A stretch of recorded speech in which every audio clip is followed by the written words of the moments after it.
He does something great, and it will be enough. It will be enough for temporary plan.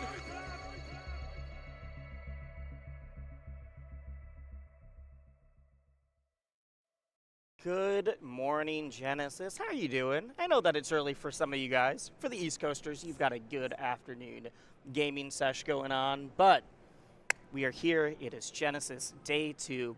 We still have a few things to clean up from Day 1 now. It's not full-on Day 2 pools yet. Not everybody playing has made it to top 64. That's for a little bit later in the day, so right now, GPIC and I are going to kick off the end of round 1 pools. How are you feeling about this right now? So, I'm feeling really excited, both for Rivals, also just for Genesis. Yes. Like, watching through that introduction video. So, like, I'm from NorCal, right? I've been attending every Genesis except Genesis 2, and every single one of those clips, every other one, I'm like, oh, I know that guy. Yeah. Right? Yeah. I know each one of these people, and seeing so many familiar faces in one building has always been special about Genesis. And then Rivals 2 is the sequel to a game that I already love, and I get to see all those faces again. They've all come back around to play the same game together, you know? And it's just like, it all hit me all at once. So, Wisely, I am so happy to be here. I am as well. No, that video was... There's something about good B-roll when you're just like, yeah, I didn't need to, like, someone to yell at me or someone to do anything. It was just like, right, this is the vibe of Genesis. We're all hanging out. We're all having a good time, playing a lot of games. I personally played like 6 hours of brackets yesterday. I was like, this is fun. I'm getting old. I don't know if I can keep doing this. And then, like... I need to do, like, one game, especially if I'm doing commentary or filming or doing anything. It's like, all right, I might be past my prime on that one, but... They've been adding just more and more stuff. Like, if a lot of folks, if you weren't able to make it this year, Genesis is always a treat, and they're always adding new things. Yes. They added a tattoo booth this year Apparently at that Genesis. booth was here last year. Oh, really? This is the first time that they're doing the tattooing live. I see. Because yeah. Sacto Style got a tattoo just course before he he did. played in top 16. Of course Like, he did. you could see the fresh tattoo on his arm right as he rolled That's up. exactly something Sacto Style would do. And That's then- crazy because I saw him afterwards and he didn't mention that he got a new tattoo today. I saw him at Guildhouse last night. Yeah. And then there's also, like, a board game room separately here as well. It's just, like... There's literally not enough time to do all the things I want to do. And when you have 512 Rivals entrants, it's a miracle that we have the time to get through all of them right now. Okay, this is the largest in-person Rivals bracket ever. Yeah. Like, we don't have to qualify that other than in person because online is a whole different world, but got 512 Rivals gamers. Like, that's crazy. That's... Wisely, I once flew across the country to attend a 40-man Rivals event I have called First too. Impact, and it was awesome. Yeah. So this is 500 people. Like, I cannot, like, get over this kind of love that we've seen for this game. And within our wave right here, we have, I know a lot of people who have signed up. Part of it is just not being able to make it out on Friday, so being able to get those Saturday pools is really clutch for people who just don't have those vacation days. But we also do have some really heavy-hitting players. We have Ion in this wave. Yes, we do. We Ion, have full stream in this wave. 2 different Genesis champions. Oh my God! Yes. Yeah. So Ion won the what do you want to call it? The pre-tournament. Wait, I thought last that year? was. Or no, did ZB Ion win that? You're right. Sorry. Yeah, Ion made it to grand. Yes, I think. Ion got second, not first. I apologize, but Ion has been doing phenomenally. Like also from NorCal. Yes. But the talent that we're seeing already is wild. I was explaining. Yeah, I know this pools, but I was explaining some of the top 32 seeds to someone. Yeah. I was like, okay, put it this way.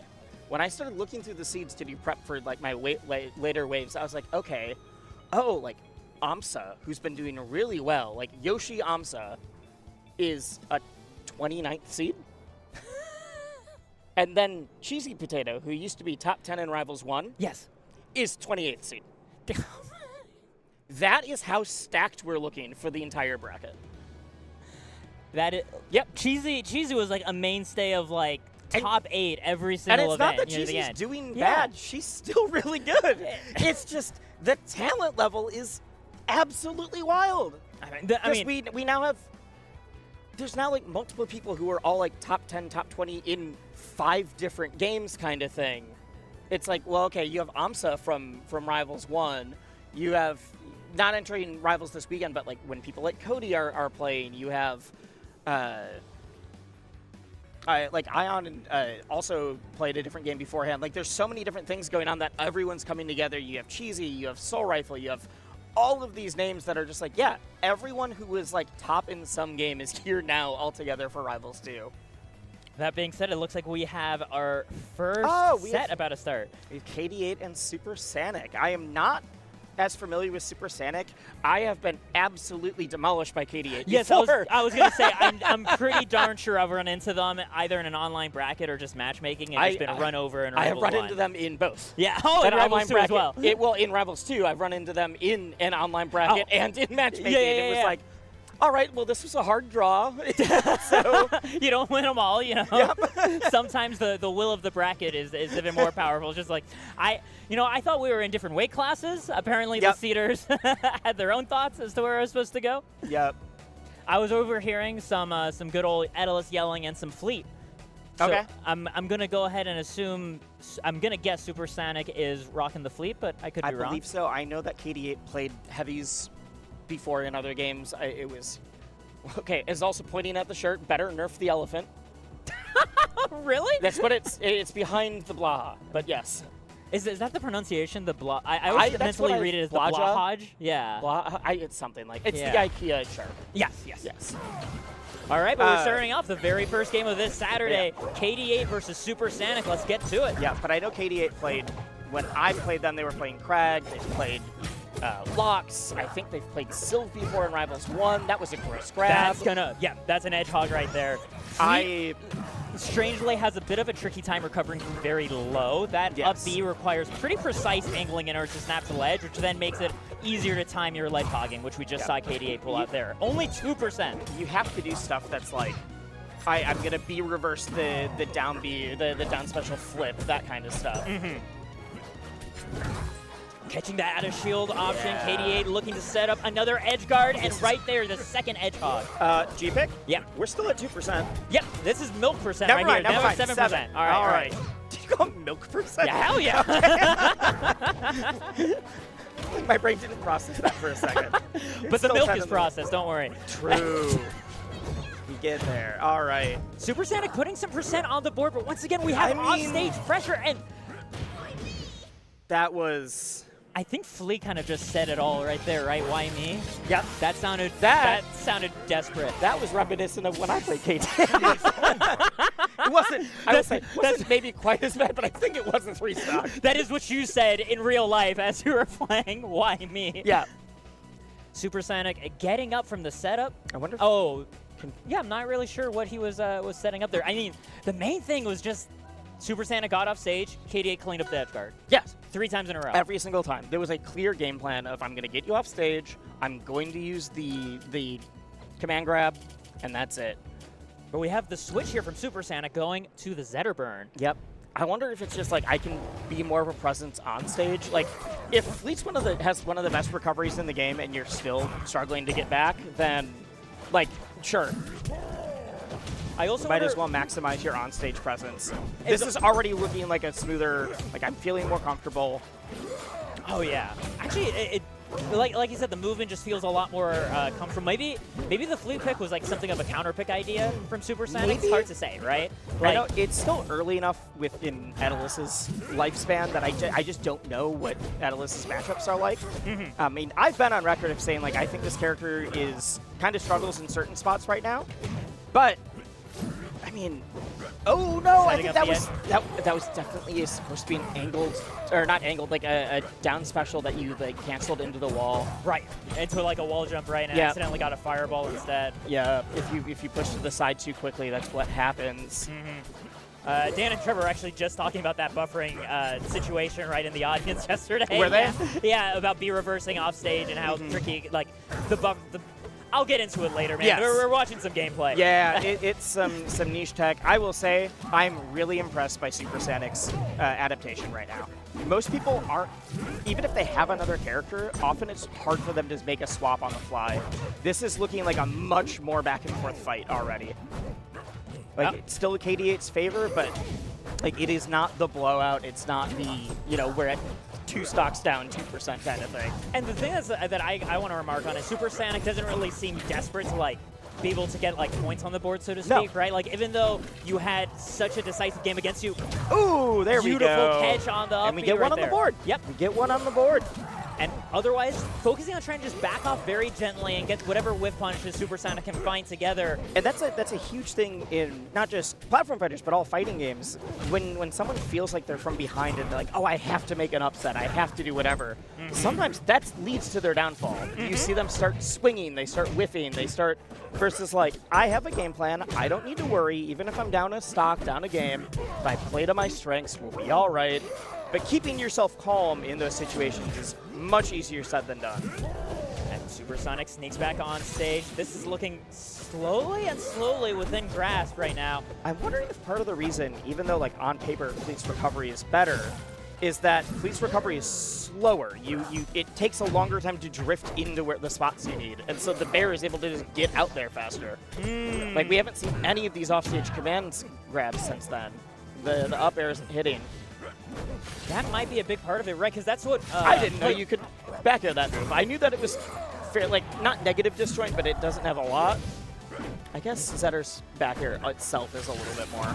It's That special get up. yeah. Oh, that's the movie you were talking about the trade it with, right? Yes. Yep, I know that Atlas has a number of moves that are susceptible to CC as well, including that one, but it does not matter. Ooh, good job. I like the switch up between going for the full jab sequence and then just doing jab into grab instead. The classic strike throw, you know? Yep. It's fun commentating with someone else who also plays fighting games because we can talk about things like strike throw mix and no one knows what we're talking about. Nah, come on, people know what it means to strike. I know. I gotta give the platform fighters some credit. Beautiful whip punish on that special wake up. Honestly, We have Supersonic down to the last stock here. 65%, but I mean, we've seen the tempo slowly It's getting better and Zetterberg. better. It's Right. Zetterberg. That's who? I like Zetter is the character that could just get comboed and edge guarded instantly, but also the character that's like, yeah, you just get those long combos yourself. Yep. I love that parry. Not looking for the fireball, just invincibility, claim center stage. Good thinking by Idiot's been KDA. waiting for it. Also, these forward air armor, it's not like Zetter's kind of going through. Let's say we're gonna get the sour spot. Good DI straight to the corner. Oh! Getting only the first two hits, looking to Not bounce even on the a tech. roll. Yeah. Ooh, I think a tomahawk grab might have worked there. Either way. Oh, That's gonna no, you're kill. holding left. Yeah. I think we could have gone to the corner, but it was that really ambiguous, like, I'm swinging. Do you know which direction you're on right now? Yeah, because the Yeah. funny thing when you're swinging with a move like that, like, you don't necessarily need to know which way your opponent's going to be flying, right? No. They need to be more on point about that. I mean, genuinely was a thing that you would see a lot in Rivals 1 as well. Now into here, but you do like I dash up and I do like the sliding down strong with Zetter or with a few other characters. I'm like, I do not know which side I'm going to end up on before this down strong hits. And that means you also don't know where you're DIing. Are you going left or right? We'll find out. Like, Yeah, you know, when Charles is in your head, right, it's like, oh, unfortunately for you, I have no thoughts to read. Yep. It's the, like, if I also don't know which direction you're getting sent, as long as it's not a situation where it's like, I need you to go off one side or else this won't kill at all. But yeah, every once in a while you see someone's like, ooh, you were holding right. So KD8's going to move on. Still looking very strong Very all the way strong. through. And also, if you're in KD8's bracket path, they're also, like, the Atlas is new. They also have a Crag. They also have a Lox. Like, you do not know. You're going to get a heavy. I just don't know which one. You could get counterpicked. Oh, man. That's seeing multiple character masters. It's always here. fun. It's terrifying, but it's always fun.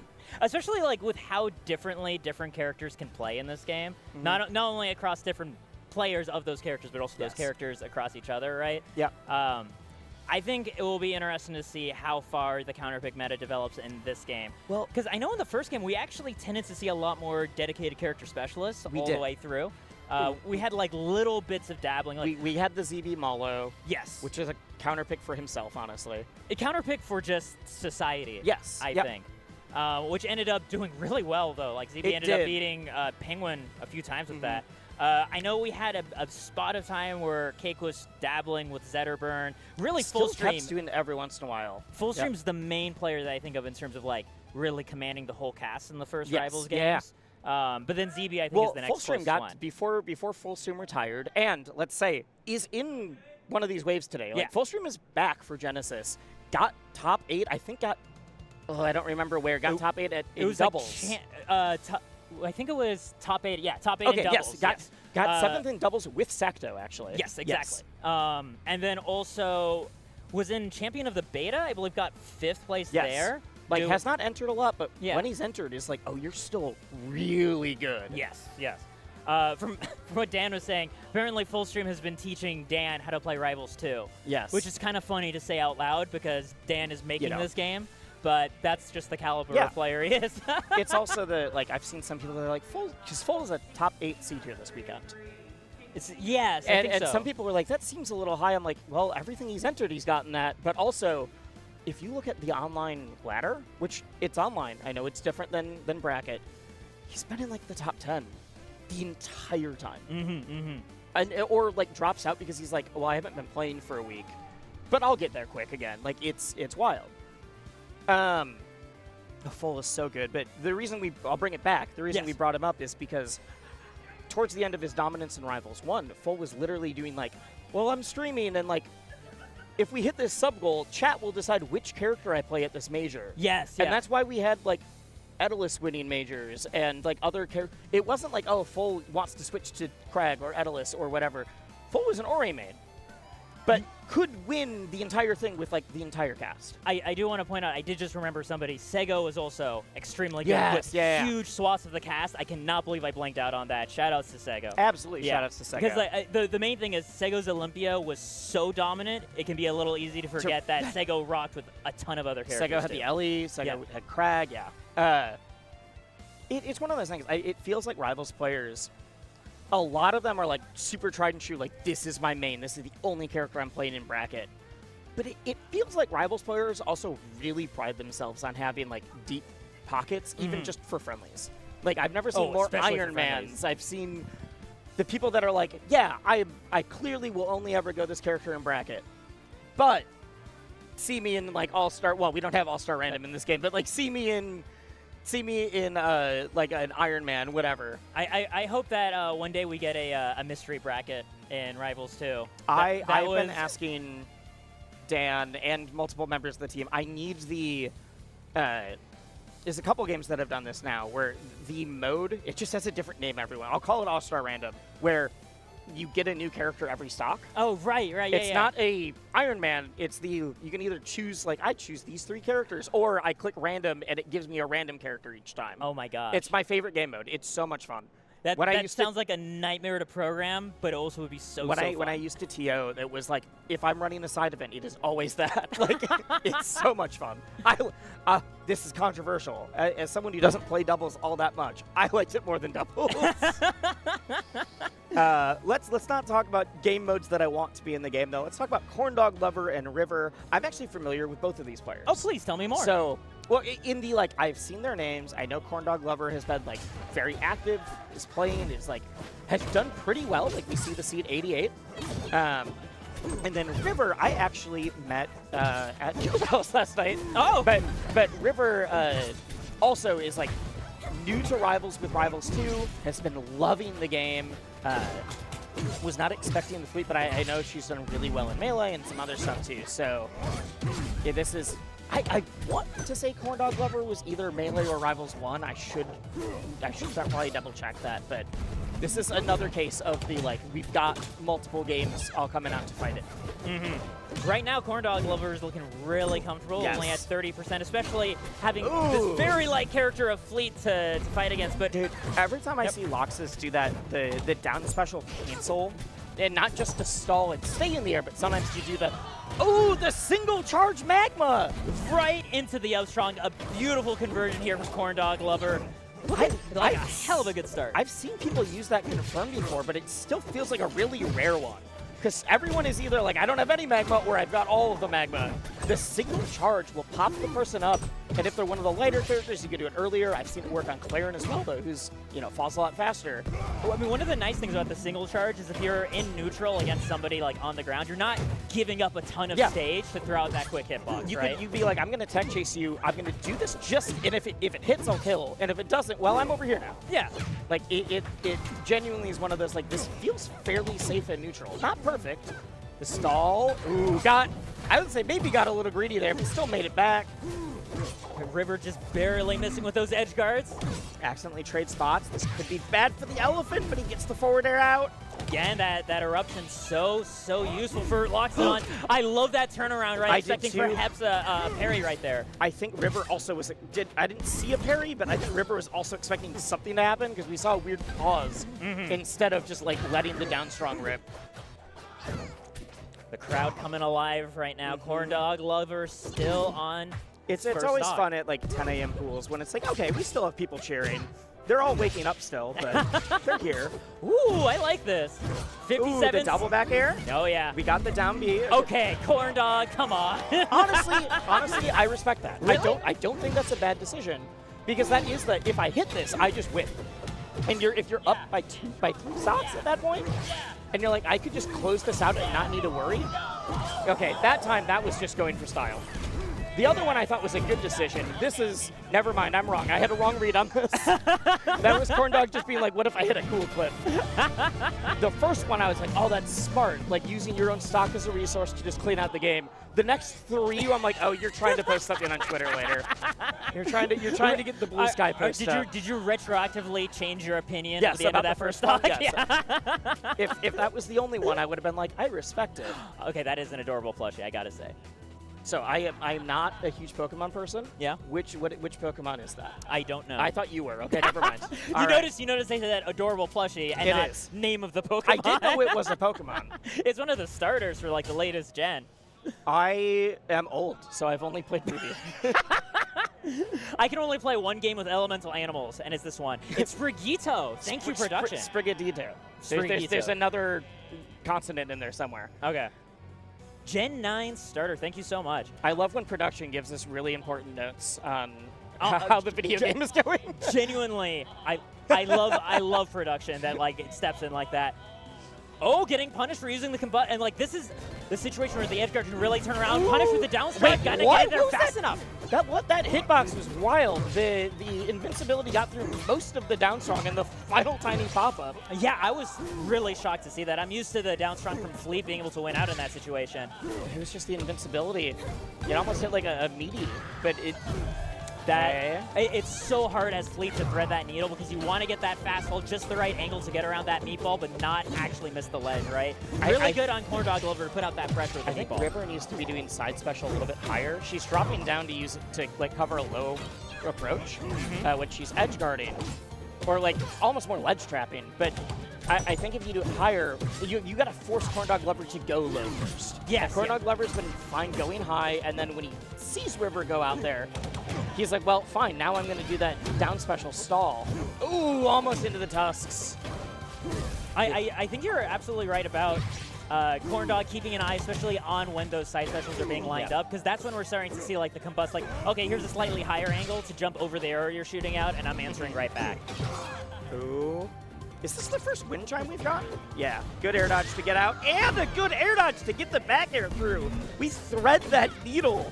A similar story to that first game, wisely, and we got ourselves a solid string startup, full stacks for the Oh, very important back air to get out of there. Yeah, was not ready to see purple, and then it's like, well, it's this stage. We're at 165, I guess. I've been really, really impressed by Corn Dog Lover's Magma use. Like, we've seen every single version of, like, full stack to 1 stack used so well, including no stacks, actually. Right, yeah, just sometimes getting that little bit of a stall. Ooh! Not off the top yet. I don't think River has another big hit left in them to take that tusk almost spilling curtains. CDL was trying to get the wind chime pop into... Wait. Corn Dog already used the wall jump in order to set off that edge guard, right? Yeah, you're right. I was also a little confused. They did change it. If you hit your opponent, you can wall jump again. Honestly, almost got clipped. River, you have to play out of your mind right now, but I know you can do it. Oh, I know you can do it. Stay away. That invincible get up with the forward air. Just got hard though. Oh my God. Can't find the kill yet.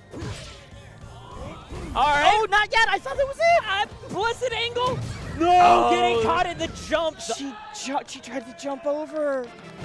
I mean, I think a lot of us were expecting like a narrow back air that, and instead sometimes you're like, let's use the slower but giant hitbox right now. I mean, it's so meaty. It covers so many different options, and like especially if you have magma, and it's so big and it just lingers. And from what we already have seen of Corndog, right? Like he didn't seem too afraid of like taking a bit of a wild swing here and there. No. I mean, earlier he did have extra entire stocks to throw out those situations, but he was still looking at pretty healthy percent there. Like he wasn't one mistake away from losing a stock. So combined with that and everything else, I think at some point we're all one mistake away from losing a stock in Rivals. But against the average person, maybe not. Every step up in the ladder of the bracket, you're absolutely right. Where the amount Rivals of mistakes is you just make, a very high power level game. Yeah. Like, if you take the comparison to like Street Fighter and Strive, it's much closer to the Strive, the Guilty Gear side of like, I don't know, I think this character's pretty bad, but they can still kill you off of one hit and win a major, so who knows what's going on? Yeah. It is a big part of what I think is like so fun and funny about Rivals, how it's a game where you DI the jab combo wrong, you're dead at 60. Like, it was even more true in Rivals 1, but yeah. I've been victim to my own bad drift DI plenty of times. But it is, there's something to be said about the explosiveness of the game, where between some of the wild neutral tools everyone gets, everything else, there's so much happening at every second.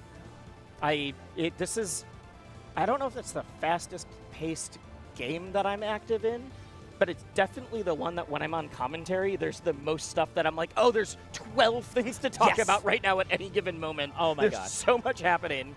It's like, especially what it feels like is so often it's like it's also that sensation of there's even more things happening that I don't quite know yet, right? Like I'm still learning all these new things that I'm not able to pick up on, but so it makes it so exciting to follow along. Yep, absolutely. See, I'm hearing, it sounds like we booted the game back up. It's, it's fair. Oh, okay. We rebooted for a very, very important reason. Yes. Which was, we want all the skins. It's the most important thing. Like, if you're playing on stage, you want to be able to use either the Abyss skins or maybe even the Genesis Arcane. It is absolutely true. And if you buy that Genesis Arcane, 50% of your purchase goes to the prize pool for this event. And let's just say, people are loving the Whale Dog skin. the Glitch Genesis Arcane, last time I looked, is already sold over $9,000. It might be close to 10K now.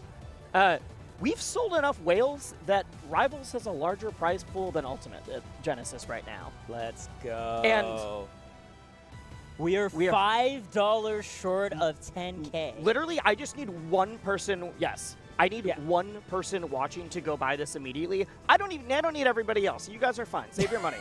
One person watching will get us to 10K. Yeah, one champion in Twitch chat. It could be you. And you, viewer, it could be you. I said we don't need everybody, but you want to be the person. I know you want to be the person, so you should all try to get it right now. Yes, and just like take a screenshot of your confirmed purchase, post that on Twitter, see who has the earliest timestamp, and we'll see what happens. And you know what? If you miss out on getting in for 10K, maybe you could be the one for 11K. You could. So just, think about it. Yep. It's still a long Saturday. I need to do the math. I know that we've gotten past Ultimate's prize pool. We gotta go a bit further for Melee. I don't know how many whales we need to sell for that one. But it genuinely is this. I love working in a game that has dev support like that, because like Melee and Ultimate at Genesis were $15 entry, and Rivals was $10. So the fact that with an extra $5 per person and larger numbers, we have still equaled the prize pool is like, oh, dude, skin sales go crazy. I didn't realize there was There's also higher that entry fee. Oh, I had to do algebra to figure out how many. How many years had it been since you last did algebra? Honestly, not that long. Okay, I still have to. I keep track of all my own finances for like content creator reasons, everything else. Okay. But it was okay, so if we're at this and we've sold this many, like solve for X, and X is number of Arcane skins that we need. Our perfect little boy. Yeah. 7-frame down smash. What more could you ever want in a Rivals And I know character? there's a lot of people that were like, hey, the Slime Dunk Ranos are super cool, which they are. And I'm really glad that it's like something we're able to get for like regional level Yeah. events, other things. But there were some people who's like, there's like 20 different, I think it's more actually, there's like 40 different Slam Dunk Ranos with different events on the back, whatever. We're really hoping that we can get some special ones. The fact that the Genesis one, all right, we did it. I can stop shilling for the shop. No, we've no, hit 10K. I'm not going to stop. We hit 10-5. 2 people bought it. Okay, There we go. all right, let's go, heroes. Oh, wait, this is a sick matchup. Oh, right, we got Dakpo. And Dakpo and Ferrari. tell me more about Ferrari, and tell everyone about Dakpo as well. These are both Diddy mates. Oh my God, because I know. I don't know if they know that. Ferrari probably does. Wait, so you mean Dakpo doesn't know that Ferrari plays Diddy? Yeah. So Dakpo, if you remember, what was it called? Ultimate? Well, the Smash 4 and then Ultimate Diddy, I believe he's the person who invented the, like, Banana Infinite. Yes, yes. For the people who you may have seen it, right? It was like opponent on the platform, and Diddy keeps throwing a banana over his head and tripping them over and over again. Yep, that was Dakpo starting off. I believe it got the nickname Pyramid Scheme. Pyramid Scheme. I think so. I don't think he named it that, but yeah, that's Dakpo. Yeah. I know has been loving Rivals 2. Dakpo is tweeting about Rivals 2 constantly. And then Ferrari 77, as clearly shown on stream right now, is a Brawl 2 player. Okay. Yes. And also was a Diddy in that game, and I know it was PR'd in Philly. Oh my gosh. So we have like 2 Diddies from 2 different games, though. This is like different timelines of Diddy. Yes, it playing is. against each other. Yep. I'm actually so curious to hear like what character is Dakpo playing in this game? I heard a Clarin. I wanted. Raster v. Clarin. All I right. was totally mixed. For some reason, I was assuming that we'd get a Maple, and I don't quite know why. I think I was thinking of Lily as kind of like a banana or something, of like you have a trap on stage somewhere, but I guess not. Maybe that's not the reason that they both came to Diddy. It's actually so interesting how people end up branching to characters that they would never expect. I had one of my friends is like a Peach main in Melee. Yeah. So like when he came over to start playing Rivals, like, oh, obviously it's Fleet. And he just couldn't quite get it together. And he picked up Crag. He's like, oh, wait, I like Peach for turnips. And he was just using the rock all the time. I do think there's a lot of Peach mains that whenever Palm gets added are going to have a very good time. Oh, my gosh. Yeah, with that note. When I was like, well, not just the note, but like, Fleet's float isn't quite the same. It's useful in certain spots, but it's much more of a float just for edge guards or just for versus like Palm or Peach. Both their floats are a lot more like I'm gonna do like DJC float cancel stuff on stage so that I guess Palm doesn't have to cancel, but like I'm doing those on stage in my combos kind of thing. I think Palm is going to terrorize some people and it's going to be very fun. I'm just looking forward to what people think of Sylvanos or Eliana when they come knocking. They're going to be great. Oh, I cannot wait. Genuine. Oh my gosh, I just thought of Malo. Yes, yeah. Great times ahead of us. I hope that with Malo, my hope is that the bombs aren't just a fireball move where it throws. This might be toxic and you'd have to bounce around it. I think Malo being able to hold on and have it explode? Because you can already hold it and cook it. I'm suddenly blanking on the mechanic name. It's been in some other games. I know it was in Brawl. It was in a few other. Yeah. It's a mechanic where you can air dodge and throw at the same time. Oh, right. Yeah. And so you could do that with rolling, but you could also do it in the air. And so you could air dodge and throw at the same time, and you would get this burst momentum, and you could do really cool, sick movement out of it. We'll have to There's wait a lot and of see. stuff, yeah. Oh my god, we got the Kickstarter Raster. Yeah. The early worm. Rocking by Dakpo versus Ferrari is the Clarin that we're going to be having up and we got to snuff. The dark, edgy Clarin. So, it is one of my favorites when someone is using the darkest, edgiest skin, and then someone else is like, I've got the Arizona tea lime pastel green and pink It's honestly, shout-outs to the art team for making all of these work in the same game without looking very strange. Honestly, that is so hard to do. That's what makes crossovers so hard from an art perspective. Oh, yeah. Having the art style actually work when it's one person's using the Winnie the Pooh honey skin, and the other person's playing just a straight-up, cyberpunk character. Oh my gosh, this is so deadly! Gonna be able to try to set up the edge guard and don't even need the hog because you get that frame advantage right afterwards. And was that pasta exploding? What was that death animation? I'll need to double check. Yeah, I was looking at something else for a second, but I mean, if this is the event build, we have all the skins, and that also means we do have all the Death animations. Yep. Someone's going to be really confused when they don't switch it before the next game. I assume that's where Ferrari put it on intentionally. I don't think it would random to death. Honestly, if you could set up random death animation instead of just the same one, that'd be really funny. I would adore that. You know that people would get degen over like side betting on which animation is going to come out. Oh my, you know, that would actually add like a whole new element to the pools. Oh, barely lives. Ferrari's getting pretty close Yeah. to evening this right back up. Ferrari seems like was a little bit on the back foot at first, but has started to not only like call out some of Dakpo's options, but just seems more comfortable with the movement, with everything else. Doesn't get the tipper on it. This stage is pretty scary to fight Claren on because those platforms are in such a good spot. Just That as wasn't, he you didn't said. even need the platform for that. Right, yeah. But, I mean, that was the spot. If you didn't get it before you landed, you're still eating that through a tech if there's the tech chase. Pretty sure that you can also up tilt through most of the splat as well. Not as much as some stages, but you still got some coverage there. That feels right, yeah. I mean, Oh, I know you can punish get there. through. The question is how much of it. Ooh, doesn't get the spike on the down air. No tipper. Dakpo with the catch, expecting a tech roll out. Ooh, I really like that. The way you saw the intention of like, I'm going to jump up there and wait and let you whiff a move in front of me, but just like didn't quite hit it. I mean, I also love Ferrari's idea of like, last time you put an up strong right here, so now I want to parry it, Yes. right? Yeah. As a side note, I know we were at 130, but that was so low. I'm a little surprised that killed, or that was the guarantee, but, you know, we let it ride.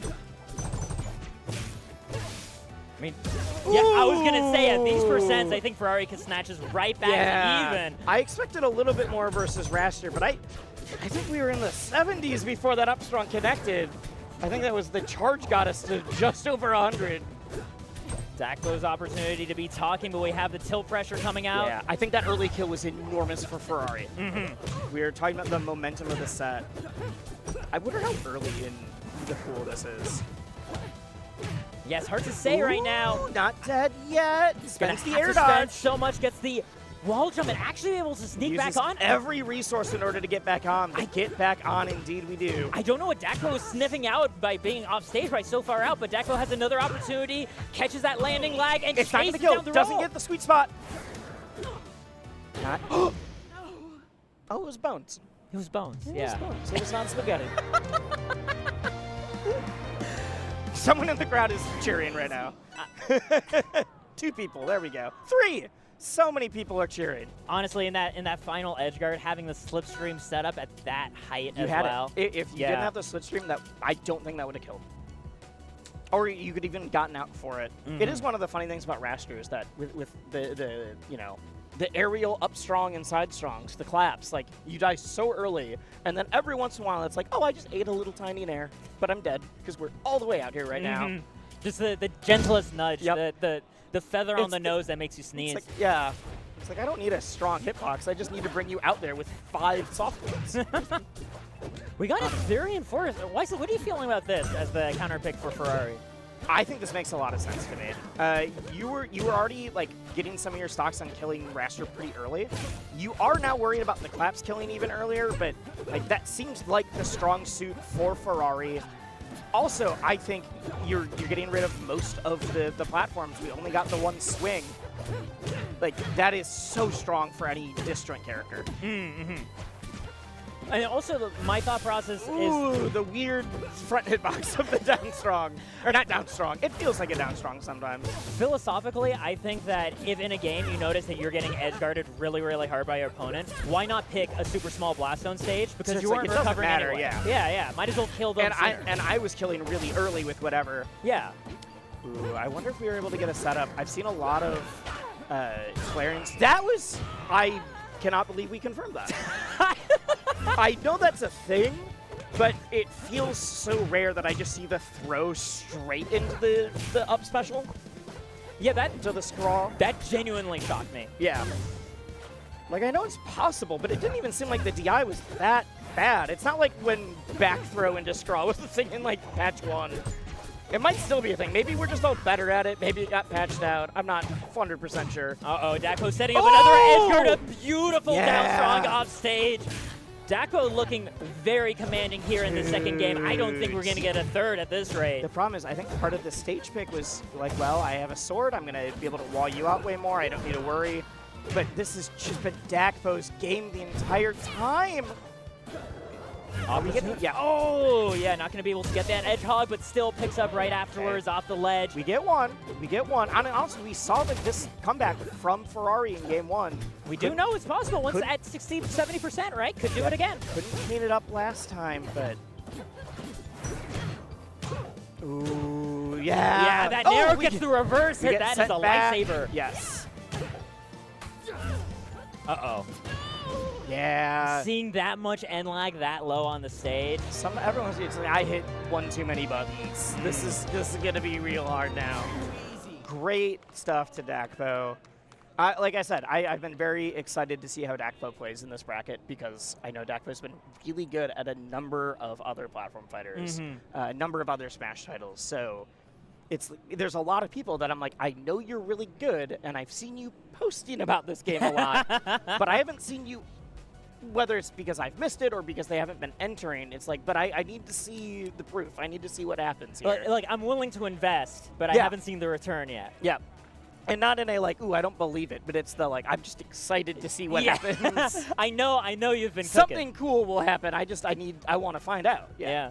I feel like, especially from what I've been able to catch, like, I think nobody's really saying like Raster's a weak character or anything, but I No. feel like we haven't seen the representation of the character that lines up with how, like, I think people feel about it, right? Like, very Right. recently we have Marlon able to compete again. Yeah. We had Bio at Yes. Frosty Fossings being able to get second, but I feel like this is the event where the Raster Nation is really going to be able to show up Yeah. and shows what the character really can do on a really big stage. It's true, but also the flip side of that coin is people said that for almost a decade in Rivals 1 as well.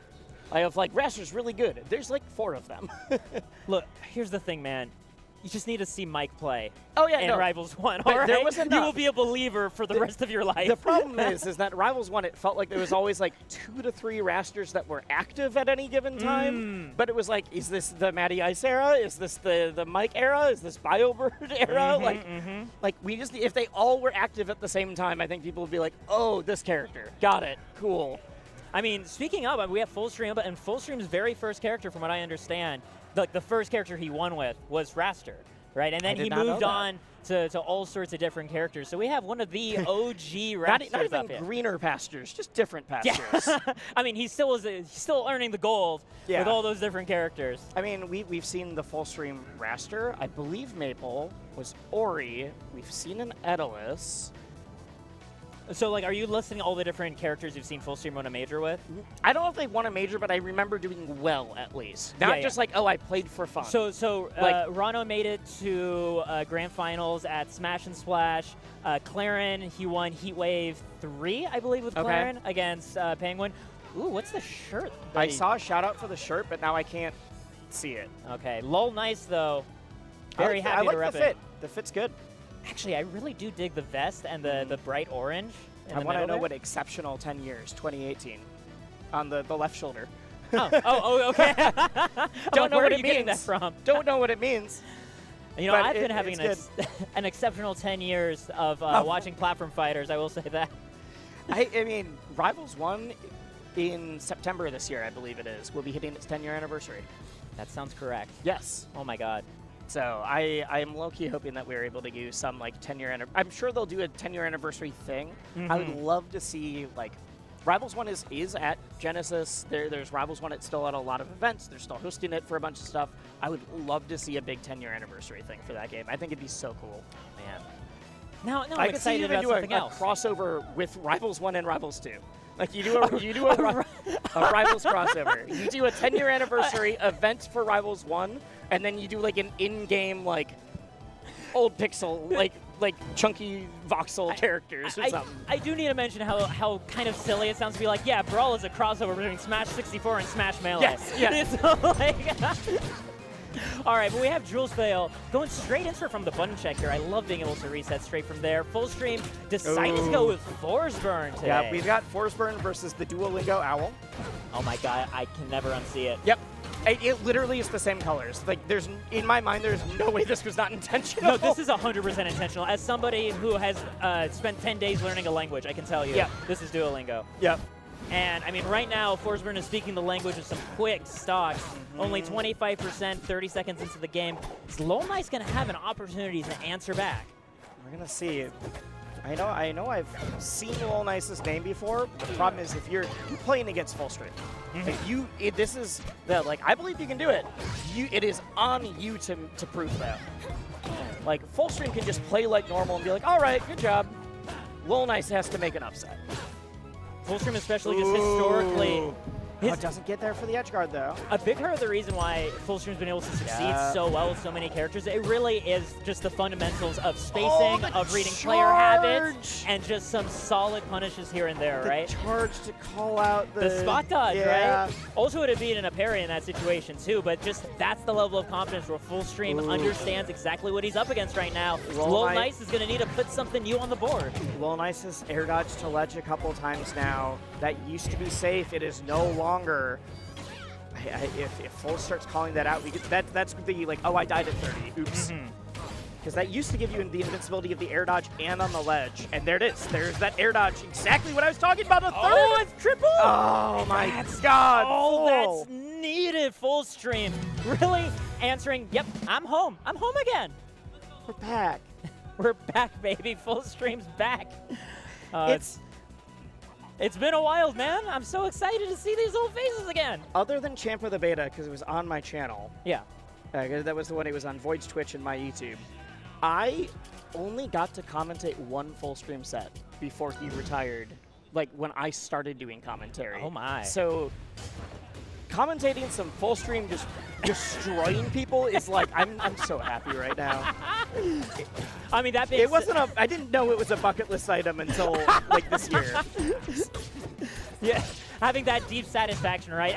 It's like adding something to your to-do list as you cross it out, right? I didn't know this was something I really needed. Getting, again, that extra bit of charge, covering those tech options with it, too. It's so good at the clone usage, too. Because obviously pulls the clone inside the smoke so that it's less obvious of what's going on. Silent. But yes, because you can hear clone be created if you do it outside. If you do it inside the smoke, it's quiet. And a lot of people haven't noticed that. Ooh, just the up air off the top. Keep it simple. Picks out the right force. Actually, picking two different clones to go both ways is actually so sneaky. Love that. Yeah. I will say sometimes it's like, oh, you got the right force burn. But sometimes it's the force being like, you're going to hit them, and I'm going to whiff punish it. All right, you charge to get a spot dodge read. I'm doing the same thing. You know what? That's such a great way to build up your own morale. I was like, hey, you have the same habit. Yeah. You did hit me hard for it, and I can also do the same thing. Oh, I'm starting to like this answering back. Lol Nice with some slicky movement. You see that edge cancel? Yes, I was going to say, sometimes you just got to do some stuff to show, like, oh, yeah, I've still got it. It's like a mental detox for your emotions, you know? It's like, okay, if I can do this, I'm still feeling myself. I like the empty movement into the down strong there. Fearless answer to that tornado setup. Like, this is, I'm already, oh, such a good call out on the jump. Lol Nice in the lead. Let's go. No. Oh, no, I'm mentally. wrong. I was like, wait, am I? But, you know, tied. For some reason, I thought Lol Nice had another stock, guys. I am so sorry. It's all right. I have made so much more worse mistakes. Do not worry. Anyway, we got ourselves. Oh, no. The down air into the pop into another one? This time, Lol Nice gets the tech that he needs to be able to sneak back onto the stage. We got ourselves pretty high percents. I'm not really sure how this is going to be possible. They're both doing such a good job calling out these, like, not even panic options, but the, like, all right, you're trying to jump above me to get this. Ooh. Oh, we couldn't get to the wall. Yeah. Honestly, I'm not even sure. Despite what it looked like, yeah. I was, like, the movement, some of the, like, callouts we saw from Lol Nice, I was very impressed with. Yeah. I think this is unfortunately, you were playing against full stream. Yes. But yes. would not at all be surprised to see Lil Nice in top 64 after this. No, absolutely not. That was a really fantastic cleanup during that second game. Yep. It's, like you said, just a very unfortunate draw to fight someone who has done so many Genesis runs in the past and understands just like how to swoop in on a single mistake, right? Like those 2 incidents of triple dunks, right, were just absolutely devastating to have to recover from. And like that's just the sort of thing of fighting that caliber of players. Like I didn't even realize I could die for being in this spot at this time. Every once in a while, so you'll like, all right, I'm going to air dodge here. Oh, never mind. I guess I can't do that anymore. Can I get my brain to switch off of that now? Speaking of switching, though, guys, we got to switch off to some very, very quick ads, but don't go anywhere. We got some great organizations, great things supporting this event. You want to stay tuned. Things are only going to get better from here. We'll be right back. Red Bull gives you wings.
Guys, welcome right back to Genesis X2. I'm GPick, joined by my good friend Wisely, and we are enjoying the first official Rivals of Aether 2 bracket here. Watching more of the round 1 pools wrap up. We have 512 competitors. We've got to narrow down to a top 6 by the end of today. Yes. So we are just rolling nonstop. It's going to be a long day of Rivals, but man, it's going to be a good day of Rivals.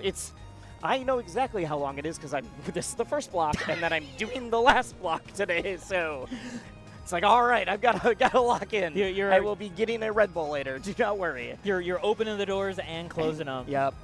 So we got right now, our next set is going to be Sealder versus Thronork. Torque, as we know in the Rivals 1 community, an old, familiar, super friendly face, sponsored today here by Hamburg Fitness Community Center. There we go. The Show shirt him the name. Was actually made by his boss, Shannon, specifically to wear at this event. Like, actually having the full support of his employer. You gotta love to see it. Front Desk Johnny is, we need to call him that from now on. That's what it said on that's what it said on his shirt. Like that's his title is not Front Desk, it's Front Desk Johnny. Oh my gosh. I love that. That was on the shirt. Front Desk as a sponsor tag is kind of super awesome. Yeah. Like Front Desk Wisely, that actually sounds super nice. But Front Desk Johnny, one of the most consistent streamers for the game too. I want to make a shout out for that. I think Code Torque and the creator codes definitely has a code. I just double checked that it's Torque. But even from Rivals 1 was I am live every single day. I'm doing my practice. This was the person that as he started getting better and coming up, we're he's going to get top 50 someday. It's just a matter of when. Finally got it, and now to close out his time in Rivals 1, I think is still playing it, but the official rankings, got the final season, and now we're running into Rivals 2. Yep. Still playing the bird. Still rocking it. I mean, we got to be on the Star Spangled Banner skin, right? Oh, yes, absolutely. Thronork was just saying, the moment that was unveiled, this is me. Yes. I have to rock that. Yeah. We know that skin was, we know that skin was, brought into Rivals 1 because of Mango a long time ago. And so, officially it's Mango's. But by the end of Rivals 1, everyone's like, no, it's the Thronork skin. Yeah. And you know what's so remarkable is that was also Matty Ice's skin, and the fact that we associated with Torque over Matty Ice is really amazing. Yep, Matty Ice used to be, I think, top 5, for sure top 10. Torque did not get to those heights, but we're it's the Torque skin. It's got to be. That's his bird. I really got to point out, I'm loving the way Sealder is working in floats already, right? Did you see how close that angle was right over the that Slipstream shield Tornado? pressure was sick. Getting that edge cancel right afterwards, too. I'm a Sealder fan. Yeah. Sealder was one of those names I'm I've seen your name. I need to remember some of the results. Clearly, he seemed to do very well. My old roommate of mine, Ritual Neo, I remember mentioning something about saying hi to Sealder. Ritual. Yeah. Oh, yeah, you know Ritual from Icon. Yeah. Well, we also have played in Rivals brackets before when Ritual was still active. Oh, okay, yeah. I think we met at a Genesis one year, actually. Okay, Sealder is looking so incredibly clean Sealder, right now. I'm so sorry we spent the entire beginning talking about Torque. I'm not sorry to Torque at all. Torque deserves it. But also, Sealder, I am a fan. Also, I like that we're all using the Night Owl skin. There's something, it combines the pajama skin with a wizard skin. I'm a dream wizard kind of thing. It's very fun. Beautiful pickup off that tornado. Keeps Sealder good recovery call out safe. with the jump.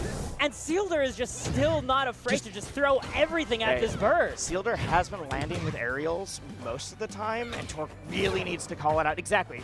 Right there. We got the back air once. We got the down air that time. We have also some forward airs coming out as well. Okay, Torque has another opportunity to juggle. Tries to just outspace the down air that time, right?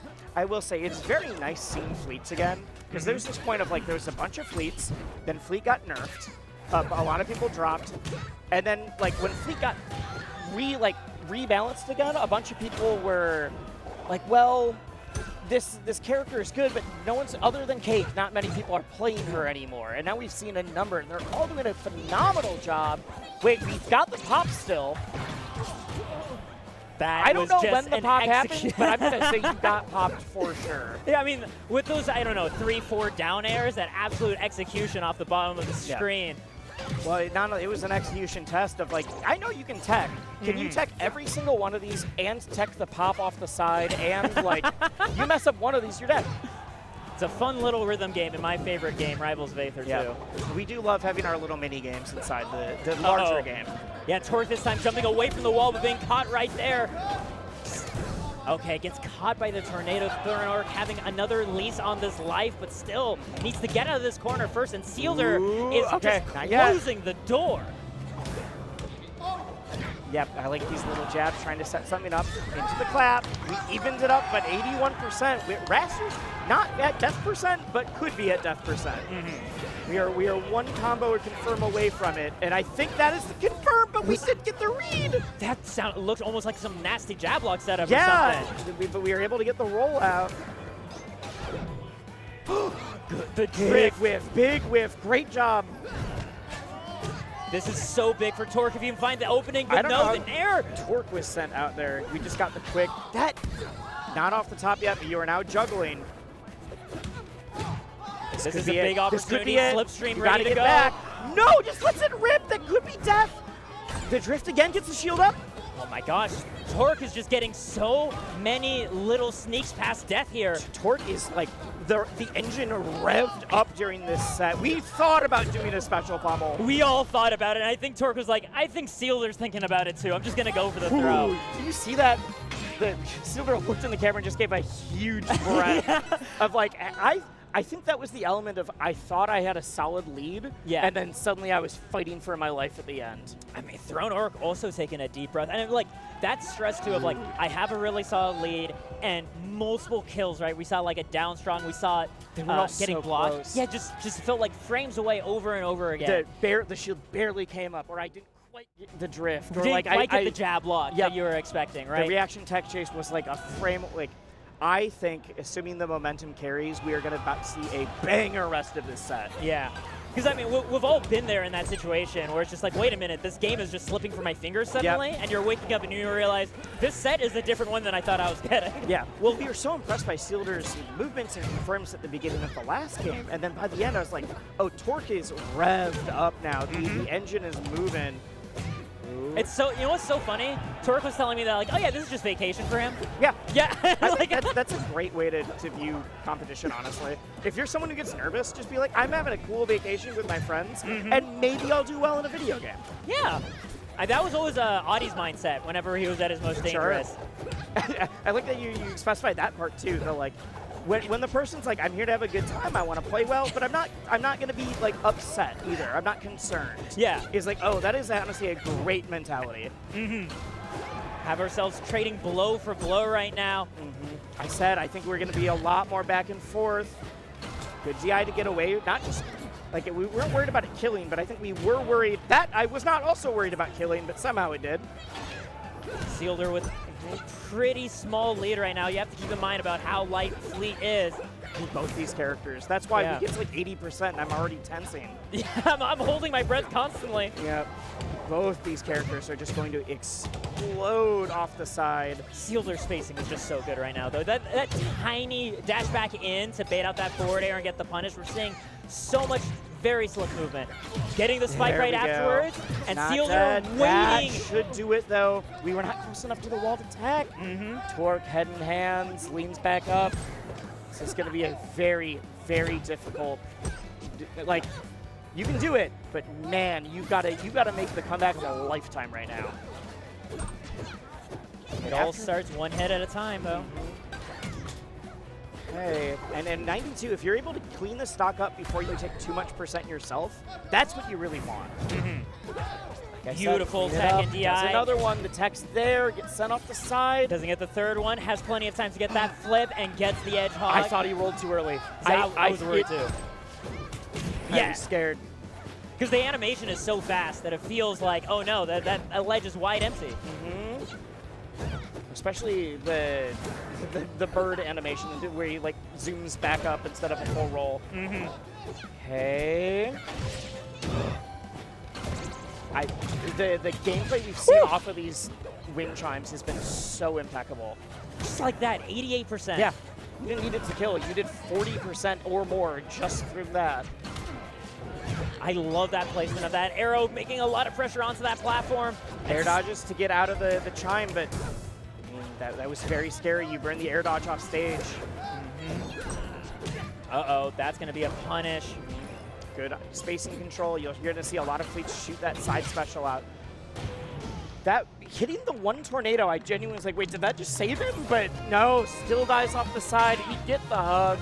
I had the exact same thought. Yeah. I was so surprised that it actually ended up not slowing down Torque at all, and Sealder walking with a much more solid second game than that first one. If you did not know the name, now you do.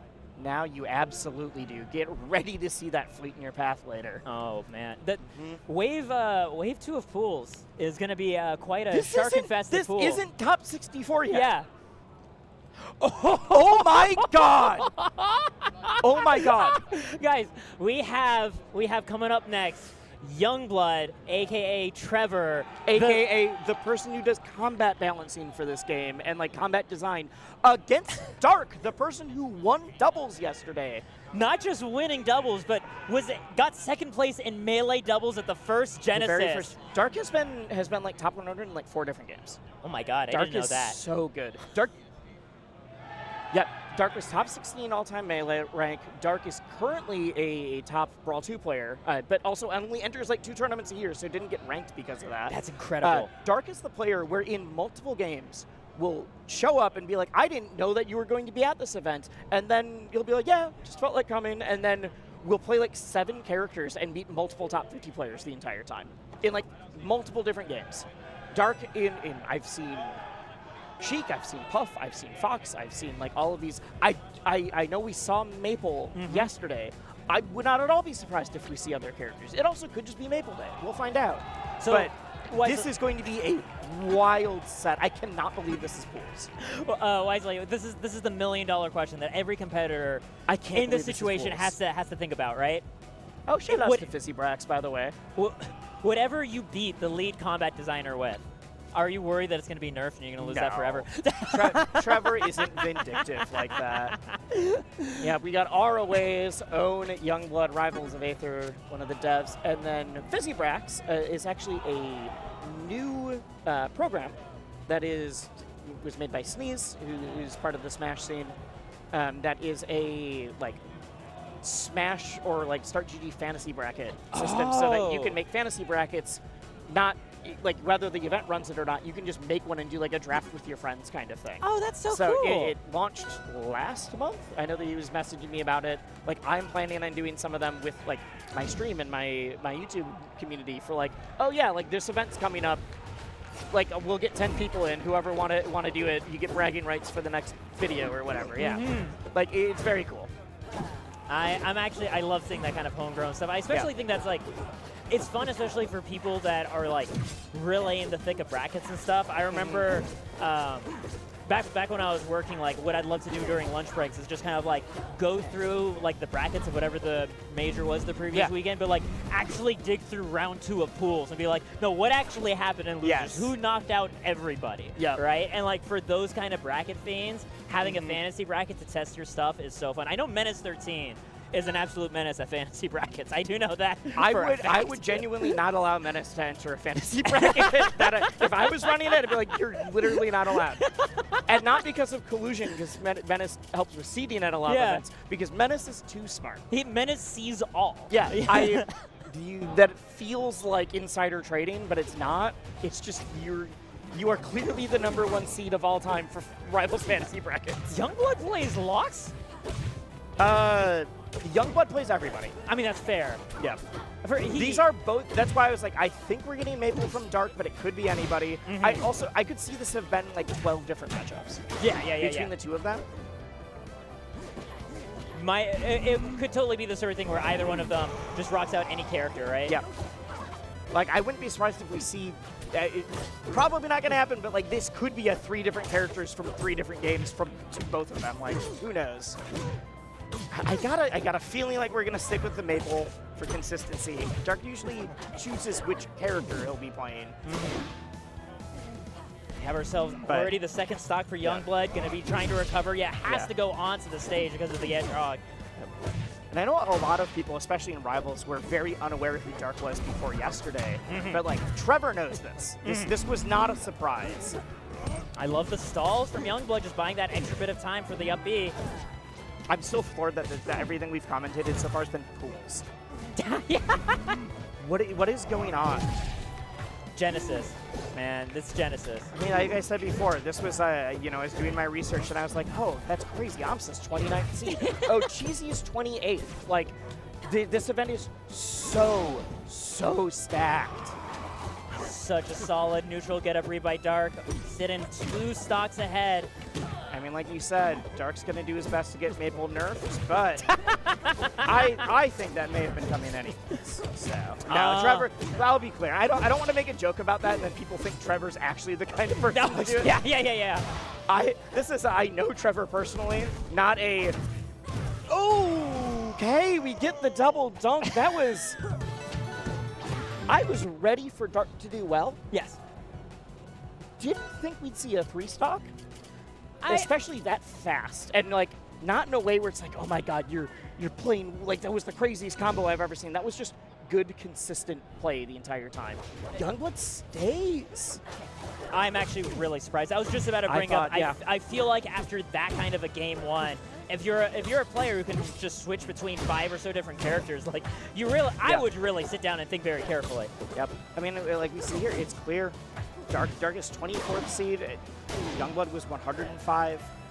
I know that during the, like, especially very early in the game, Youngblood was a demon, still is.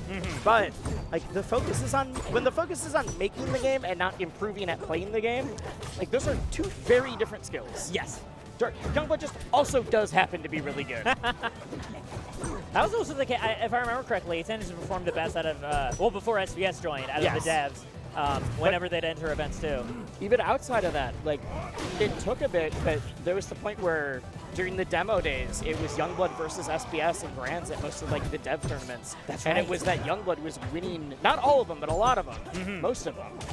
I just realized we see the KDJ tag from Dark. Love that. Shout out to the old school Melee legend that I was literally, I don't know if that's the person he teamed with that Genesis won doubles, but genuinely like a friend of his kind of thing. Dark has been in the game a very long time. And by the game, I mean platform fighter tournaments, not Rivals specifically. He's been with Rivals 2 in 2 decades. Yeah. Dude, getting 2 Grands at Genesis 1 and then winning Grands at Genesis, I was going to say 12, it's 11 because GX2 keeps throwing me off. Yeah. Is wild kind of story. Hey, Youngblood taking the first stock of the set. No, Youngblood took the second. Youngblood had a stock in the previous game. My bad. No, it's the, sorry. I thought you meant it was the second of this game. No, Youngblood, that's the first stock he got on the board. Yes. Youngblood did get 3 stock the last one. Yeah. Okay. Yeah. Sorry, we got a little twisted up there. Hey.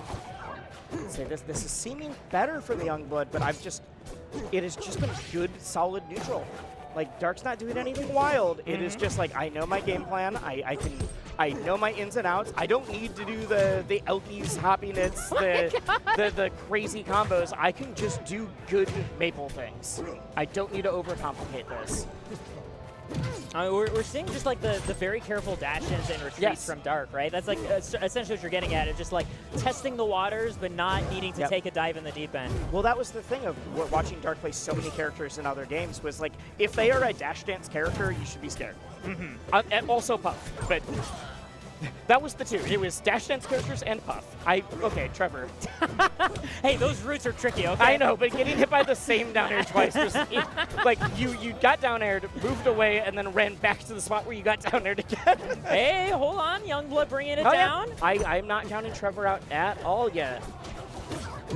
I think that F-Tilt 2 is doing a lot of work for him. If he has an opportunity to talk again in neutral, potentially some good things to be cooking. Neutral is a conversation, and I am screaming at the opponent from the other side of the stage. I am rage tweeting. I'm not even talking to them in person. I'm subtweeting them. Down strong. Oh my God. Okay. Yeah, I was like, even without the purple, I wasn't sure. Now that was a beautiful DI angle. I did like the Dan tweet from the last month of like, anytime it doesn't purple and you died, that's Trevor telling you could have played better. Yes, yeah. Which is really funny when Trevor's the one on screen. You know, has Trevor been purpled every single time? I'm not sure. Yeah, I don't know, Trevor. Maybe you got to improve a bit. No.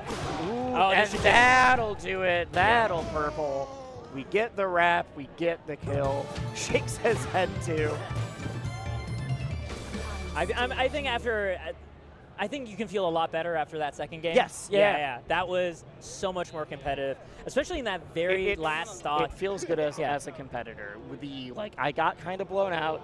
I didn't win the set. I maybe didn't even take a game, but I got blown out game 1, and then game 2 was way closer. Yeah. It feels good of like, okay, I'm not trash suddenly. It's just the like, oh, I had to wake up. I had to do I could have maybe done it. Mm-hmm. Doesn't change the scoreboard, but it doesn't make you feel better. Mm-hmm. But I'm gonna go ahead and guess that that's probably Dark moving on through the winner's end, and I think that's gotta also be. If that wasn't winners Yeah. qualifiers to yeah. make it out, I'm like, something went wrong. I also believe that that's it for the two of us. It should be. in terms of the beginning of Rivals Round 1 here on Saturday. Yep. You will be back on later for another block. I'll be playing at the beginning of Top 64, and then I will be on at the very end of the day for all the top qualifiers. What's the one that you're going to be on? I'm going to be, I think I start out with the round 2. Oh, for sick. Cool. So I might get to watch you play. I mean, we saw some of the players who made it in. I think you can do pretty good.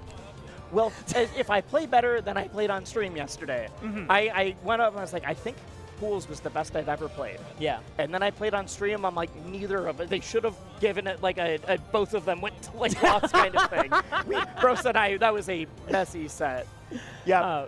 Before we leave though, we got a couple more things. Let's let you know. We've talked about the Genesis Arcane, but I do want to shout that out again. 50% of all the sales go towards the Rivals 2 pop bonus. We have now hit. Was it 9K or 10K? It was 10K while we were. We passed 10K. It was like 10K plus 5. Yes, while we were doing the last one. So we'll see what this is at. Twitch chat, you can correct us by buying some more Arcane Yeah, skins. every time you buy it, I am wrong. Yes. I get the wrong number. Don't you? 10K 85? You guys, that's Eight more people bought Arcanes? Wait, we can get that. Is each Arcane $10? Yeah, 10 and then 5 goes to the so pot. 5 goes in, and that Yeah. means it's not just 8, it's 16 people. Oh, bought right. it. I can't do math. That's fine. But with that, I know that Rivals has now passed the pot bonus of Ultimate. I'll do some math later and find out where we're looking at for Melee. I didn't think we were going to get close to Melee, but that was $3,000 ago, so who knows? And while you guys are there, I mean, there's a lot of other great Genesis Yes. merch to get. I personally am a huge fan of the coffee mug that I got. You know, That's one from last year. You need one with a 2 on it. I mean, they don't have one with a 2. Okay, well, they do have a lot of other stuff. You can get Yes. sweatshirts. You can get, I believe there's beanies. I bought it. Ooh, I didn't even know that. And There's free shipping on all orders. All this good stuff. I Yeah. did not know that when I bought mine. I bought an embroidered Forsburn hat that has a little cute Forsburn on the top. Very excited about that for days where I don't feel like shaving. Other than that, there's a bunch of other stuff. This is also, let's make a shout out to some of the other games that are here because we've got all of the Smash titles. Kind of goes under the radar at Genesis a little bit are all the fighting games. This is actually 5 different There's Street Fighter, there's Tekken, there's even there's Strive. I There's saw even Grand Blue Fantasy versus Yeah. yesterday as well. They've got some old school titles too. Yeah. There's you got Third Strike, the classic. Yeah. There's also CVS2 here. Oh my God. Yeah. Yep. Oh, it's Jazzy Circuit for Third Strike, but CVS is Capcom versus SNK, which is from the 80s. But I want to make a specific shout out to the Street Fighter bracket because it is a Red Bull Kumite qualifier. It is the only Red Bull Kumite qualifier in the US this year. If you're not familiar with Kumite, it is the premier outside of Capcom Cup, that kind of stuff. It is the premier invitational. It's run by Red Bull. They run it in they've run the I don't know where it is this year. I would need to double check. I know one year they did it in the Greece Parthenon. That's where the Kumite was. Last year they did it inside a abandoned warehouse in New York with a whole New York underground graffiti theme. They go full out wild for these things. This bracket this weekend is the only US qualifier for it. It's in Paris. That's going to be... Oh, yes! They literally made, like, a whole anime trailer for it with, like some of the players fighting out. They're doing a whole, like, heroes versus villains theme. It's really sick. As you can tell, I do really, really like Street Fighter. But, yeah, 10th year of Red Bull Kumite. Not only that, so the winner is going to get a paid trip to Kumite Paris, whether you're going to go right to the play-in stage. You don't need to deal with the last chance qualifier. There's also going to be a Red Bull Kumite qualifier in Canada that you guys should keep an eye out for, because it has not been announced yet. But, like, if you like fighting in British Columbia, maybe you should keep an eye out. That's all I'm going to say. Might be relevant to your interest. That's all I'm going to tell you. Especially if you're, playing and you're like, shoot, I didn't win. I really want to get that trip to Paris. Like, that was Red Bull Kumite was announced, and the Street Fighter bracket went from like, oh, this is going to be really hard, to like, oh, this is going to be impossible for most people. It is so stacked. It has been very fun to like wander over to the fighting game side and be like, oh, that's just Idom. That's just, whoever, just fighting it out, duking it out. With that, I think we are done for right now. We've told you about the arcades. We've told you about the shirts. We've told you about Red Bull. I'm going to have a great time. I'm going to go warm up to play some games. We will be back later. Not at the same time, but we will be back later. Yeah, until then, guys, stick around. Some beautiful Rivals is going to be happening all day right here. Red Bull gives you wings.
Okay, guys.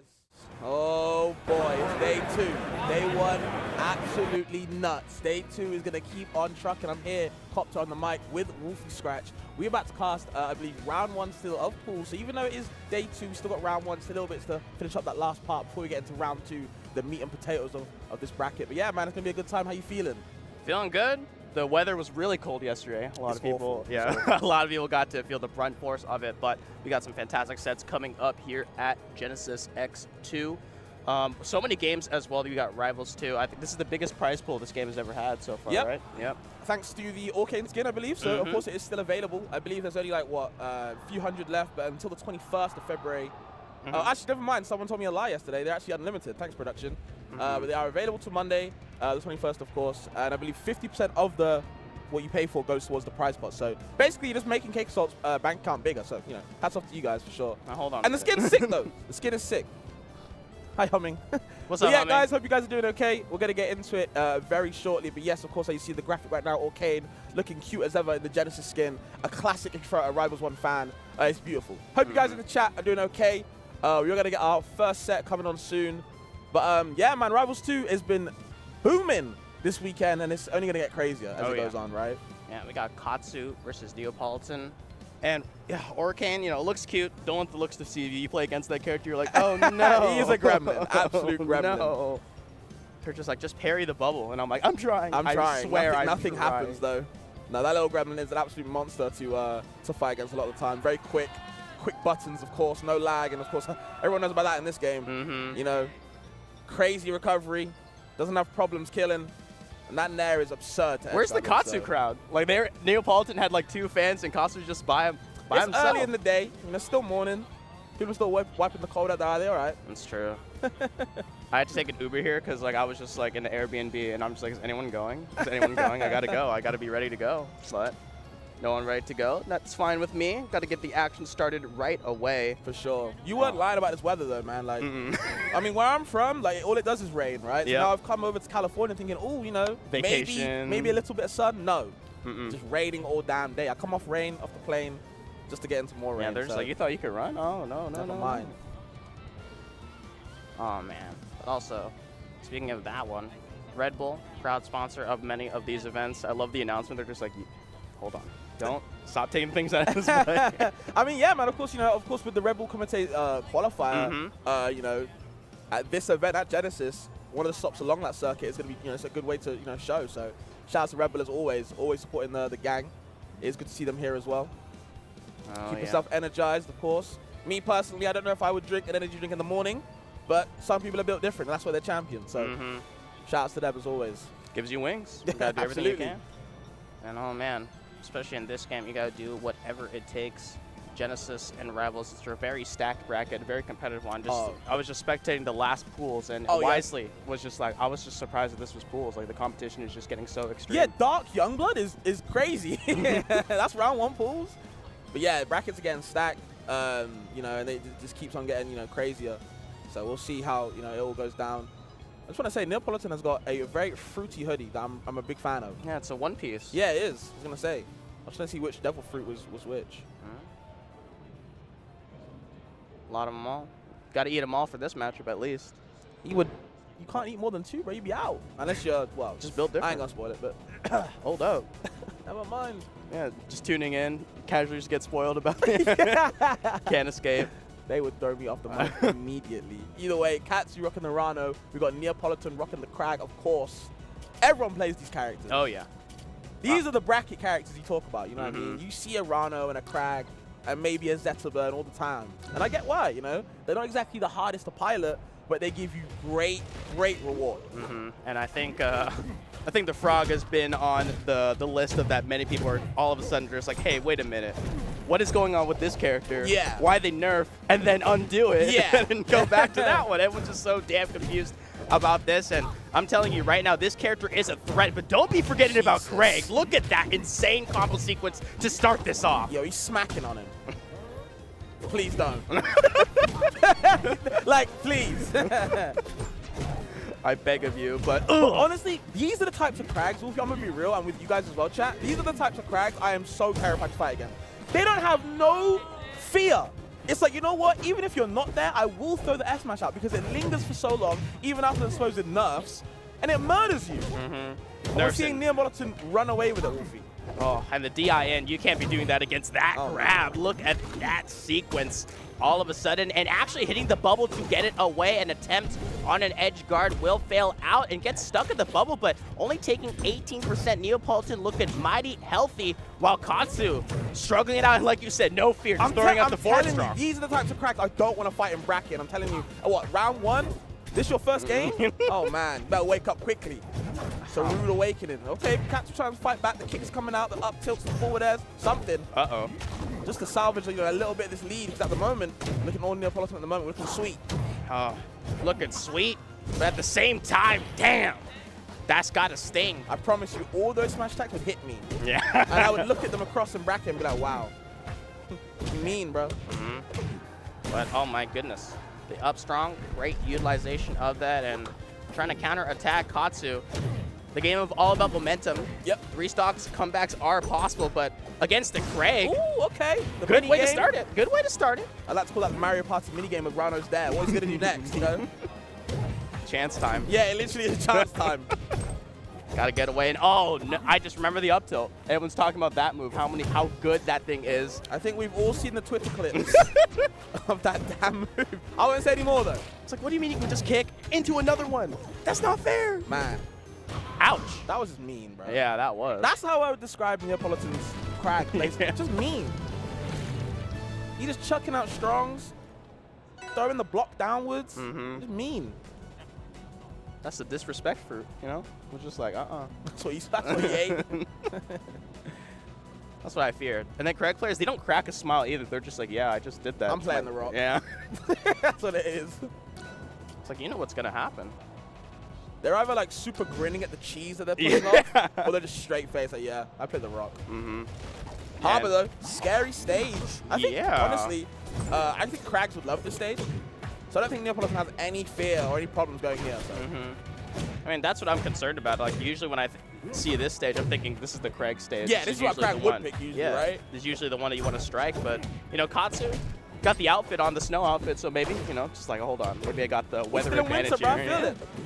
I get it, but all of a sudden, I mean, it's working out, making it that Neapolitan can't escape at a disadvantaged state, but a big mistake like that one, Neapolitan takes full advantage of it, throwing out the strongs that there's no tomorrow, great hitfall sequence, and as well as a waveland back onto the platform. So Katsu finding a better way to try to make this work, but incorrect direction. That's going to be a tilt leading into a 1-2, and Neapolitan once again striking back, but hold up, the momentum is right on the corner. It can go to anyone at this point. Yeah, Katsu's actually way back into this game, especially since, you know, compared to the first game, right? Applying a lot of pressure, but they're getting these setups. They just can't find the finish there. I've seen the down tips, I've seen the up air ones, but finally, getting the forward air kill off the side, taking the first lead in the second game, finally we'll see what Neapolitan does on the back foot. Yeah, and Neapolitan, this is the disadvantage state. This is the one state that Craig players don't like being. They're like, what do you mean I can't get out of that one? But a quick little up there saying, oh my goodness, I don't need to deal with that no more. I'm going to go ahead and reset back onto the neutral. But Katsu seems to have woken up. A big difference from game number 1. And you're going to need it against Neapolitan because like you said earlier with those strongs, no fear. Yeah, like I said, you have to wake up, man. Unfortunately, Katsu, thank God, you know, has to make sure what they can do. Here's the Nez, something. Oh. Okay, they're going to take off the rock, of course. They are throwing out buttons just to make sure. Something will hit, I promise. No, it will. And a down strong, not going to land. Great stuff on the platform sequence and the fair as well. Watch out for that pillar, but a great strike away. And oh, that's really good for Katsu. Oh my God. Oh my. That would have hit me, by the way. I promise you. Chat, would you have got hit by that? I would. I would. I'm being honest. Yeah. Sometimes you're the baseball and sometimes you're the bat, and it really felt like I was like a softball. I would look to parry it as if I'm smart and still lose. I'd be too slow or too early. Either way, Katsu looking great this second game, man. Great turnaround. Much better. Just honestly, it's just watching out way more for Neapolitan just striking at a disadvantage. Great movement, but no fear. It's no fear. I'm telling you, man. Who cares? That little combo you did earlier was cute. What about my forward smash, though? Look at it. Then when you get 100%, you get hit with a fair, and you're like, well, there goes all my hard work. Okay. trying to chase him down. I feel like Katsu's kind of overdoing everything. You know, second guessing himself with the dashes, the movement. Sometimes it can be flashy. Other times against players like this, where they're so stoic in their movement and so, you know, happy to just stand there, you're just kind of doing nothing for no one. Yeah, don't press buttons because they look good. You got to use them for that movement and as well as a purpose. And all of a sudden stacked into the air, trying to land, and once again getting hit up with a quick fair. All of a sudden it's a scary scene. That's all it takes, man. That is all it takes. And we thought Katsu was coming back into the game, but There's a Zetter in the crowd. wait, why? Right, look. Zetterburns in the crowd. Just chilling. Look at all these fools. All I have to do is just wave shine and do whatever I want. Damn, no, that was tough. I did think maybe Katsu could take that second game. They were looking good, but Explosion. literally explosion. Oh, You make like a wrong mistake, and then bam, like, you know, you're just like, oh, I'm so close. I can Eating take mad this. damage, I can so. take this to game number 3, and all of a sudden the strong, no purple screen. You just get to look at your screen and just dumbfounded. You're like, well, I just kind of died. But that's just how it works out in Rivals 2, one of the most, you know, the games where aggression can get heavily rewarded. You see all those combo sequences left and right, you know. But be able to talk about, you can just crouch cancel all your problems away.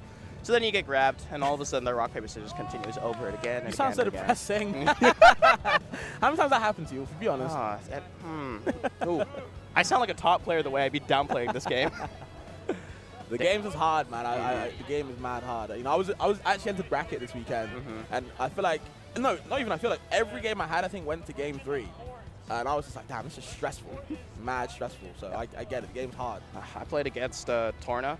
Oh my god, yeah, Rasta, right? Yeah, I played Extremely good online. Rasta. He's a good friend of mine. I was just like, all right, let's get some games in there. I'm like, wow, I can't play the game. I'm getting my ass beat. I think I was 24/7. saying that to, I think I was talking to Jet about this, like, before we commentated yesterday, that, like, in this game, you can really tell or really see the skill difference. Oh, yeah. Like, you can, like, if I play online, I play maybe, like, Soul Rifle or, like, I don't know, B-Bats or something like that. They will gap me, right? But then if I play someone like, you know, I don't know, I'm ranked, whatever, around my level, maybe like a 1500 person or a 1600, we'll be going close. And the difference is like, the skill gap in this game, you know, the knowledge they know, so crazy. Yeah. Like, get gapped. Like, There's a feeling of helplessness when you play against yeah, them. like, top players really show you, like, I feel like it's harder to upset a top player in this game. Oh, yeah. Compared to, like, some other platform fighters. You know, and that's why I think people might like this game, but also get so frustrated, because the power level, I think everyone said, of the cast of this game is nuts. You know, It's like, you look at characters like Aether, it's like, damn, this character's trash. But when you think about the characters as a whole, you're like, damn, this character is nuts. yeah, it's like I'm fighting against Ultra Instinct Goku and I'm a Yamcha, bro. It's not working out. That's just the power level of this game, and you know, it's always ever changing. There's still patches going on. The game's still alive and fun. It's new, so you know, don't get too comfortable on a certain character right now. Don't be a Krillin. You never know. You know, there could be a Goku the next day. Who knows? Yeah, you're just like, oh, look at this new tech I discovered. You know, it's like Krillin with the Destructo disc was just like, yeah, I got this. And all of a sudden, just like, what do you mean it's not relevant anymore? What do you mean everyone knows how to do that? Yeah, I feel like the meta is always changing little by little, so we'll see some things, but never mind. We'll get into some of that later. We've got Maya on stream against, I don't know, how you pronounce that, by the way? Oh, no. Oh, no. I'm going to say Wetzel. Wetzel. See, I hate this. Maybe Okay, thank you. Wutzel. Wutzel. Wetzel. Zell? Or Our ju- friends live. It's a fire tag. I like that. But, like, my favorite part on Twitter is just like, I can't believe they got my tag wrong. And I'm like, what do you want me to do? It's not my fault. I'm not trying. I like to blame it on my accent. I said if I had American accent, maybe it'd be easier for me. Sorry. I should just say Wetzel. Oh, it is Wetzel. Wetzel. Okay. Wetzel. Is it Wetzel or Wetzel? Sorry. Wetzel. Okay. Wetzel. Everyone sound it with me. Wetzel. It's like a Duolingo. Our friends live Wetzel. All right. I can't stop staring at Zetterburn in the crowd. Coming against Maya. Thinking, I know a Maya that plays this game, but I don't know if this is the same one. If it's Maple, then it might be the same one, but if not, then it might be a different one. Oh, Maple. That character's like really up in the air. People swear on how good Maple is, and all people swear also how bad Maple is. Yeah, I think a lot of people are kind of mixed on how she is. I think defensively she is nuts, and then people will be like, well, no one's playing her defensively, and I'm like, yeah, I know, but like some good defensive Maple is scary. So. But never mind, Maya is an Arcane, nice, and Wetzel, I have heard of them before, rocking the Rasta. Don't really see this matchup too often. We saw it a little bit at Frosty Faustings when Marlon obviously swapped to Arcane against BioBurb's Rasta. Oh, that's a not cute Arcane. Oh, you don't like it? You don't mess with the level 100 skin? It's a Cyclops Arcane. He's an actual gremlin, like actual. I mean, it makes sense, right? Only one eye, no depth perception, throwing out all those buttons. You just got to keep going and swinging for the hills. But Wetzel versus Maya, we got it up here in the pools section. And already starting off with kind of what we expect in this matchup. It's going to get hella brawly. Sure.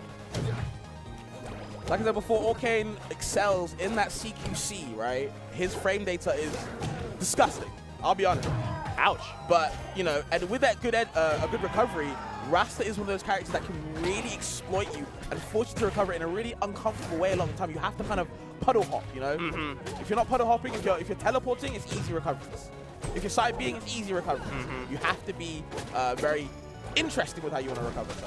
You have to just constantly be on your toes. You can't autopilot. Sure. That's like one of the biggest things you just have to constantly avoid. But great slipstream leading into a combo reset. Can't get the full sequence, so Maya trying to set it up with the cross-up on the aerial and DIing to the wrong way. Boba on the other side. Nice attempt on that one. That's the great thing about Orkin. You can go hella deep because of that puddle insurance. It really does help him with his edge guarding a lot. His edge guarding is, you know, some of the best in the game, honestly. He's got a lot of things going for him, man. People are still losing with that guy? Somehow. Somehow, some way. Okay, you know, we've been talking about Maya a lot with Arcane, but I feel like Wetzel, we don't really see too many Rastas a lot of the time. You know, everyone likes to say that Rasta is this top 1, top 2 character, like I say. But we don't really see too many Rastas doing it at that level, at that top level, right? Apart from Marlon, apart from some other good Rastas. So it is good to see another one, maybe at like kind of the lower level kind of rising up. We'll see what Wetzel can do, man. So yeah, it's like the meme where it's just like, who thinks Raster is top 3? Who wants to play Raster at that level? Exactly. But Wetzel's doing it nice, man. Yeah. I'm impressed. Gotta get it done. Oh no. Mix. That's the California driver special. You're like, I'm taking a right, but I'm actually taking a left, so you're gonna have to guess on that one. Gotta make sure you get that nice and on point. Great grab break as well. You know, one of the best tips I've gotten in the game about those is that, you know, it is a 50-50 whether you do the special or the attack, but you can just hold the button when you're getting grabbed and it'll work out. And swah! That's the Hawk Tua. Oh, yeah. Talk to him. Talk to him. Too easy. You just lose a close set, you hear that, I'm like, I'm crashing out immediately. I mean, I'm not gonna lie, it looked a little easy, the second half of that game. You know? And I believe, I don't know if that was Maya DIing in, but Arcane's way is actually kind of perfect for Rasta. So even with DI out, maybe that was still kind of true, so kind of nasty for that combo. And I do feel like I understand why some Arcanes might not like the matchup. I am of the opinion where I share it with Marlon, where I do think Arcane actually has a good matchup against Rasta, just because of, you know, Rasta is what I like to call a princess, because he is the lightest character in the game by quite a mile. He getting hit once as him is like getting hit 5 times his blocks. He doesn't want to get hit. Things have to go his way, or it's a bad time. You know what I mean? He's gonna have, you know, kicking his toys out the pram. So with a character like Arcane, who has these fast buttons, who kills super early, you got a couple of down smashes, you get a little bit wrong, you're done. So I do feel like Arcane has a little bit of an advantage, but that's also how Marlon thinks. So maybe I might be onto something. I mean, Wetzel though, not showing that. I mean, I think that's why Rockwell was picked, to try to cash out on those early KO sequences that you can get as Arcane. Makes sense. So plenty of reasons, but we have yet to see it. And finally, the bubbles do find some value, but the slipstream value and the bear, that's Rockwell for you. Yep. And of course, Arcane back air has been buffed recently. The hitbox, for some reason, has been made even bigger. So we don't know why. It's even easier to hit that. Tried to get the super jump puddle hop, just couldn't find it. Unlucky. No puddle available on stage, I don't believe, so they could not do anything else. Good on Wetzel to kind of recognize that and keep them in a chokehold. And pinned in the corner as well. Maya, great advantage sequence and moving it on forward. Wetzel does get out for now, but that platform kind of get in the way of the puddle. So trying to escape, both of them have such a nasty there, but great breaks from these grabs. Yeah, you keep talking about 350s, but like they're only going for the 100s, bro. It's just a B button only. I want a bit this, of autopilot. I want the special. I want now. I want it so bad. I mean, I get why. With special problem against Arcane, you get quite a lot of reward. That up strong on the top plat to kind of cover actually works on Arcane as well. So Gotta hold it on there and make sure you keep it going. But I think that's one of also the rough parts about Rivals too, that people feel like sometimes when you swing first, it feels terrible because the whiff punish potential you can sometimes get. Sometimes. I like the finger point. There is a huge asterisk next to that because we've seen it plenty of times, but still great stuff by Wetzel. And try to continue on this sequence. And Maya, I don't know, really needs to find some way to avoid getting comboed out because I've yet to see a really strong confirm. They really want that special homer, but it's tornado season. Please, the A button's there. I promise. I don't believe in it. It's like typical, going for the B button and just look inside the mind of Wetzel. B button, never let me down so far, but great. Finally, Maya is able to get it, and the Sandstorm comes into play. We right back into it. Not over yet. Okay, mix. That was mix. The down B catch. Has to get the down air reset to throw him backwards to mix up the DI. Good option from Wetzel. Okay, there's no escape. To down strong, and yo! What a finish from Wetzel. And we get to hear the line. Too easy. It looked easy at that point. Damn. Got it out. Great usage of the strong to kind of cover it. It was checkmate. As soon as you're in that sequence, it's like, damn, there is just no escape. There's nothing you can do. It's check. That's it. Down air is, even though it's been nerfed, I think a couple times it is still a crazy move to have in your arsenal, especially as a character like Rasta. 3 different hits, different angles. Like I said before, mixes up your DI. Got the spike that time into the down strong, so you're getting double spike for your trouble, double dip. Not a good time for Maya. But she was putting up a good fight, honestly. Yeah. She was putting up a great fight. But I think it was just too little too late when she kind of locked in. And Wetzel was already there, man. She's over the finish line. So shout out to Wetzel. Great Rasta. And honestly, Maya, she can't sell herself short. She's a pretty nice Arcane, so we'll see how she does in losers. We're going on to the next set, whichever one that is. Hope you guys are enjoying so far. Been some interesting sets just for round 1, man. The skill level, it's nice. pools. Yeah, I know. It's pools. Pools only. So. And we've yet to really see a blowout. That's kind of like how good the competition has really gotten here. And Genesis is the one tournament you definitely do not want to miss out on. So many different streams, and as well as a nice little crowd and audience to go along with it. So, and also, you just saw an Arcane. Y'all want to make sure, and you can buy the Orcans. And Unlimited one, don't listen to Fabs. He's lying about that, saying it was limited. Yeah, my fault. Maybe I'm just greedy. Maybe I want them for myself. Like, you can send me the Arcane skin. Make sure to go in on there. 50 of all sales go towards the Rebels too, because this is the biggest pot bonus we've had. I think it's like 10,000. Yeah, and actually, thanks to the Arcane skin, it's actually a bigger price pot than Ultimate right now, I believe, which is crazy. That's crazy. I don't know if it's bigger than Melee's. Damn. 10,130. Thanks to y'all. Yo, drinks on cake this weekend. I'm joking. No, I'm not. Oh, man. Players just going to be like, hey, Cake of Soul, you want to eat this little stack I made for you? Okay, let's just make sure. Man, I just don't feel good. It's like, Cake, you at Guildhouse tonight? No? Yeah, you are, man. Yeah, of course, we are going to take a little quick ad break before we get into these next sets. So, stick around. Some action is still going to be happening. Don't go anywhere, man. Better not. Red Bull gives you wings.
What is up, everyone? We are back here at Genesis X2. For Rivals Pools, I am Wolfie Scratch, and I am joined by my good friend from across the earth. We got Fabs over here. All the way from across the earth, bro. Long flight. Oh, yeah, different time zone. It's so funny. Everyone's like, hey, man, how was the flight? And I'm like, in the nicest way possible, like, there's no point asking about the flight, bro. Like, we are in the West Coast. I'm from the UK. Direct flight to San Fran was 11 hours. Don't ask me how the flight was. It's like, what do you think? I'm going to tell you every time. It was okay. Because I was asleep for most of it. So, just in future reference, if any of you guys ever see me at a West Coast event, like Genesis, and you say to me, hey, man, how's the flight? You'll know. Don't ask me. Just don't ask. It was 11 hours, bro. What do you want me to tell you?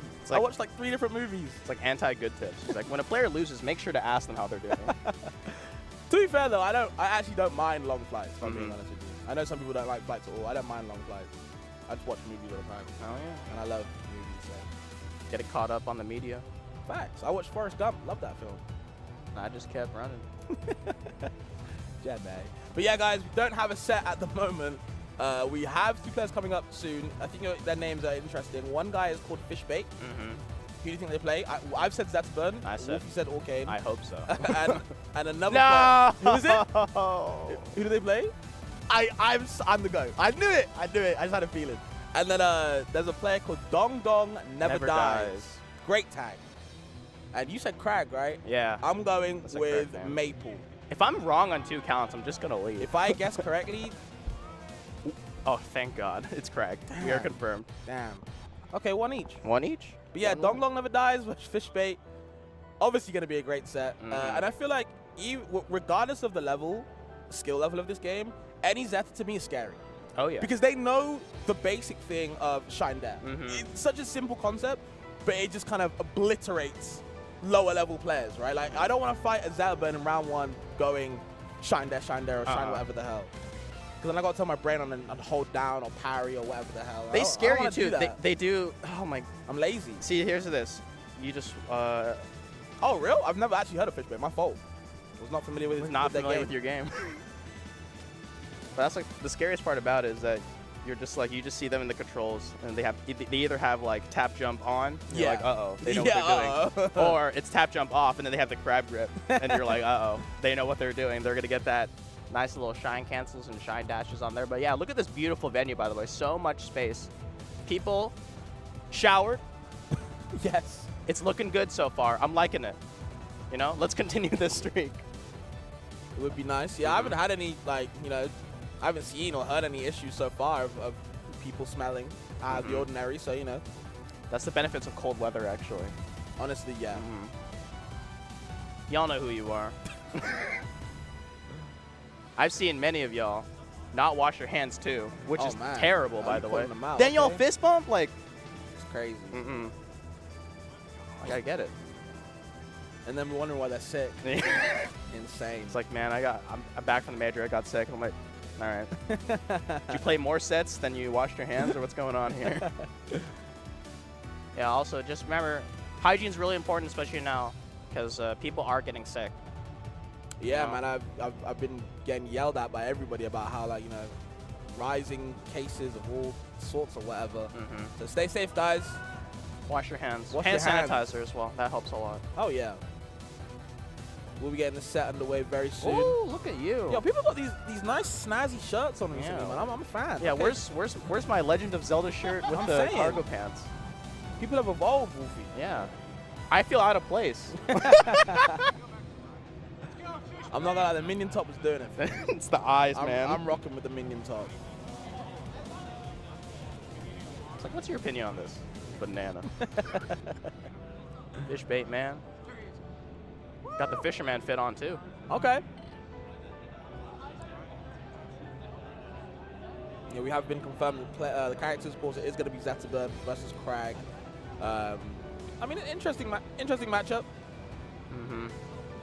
I'm loving this. Hot take: Rockwall is a bad stage. That stage is fun as hell. You think Rockwall's a bad stage? Someone said that. Yeah. I mean, I get why. It was egregious in Rivals 1. It was egregious in Rivals 2. It's egregious in Rivals 2. I get it. There's a certain wintry map. Like, no one has good intentions if you're picking Rockwall, is my opinion, right? Like, and I do the same. I'm not, you know, I'm guilty too. Don't worry about that. That's why I like it. Yeah.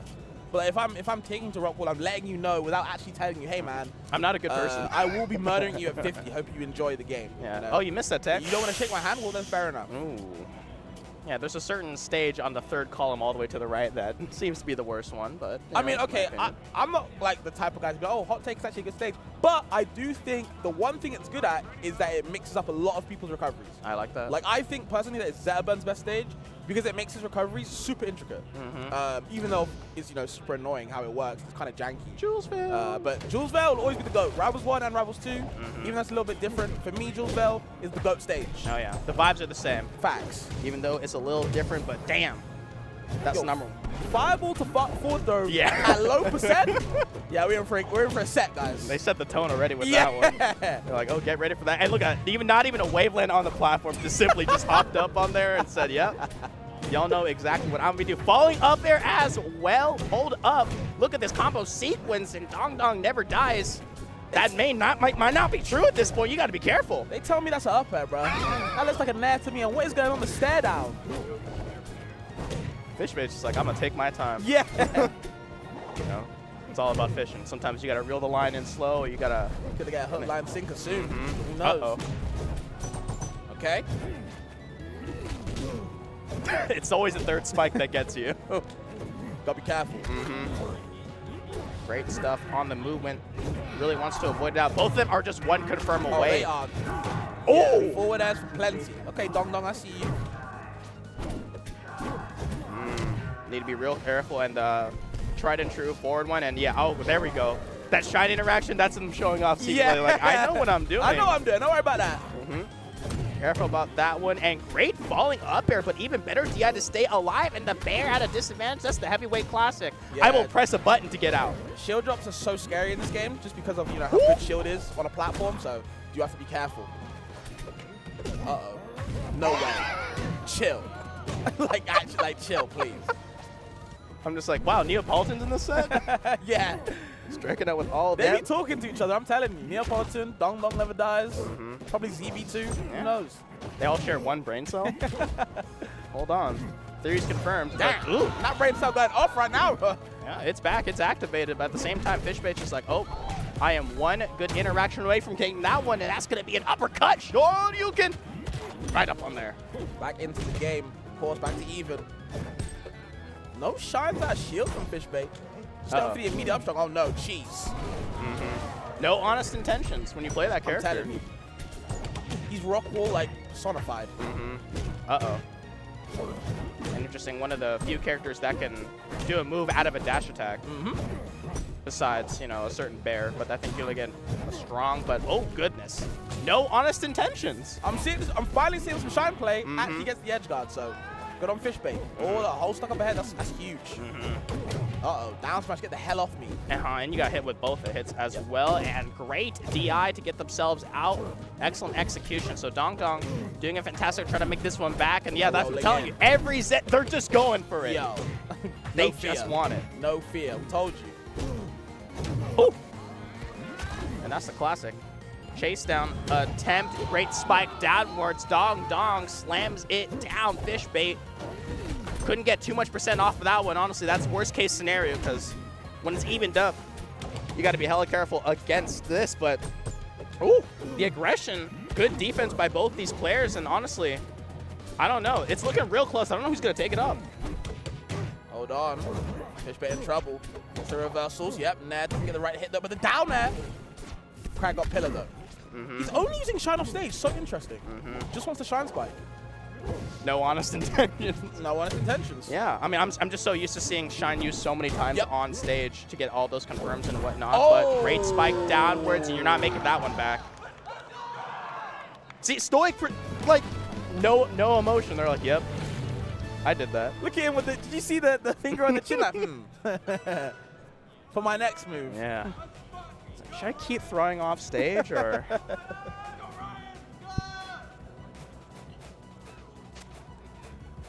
And Fishbait was just like, don't take the water break. Ban your stages already. Yeah, interesting way to kind of like end that game. I do feel like Fishbait kind of had a little bit of a lead until you get spiked a couple times. It's like, damn, are we not going here? I love that stage. That's my favorite stage. Fire Capital is your favorite stage? Yeah. I've actually never heard anyone say that. I just like the platform layout, and it visually looks cool. It does look cool, I will agree. I feel like it plays out very slow. in a Maybe that's why I like it. I prefer it playing the game a little bit slower. Okay. I'll make sure to take note of that if we ever play in bracket. I will not be going there. No good intentions. That's true. And now decisions. This is the melee player Fishbait, yes. And apparently they play Peach. So that explains none of the shining on stage. Okay, yeah. Fair enough. You've got the shining.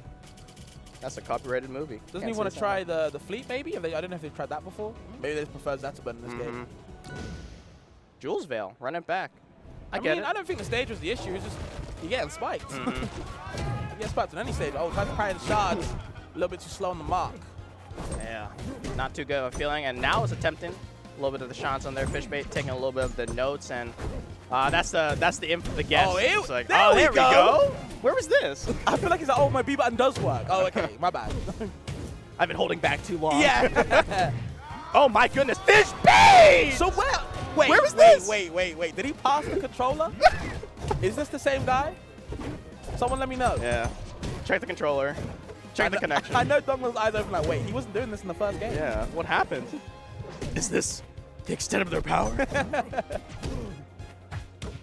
No. Friendship wins. Moment. Trying to get it down there. And, oh no. Yup. Oh How many no. can we get? Hey. Fast for the life. I need big. Hey. Oh, yeah. Can't land.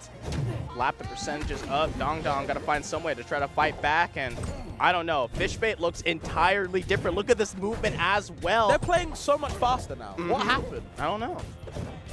I'm seeing shine grabs. That's like the level 2 mix-up. Eight. Ugh. I don't know. Oh no, and this is like a reminder to all the Crag players. They're like, oh wow, my disadvantage can suck. Yeah. Oh man. And it's just getting worse. Fishbait just seeming to like activate like the Winter Soldier all of a sudden, like the words were spoken, exiting the chamber. I ain't Bucky no more. Stop for stock though. Dongman got an interesting reverse forward end. Meanwhile, Fishbait trying to tie it up, or tie it up in game, should I say. He's angry. Charging it up as well. Damn. The pressure. Damn. Hold on. Too much dip in your chip, maybe. I was expecting a ledge hog right there. Oh my goodness. Yo. Chill. Fishbait's just like, I downloaded all the combo videos. Like what actually happened? I don't know. The Red Bull hit, I guess. Yeah, the Red Bull hit. Like, look at this, like, it's an entirely different play style. I think that's the shocking Literally, part about it. Like, I can't recognize Fishbait. He wave landed that time. Yeah, that see, last time. Yeah. everything's changing. I don't get it. And Fishbait, you know, just doesn't matter. And I know Dongdong's even more confused than we are. Damn! Did he change his controls or something? Dongdong's laughing because it's just like, what happened to me? Yeah, like, I'd actually be thinking, like, what the hell just happened? Like, chat was just like, wow, this one's not using shine on stage. We're like, wow, where's the shine instead? Where's it's playing too slow? Yeah, I mean, I like to be honest, but at the same time, I was like, you know, why is he not using shine? And then second game was like, hold on. Yeah, we spoke some code words or something. Maybe. Like, I don't know. sleeper agent. You know what? I can't see his ears. Maybe he got a little something in his ears. Someone feeding him information. Production, can we get a little close up on the ears? I don't know, man. Yeah. Something. Maybe. It's like the chess tournament drama all over again. Check his clothes. What is he doing? Man, that was like when you pass the controller over to your sibling. Saying, hey, can you beat this boss for me? Yeah. Fishbait activated up on there. Like, like legit, you were not doing this game once, so what happened? who are you? And as well as understanding that now Dongdong has to approach, just holding the shield as well. This My looks so goodness. free now. Yeah, it just... You just gave Dongdong hope for no damn reason. Yeah, no hope. What is wrong with you? Damn. I guess he got fishbaited. Yeah. Like, look at this. Fishbait's literally just standing still, waiting for the approach option to happen, because she's like, I have the lead. I don't really need to do so much, but Dongdong got to find some way to fight back, but can't even escape the air-to-air combinations. And Fishbait, once again, utilizing the stage to the fullest and continuing on the sequence, grab chains, and Doesn't even jump on the fly. I'm saying, oh, I can finally waveland. I can finally do all these things. But I don't know. Fabs, this is... I don't even recognize Fish Pit Yeah, I was anymore. going to say that. It's actually kind of funny. I've just never seen such a drastic playstyle change. Jesus. You can hear the Marvel Rivals. Again! Damn. Can't escape. And as well as try to get the bear confirm as well into the strong. My goodness, but Dong Dong never dies. Staying alive for so far, but a whole stock down. Yeah, he's got some work to do. Put your hiking boots on. Take a little climb if you want to do something, anything you can in this set, because it's looking all but over. Okay, neutral B grab. Tries to get the tech. Chase, but just can't find it. Fireball stopping you, can't get the up strong. There's the down, don't chases. Guesses wrong yet again, and now you're off stage. Versus this absolutely amazing shining Zetterburn at the moment. Oh, yeah. Oh, incorrect DI, so a little pop from the crowd seeing that there's a little bit of survival blade, but 143. And I'm telling you right now, Zetterburn's not one of those characters that struggles to kill. Yep. Okay. All right, make something happen. Pack it up. Oh, he went for upper and stuff was going to go for down there. Yeah, same. Okay, like the spaced up airs, the shield. Get away from me. Zetterburn has got some great aerial drift, so he's able to fade away. Oh, Swat. Damn. Big claw. And Dong Dong is just nodding, because that's all you can do at this point. You're like, what happened to me? I thought I had game one in the bag. It looked so damn good. Walking around, Fishbait's just like, oh, I remember all these chain grabs, all the melees downloading back into me. Oh, this is what you do. I understand it now. Hold on, though. Hold up. Dong Dong doing something. He's alive. And Hold on. This is really good. This could be it. Oh, no. Greedy. And you can't against the Zetterburn. You just need to get that nice security and find a way to out, but you can't be approaching like that one. Fishbait, a new lease in life, and happily taking that in stride is continuing this advantage state that Dong Dong seemed to never get away from, and finally does so too. Greedy. Hold on. Hold up. It's not over till it's over. The Crag is a heavy boy. Dong Dong don't die, maybe. Oh. Uh-oh. Okay. Yeah, maybe that was a combo in another day and age, but... Guy's in, unfortunately. Still going. The read. Never mind, doesn't get it. Back though, off stage. It's the win condition. Hold up. Down there. Great Oh, crouch. no. Cancel up with the catch. Don't Hold get up. wrong. Okay, now you just got to be careful. And now a greedy grab by Fishbait, Very too. greedy. I think Fishbait might be getting a little bit too tense as well himself. Hold up. Oh, you can just get it all in here too early and can't get the confirm since the percent is actually too high. Crag might be escaping. Hold on. Wolfie. I don't know. That's a huge mistake. Alien finds up smash. A little bit slower. Where you going? No spike. Wait, this is so crucial. It's a game 3 situation. Both of them are technically last hit. Rate confirm. Down strong. The shards. No, that was it. That was the stop. Hold up. Now we have to reset. Good DI. Still surviving. Yeah, hold up. That might be it. There. Yeah, that was it. He needed that stop, but just couldn't find it. Dong Dong just came alive in the set a little bit too late in that second half of the last game. And that was Pools, by the way. That was Pools. That was Pools. Fishbait, though, get a little bit shaky at the end. Yeah. It was after missing the confirm. You literally see Fishbait's eyes widen a little bit, like, uh-oh. Oh, my goodness. But we're back. The polar opposite fit change is crazy. No, like, absolutely. I look like the person who's definitely just like, oh, when's my Pools? He was a different beast. Oh, look at that. That was crazy. It's me. Oh, that is quite literally you, yeah. Like, I love Rivals too. I love this game. Crouch canceling, what's that? Waveland. Floor hugging. Yeah. Oh, I love when people are, when BioBurb, it was just like, here you go. Here's a video about why I dislike, floor hugging and as well as like the crouch canceling. Remember that video? Oh my god, yeah, because everyone was everyone was mad at that video. I actually remember that. I mean, I enjoyed the video. I like BioBurbs. I mean, my favorite part is people complaining about it. I'm like, you don't even play this game. I think people felt it was a misrepresentation of what actually CC is, coming from other games, like, other games. So I don't know. But to be fair, it can be a very frustrating mechanic. Oh no, sure. I understand.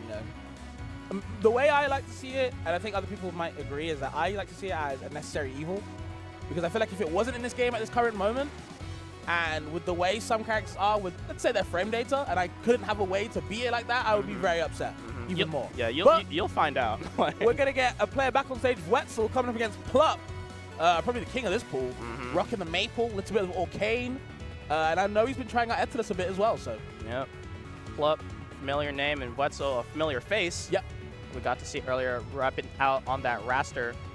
So, a lot of fans on there. Spam this pretzel to help this Wetzel. I like that. I like that. Holding up with there, but oh man. It's just pools, and there's been some fantastic sets we're able to see. For sure. All right. And all of a sudden, land this up. Yeah, in this button check, I can hear Maple, so I do believe Plup will obviously be going her, of course. That is the tried and true main. Did see a little bit of your Kane in doubles, so I don't know if he'll rock that out for certain matchups. I don't know. We'll see how this goes. Maple Rasta, though, interesting matchup. I think Rasta will always love fighting a fast faller just because it is so hard to escape.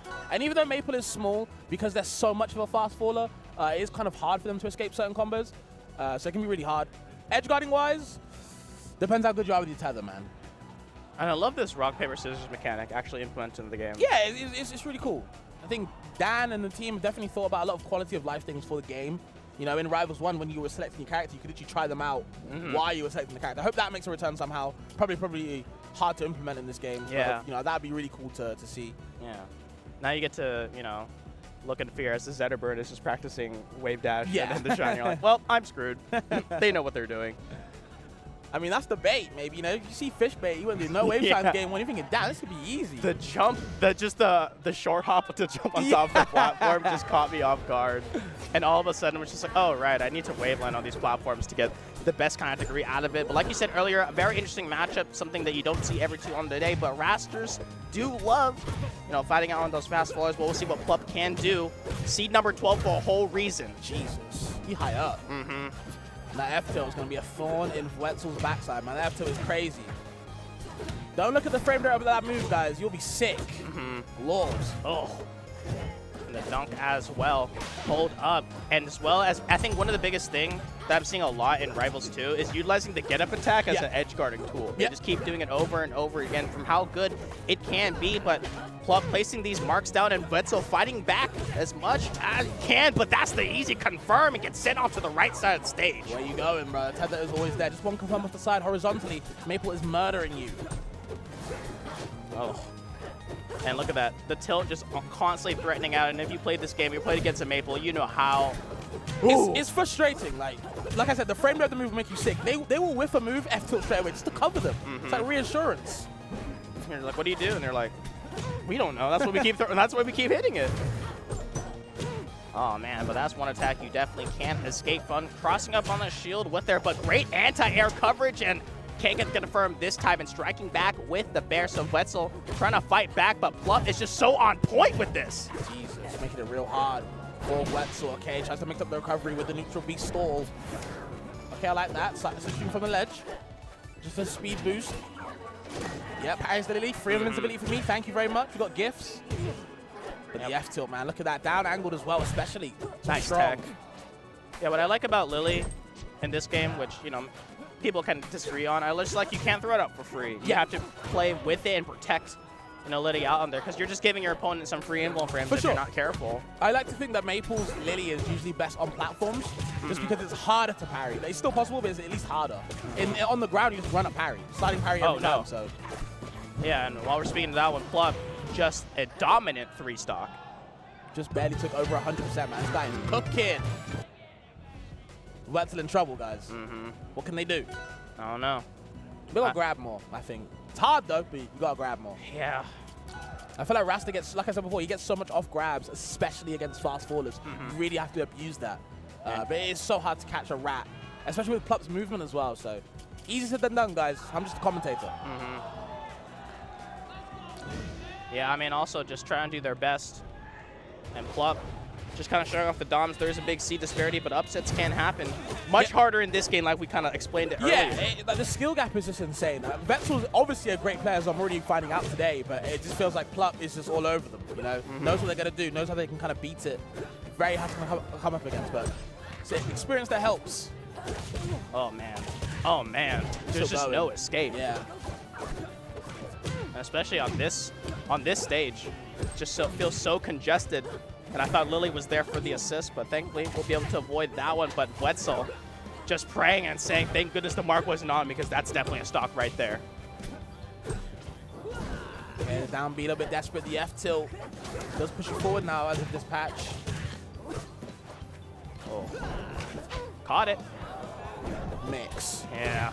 It's like a little blender coming down on there, but a missed opportunity, and great stuff on the recovery on Plup's end, and that spike just sends at a diagonal angle that just works out perfectly. So Wetzel trying to find some way to get it, and gets the first confirmed that I've seen the entire set in an edge guard situation, but just misses out on it. Okay, we're going up. Finally he gets the special pummel and doesn't do anything with it. That sucks. He's been fishing for that since the first set, but unfortunate. Couldn't get too much from it. Plup doing a good job of escaping. The Lily set up as well. The down throw takes it away, but the dash is there to catch where you're going. Maple's everywhere. Maple's everywhere, and Wetzel's just simply trying to get away, but the try to intrude tilts are just being a flurry of it. Great tech to kind of escape out in there, but you have to be so careful with that marker, but that's the problem. Plup gets it flying off. Finally a stock taken, so Wetzel on the board, but at the same time you can't be overextending, because look at that. Ooh, tries to beat it out with the forward air spike, and oh man, that special get-up is ill-advised.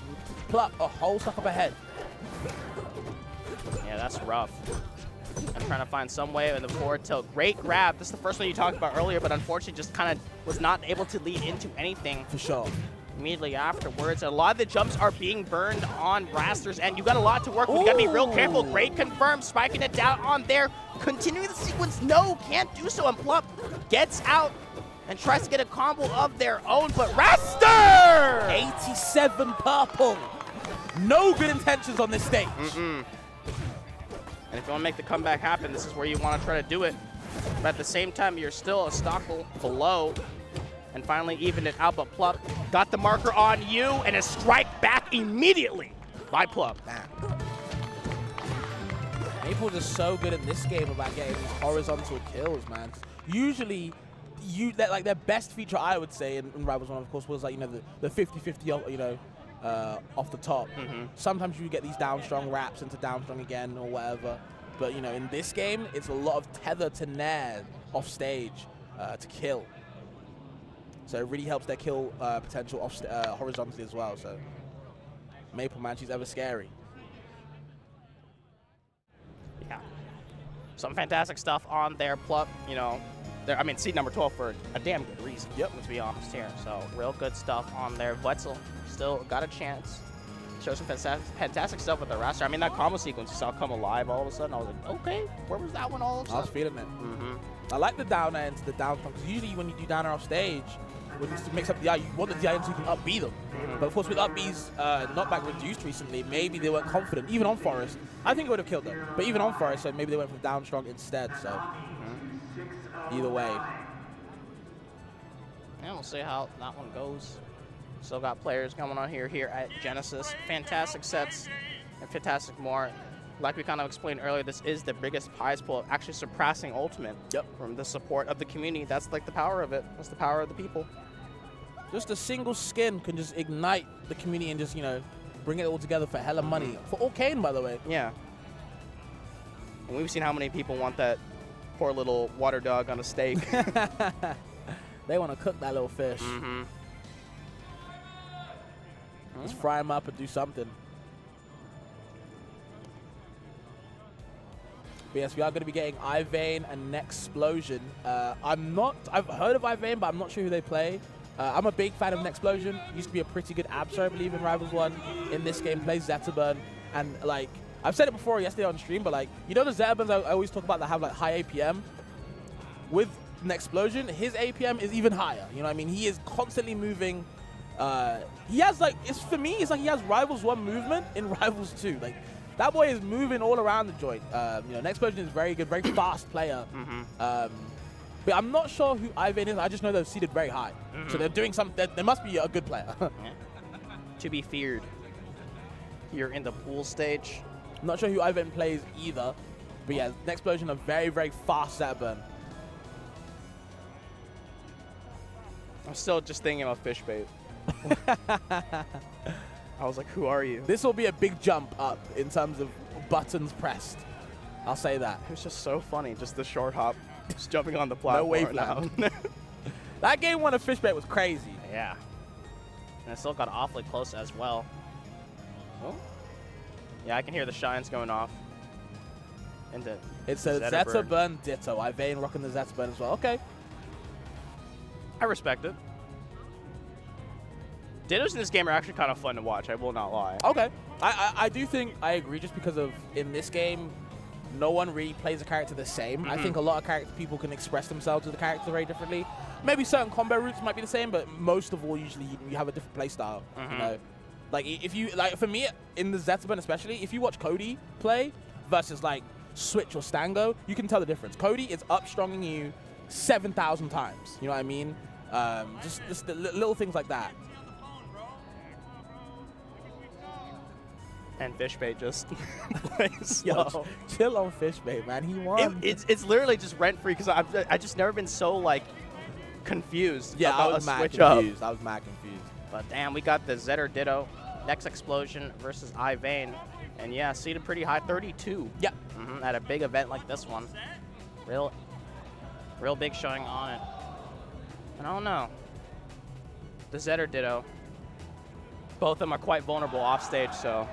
Yeah, and I do think, as we saw with Fishbait, the shine spikes, you know, you can get a lot of them in concession. Of course, now you can actually tech the medium hit stun, so that does help, but still is very potent, you know, edge guarding tool. So if you're not ready for it, it can be very hard. I don't know how many times you guys have played the Ditto. Probably a lot, because Zeta is a very popular character in this game.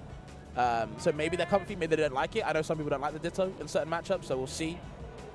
But maybe we can see the skill expression from both these guys and how they play Zeta. Or maybe it'll be the exact same. Who knows? Yeah. And what's the all reliable is the Jules Veil. Fist bumps are exchange. Okay, I believe this is Ivane on the Vampire and Nexplosion on the Retro. Yep. Damn, straight away. Not Yeah, wasting any time. Rushed in. Get those hits in, and the up strong as well. Get it out on there. And hear this. Oh my god. Yeah, they You were right. They're smacking each other. An actual cat But fight. yeah, if you watch the Retro Zeta, like, I don't know, it's definitely a notable thing about Nexplosion, but he's just always moving. His APM's crazy. A StarCraft player. Gotta keep on moving on forward. Look at them both are shining and moving everywhere. Marks placed as well, and the shield pressure continues on forward. It's a flurry of attacks that's really hard to track at this point. Sure. And it's actually very interesting to see how other Zeta Burns deal with Zeta Burns shield pressure. Of course, it is. I think it's unarguable that he has some of the best shield pressure in the game, but it's how you respond to Shine. I don't think Shining is exactly the broken move everyone likes to think. I think it's the moves what Shine offers you. Are they going to go for Shine Grab, Shine Dare, Shine anything else? You know what I mean? That's the kind of the broken stuff. But just like that, Shine Edge guarding as well. Maybe the move is broken, my bad. But either way, we will see how these two get on. Very squarely even at the moment. Yeah, and trying to cash out on the fire immediately with the strong and continuing on with the shield pressure. You're going to get grabbed, and the great thing about Zetterburn is that you can get so much off it as well. Vulnerable off stage, trying to go for something else. Great recovery to kind of bypass the ledge hog situation, but I'm missing a ledge, you know, wave dash onto the platform and continuing on the aggression. Both of them are just exchanging blow for blow. And they're understanding the mini game as well of Shine. If they're going to go for Shine Grab, well, cool, I'm just going to CC down, down tilt. Gotta be so careful, and you can't be missing techs in this Ditto.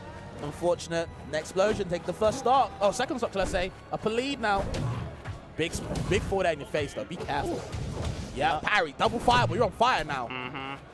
You hell on there. You need to avoid out all those strongs, and great recovery to escape. That's not going to be a safe move, but throwing out those jabs, just knowing you're going to run directly into them. Great combo sequence, but Nexplosion still staying alive, but for how long? And thankfully the platform was not in time to go for a strong confirmation. So Ivan struggling to kind of finish off this stock, and I say that, and whew. We still going, though. Yeah, I know. Don't worry about that production. We still going. And Nexplosion finished the job, though. Ivane's about to come back. The Vampire never dies. Ever present. Gotta be careful. It's dark out, too. Yeah, absolutely. Oh, the Shine Spike charges it as well. Because for some reason, Zeta can charge the Shine. We don't know why. Into the upstrong and Nexplosion. Feeling pretty good. He's still. Production really don't want to end this game. We love Nexplosion. Oh, no. Don't curse him, please. Oh, no. Don't curse him, please. Production curse? Never mind. Nexplosion. Third time's the charm. Gets Yeah, the there first we go. game. He's feeling good. Nodding his head. You just like keep looking up. You're like, why am I there? Why am I there again? I didn't win yet. Hold up. That's a strong game. This could be a little bit of an upset. I do believe Ivane is the higher seed, so. 32. Yep. The explosion's like 96 or 100. I mean, that's what's potent, and also like that's what Zetter can do. Yeah. It's just such a volatile Ditto. And you explained it earlier, like you don't want to be playing against the Zetterberg in pools. Bro, I don't want to play as Zetterberg in pools, man. I don't want to have to auto floor hug and parry the shine, all that stuff straight away. Like that, at least give me some time to warm up. Yeah. No time allowed for these two. Going straight off the gates, an explosion. Trying to start where he left off in the first one. Yep, parry on the fireballs. He's used to it now. Can't get too complacent with it. And Ivane needs to find some way to kind of warm up and realize that they're a great dash away to kind of catch the overextension with these aerials. But an explosion just simply says, what if I just get a double up fair? Great parry. This has got to be a huge combo sequence, and Ivane actually drops it. Can't be dropping combos like that, bro. I'm sorry. I know it's pools, bro, but can't be dropping. Hold on, Ivane. Cook up a little something. Shine on the shields. Oh my goodness. What are you doing? That pressure. You talked about earlier, some of the best in the game and in the department, and now look at that. You These can't fireballs are useless, I'm telling you. Can't do that. That's just free damage. And the shine out of shield. Great stuff with the confirmation. The platform comes in just in time to save out a weird little misinput by Nexplosion and trying to stay alive, but can't do so. Ivane strikes first blood. Okay, blood has definitely been struck. Ivane feeling it, definitely feeling that strong as well. We're back to evenly squared once again. Nexplosion not down and out with that fight. Oh no, double shine. Damage. You're on fire now. Yup. Oh man. Consuming the fire with the up strong. Still going. Ivane putting damage on Nexplosion's head. Gotta be real careful of it, and finally it lands the grab, so it's gonna be a tech chase, but does get away, so only a measly 4% in return with it. But yeah, you can't throwing out those fireballs. They're just free. It's just like a little test to make sure that you're paying attention. Ugh. No good intentions on this stage. And even in the Ditto. I'm saying. We have the same tools, yeah, but we don't have the same mindset. Gotta be careful, but look, oh my goodness. Jesus. Hold on, Nexplosion's time to cook. Hold up. That's an overextension. You gotta be held careful, but great recovery. To hug that ledge. For dear life. Yeah. Okay. Yep. You're dead. You dead? Able to live, yep, with the mix. Nice. Up air coverage, though. Really smart from Ivane. A lot of pressure actually forcing Nexplosion into a bad spot. And now we even.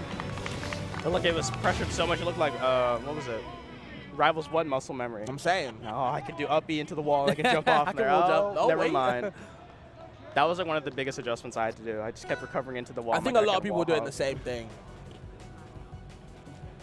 But yeah, I'd take a minute. It looked like he had it in the bag in the first game, even though it was kind of close. And in the second game, Ivane just came out swinging immediately. Yeah, I do think Nexplosion's issue was just dying too early, unfortunately. Which, like I said before, is the volatility. Or we get a chug on stream. Please. Be careful.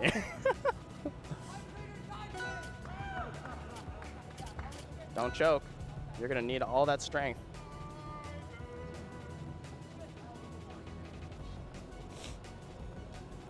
Not banning Air Armada is very interesting to me. I know some Zetterburns actually like the stage just because of how long the stage is. So you obviously get a lot of tech chases. You can get obviously like strings and combos and stuff like that. I just always think of the recovery. You know? Yeah. Getting shine spiked on that stage is a death sentence. That does sound horrible. Yeah. Just get sent to the right and you just get pineappled immediately under there. It's like, I don't know. Changing the music, I respect it. But I mean, if you're Nexplosion, I mean, I'm looking at all these stages. You got a triplat ready to go. Nope, that one's banned. Get off that one. So what does this lock symbol mean? Oh no. Oh my goodness. No good intentions? Yeah, I guess not. I was just like, my eyes kept going back to Rockwall because I'm just like, so far, there has been no honesty in this venue. Yeah, no good intentions, bro. We're getting mean out here. We sinning. No repent whatsoever in this Naytown future. We about to get on, guys. Game 3. Yeah, the decider won, and it just had to be Rockwall on a Zetter Ditto. Very good way to, a fitting way to end. Oh my goodness. Oh wow, it was beneficial for the explosion somehow. Somehow, I don't know. Uh-oh. I noticed in the game too, Vayne wasn't doing too many fireballs. I think he learned his lesson from the first game. Definitely benefited off that a lot. Yeah. How he landing though? It felt like a CPU at that point. Just Yeah. It was just an auto parry script that was just kept on getting activated. But all of a sudden, being able to mix them in there, great nair with the edge guard. And I don't think he'll be able to make this one back. Oh, he will, bro. Interesting recovery with the fireball the wrong way, and honestly, kind of worked out. Nice. Never mind. Nowhere to go. Vayne is there to cover it all. Next, in a little bit of a hot water. How is he going to get this first stock? We need that same momentum that we got in the confidence from game number 1. For sure. We just need to get these 1-2 hits, as well as being able to cash out there, utilizing that shine, being able to land the side special, so a little bit of a ticking time bomb, and Vayne immediately going back, but actually confidently being able to get a grab, able to leave into anything, and a confident chase down. That was a hunt, bro. Oh. Okay. Shine, get off. Yep, shine for shine. Who eclipses who, though? We'll have to see. There's the grab. Up throw on a fast forward, of course, does work out very well. Uh-oh. Damn, and this is the cat fight from game number 1 that we were used to. All of a sudden, canceling on that shine with the jumps, crossing up on that shield. I don't know if Vayne played Rivals 1, but you can really tell the Nexplosion is a Rivals 1 player because they are in love with platforms. They are in love with it. I always say this. Rivals 1 players are in love with platforms. You see Nexplosion will always retreat and just platform dash or plat dash a little couple times. Ooh! And it's back to business. And wow, it was just able to duck underneath it. But hold on, a platform might be the actual killer. That could have been next nasty. Oh, just misses the up strong there. Oh my goodness. How'd you get back to stage though? Fire is there to cover it in the F tilt. Great catch. Yeah, needs to do something so well. Great use of the shine, and actually doesn't get the forward strong. Great crouch to avoid the little bit of the projectile, but a dangerous position, but gets away with it. Yeah, shield dropping is so strong on platforms. I've been saying, watch out where you going. Oh! The down strong. Great call out from Vayne. Next in trouble yet again. Forward though is going to get the purple, and we're ending it. Back to even. Sand is blowing, Wolfie. It's sand is blowing, but the fire has to burn even brighter. We'll have to see what he can do as the chants go off. And honestly, it's really dependent. Gets the first little hits off with the fire going on. So Nexplosion, once again, trying to start off with the momentum. And I'm starting to see it even more, just constantly just going on those platforms, even in the neutral game. They love it. I'm telling you, they're addicted. That was their Valentine yesterday, I'm telling you. Hold on, where you going, though? Shine on the tech. Oh, my goodness. Get off me. This is where the nerves come in. Yeah, absolutely. You got to watch out. Even more. Look at him, please look at Nex. Just resets every time. And you're just giving up stage control, I feel. The forward air doesn't get the second hit. That was a really dangerous situation, and the percents are basically even up. Both of them really respecting it out, and they're playing more rounded. He really wants the fireball. Oh! The guy's in on the up throw! You can't do that! You can't do that! Vayne taking advantage! And all of that from the bad DI from Nex. Damn, what a hot set. Game of inches. One wrong DI. Yep. And Vayne was just like, I recognized it immediately and was able to get the strong. Damn. That was a hot set. Oh! For the crowd? Nex was there, man. He was just there, but just couldn't finish up the job. Vayne, hats off to him for doing a really good performance there. But that was a slug. You know, that was a slugger.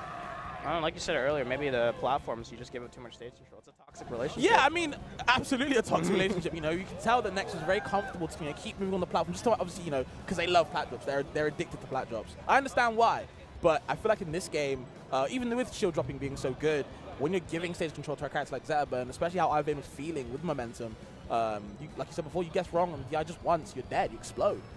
Up throw is so good against fast forwarders from Zetterburn, so, you know, they will be abusing. You didn't see any down throws from Zetterburn for good reason. So good on Vayne to kind of recognize that. Just a little bit unfortunate for Nexplosion, but, you know, great set nonetheless. The worst part about it is that when you make that DI mistake against Zetterburn, it's like a slow death because it's not just one move. You just see a string of it. You see the back of it, you're like, no, I DI'd in. Yeah. And all of a sudden, the strong connects. We got Rakai versus Dan's Demand. Dan's Demand. Okay. And I'm a big fan of Rakai. Does play a couple characters in this game. I believe he was a solo Rasta in Rivals 1. I think they now play... who do they play now? I think they play Rasta, maybe Claren, I think. I might be wrong there, but I think they play like Rasta and Claren.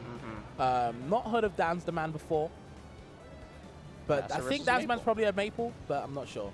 We're about to find out. Yeah, Rakai is rocking the Rasta. I know he does have a little bit of a climb, but I think they'll probably favor the Rasta in this. So Dang.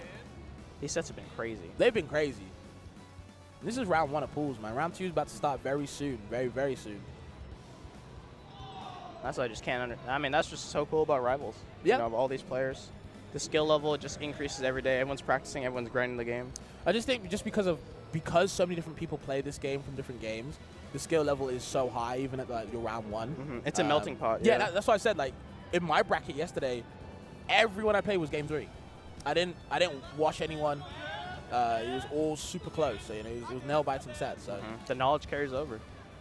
And of course, it is still technically a new game, I would say. So it's kind of still hard to seed your non-top 64 players. You know, how do you even seed them if you do seed them? So I can guess it can be hard as well, but still, man.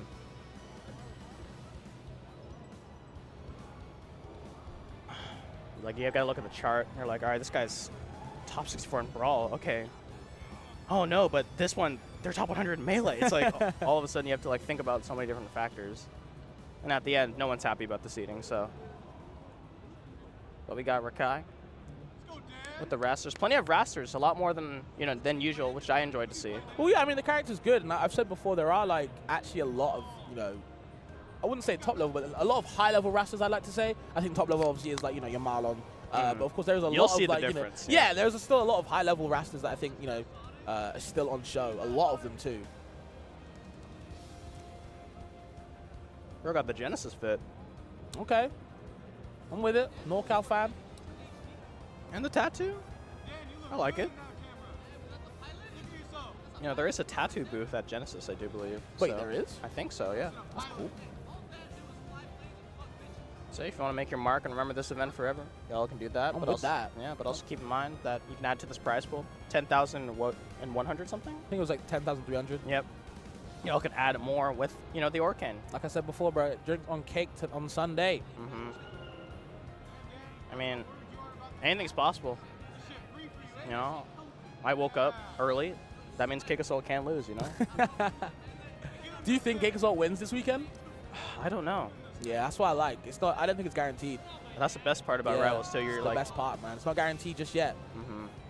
But like, I do think it's like insanely showing of Kikasol. People are just like, dude, I took a game, and I was like, people were popping up like, I took a game off of Kikasol. That's how it be, man. Like, it's hard. It's hard out here. I just love the. For me, like Rivals 1, Rivals 2. They're like, oh my god, you saved us. It's like Kikasol just like, nope, you're under new management. Just flicks them away. Starts winning Rivals 2 tournaments all over again. Kikasol's just like, I don't need to worry about the punch mouse. I don't need to worry about that character anymore. For now. Not just yet. Not just yet.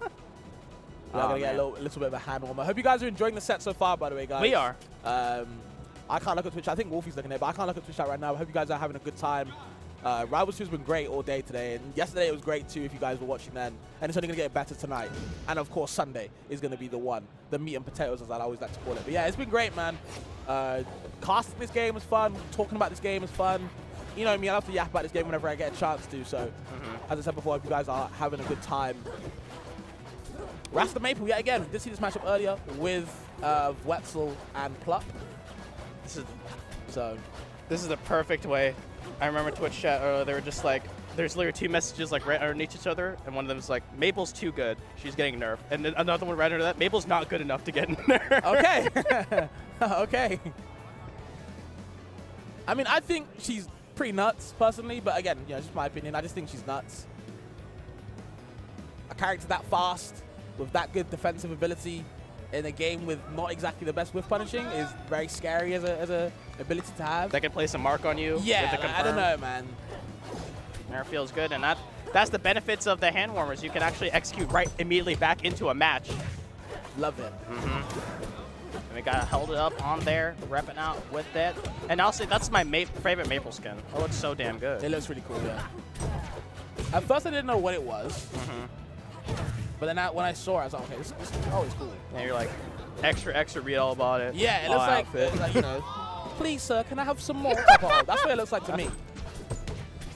You know, as, you know, they're just punching you in the face over and over again. It's got Oliver Twist or Artful Dodges happen. Oh, but either way. Oh, hold up. Where you going on the plat? Rakai doing a little bit of work, but never mind. The dash attack gonna save. He doesn't actually go for the tether into Nair or anything. Just keeps it. I'm so used to seeing that all the time. Yeah, from Pluck, right? Ooh. Oh! Down there to forward there. Okay. Damn. Very innovative. And that was like the alley-oop dunk right there. saying. The lob, the jam. Hit it up with that one, but all of a sudden, Maple's just like, Raster, I heard you like the skies. I'm going to keep you up there with this combo sequence. And all of a sudden, just kind of forcing it out. Tether is available, and Dan's Demand just making it seem too easy. I'm doing that, Rakai. Go watch out for that one. Take a deep breath, yeah. For sure. Yep, straight parry on the Lily. Get that out of my face. Free invincibility. Thank you for the gift. Yup, into the claps. Gotta finish it up, though. Find some way to do it. And no marker, but that's the wrong direction, so we got to make sure we can finish up this stock fast because we've seen what Maple can do when they start getting hits in. I've seen the Elkies videos. Woo! Tech chase on the platform. Where you going? The clap does linger for quite a while, especially F clap, so very good on plats.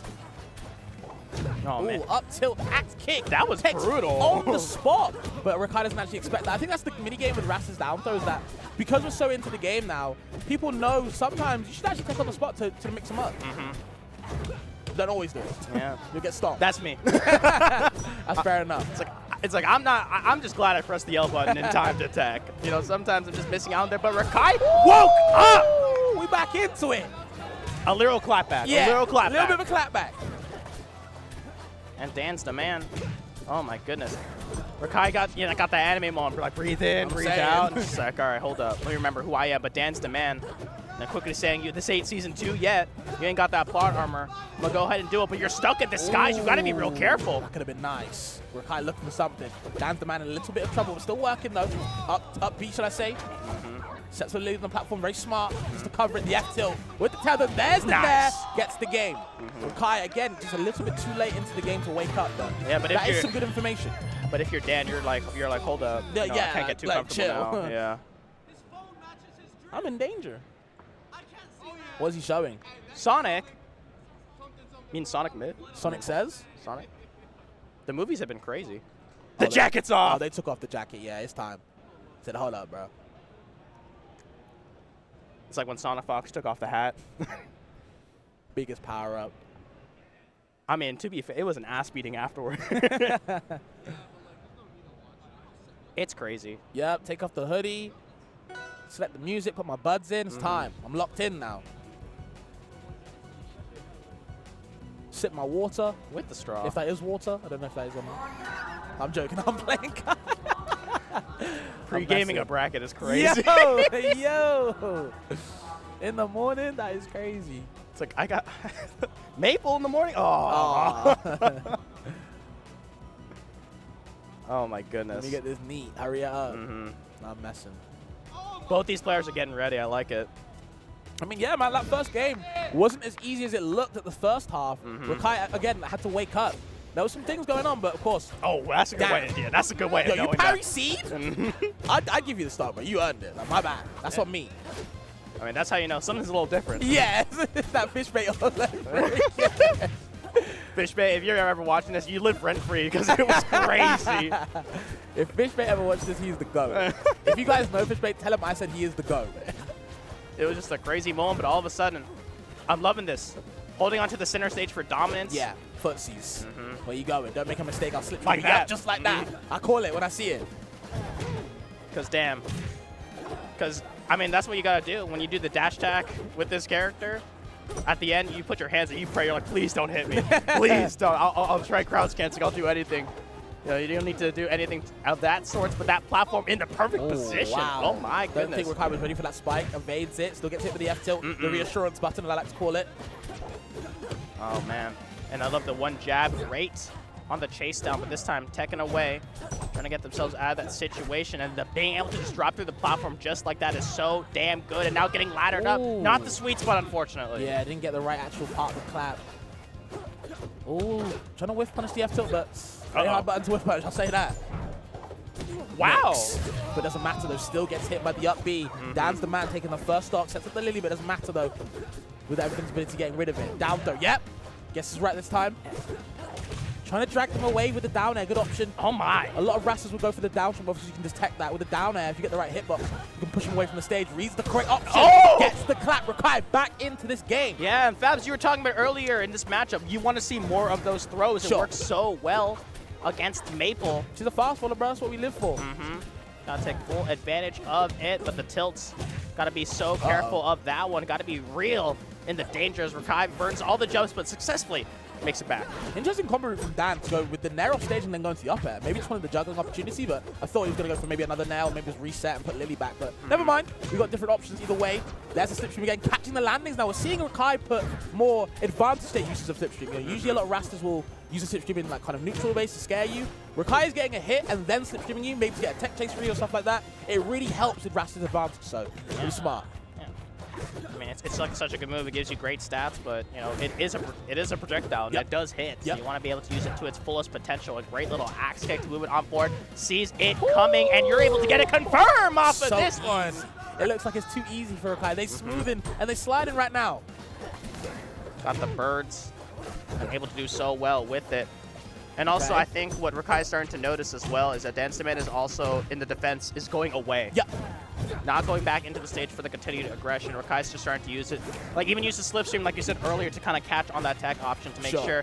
And now, all of a sudden, this is, to me, is the scariest part of when you're behind, is when your opponent starts flexing more of the movements. Because they're just going to, you have to constantly Just because they can, right? Yeah, they're just like, are you going to jump in? Are you going to go on there? And that's where more of the whiffs happen, and missing out on an opportunity like that one, but catching the jump, trying to spike it down, and actually was able to get that instead. Great coverage from Dan, honestly.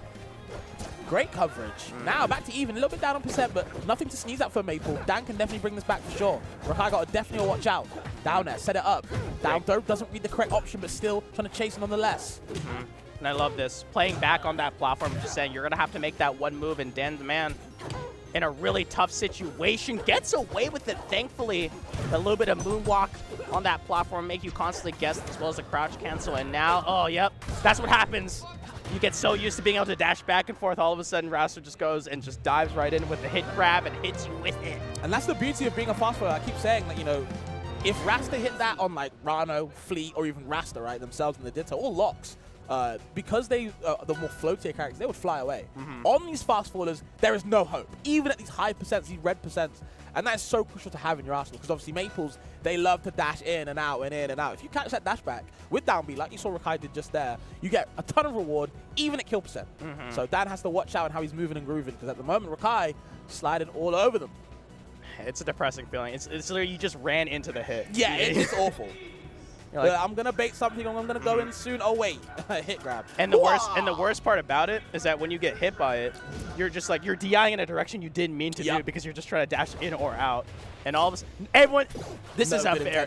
And Rakai is just like immediately parried, saying, "I'm awake. You're gonna have to stop." I'm awake now. I told you, right? They took off the hoodie, put the buds in, put the music on. Take a deep breath in and out. My goodness. I will say though, this stage is hella dangerous, and we've seen multiple times, but especially for a character like Maple that can do some insane stuff. Taking Rasta to Rock will just, I don't know, just scary.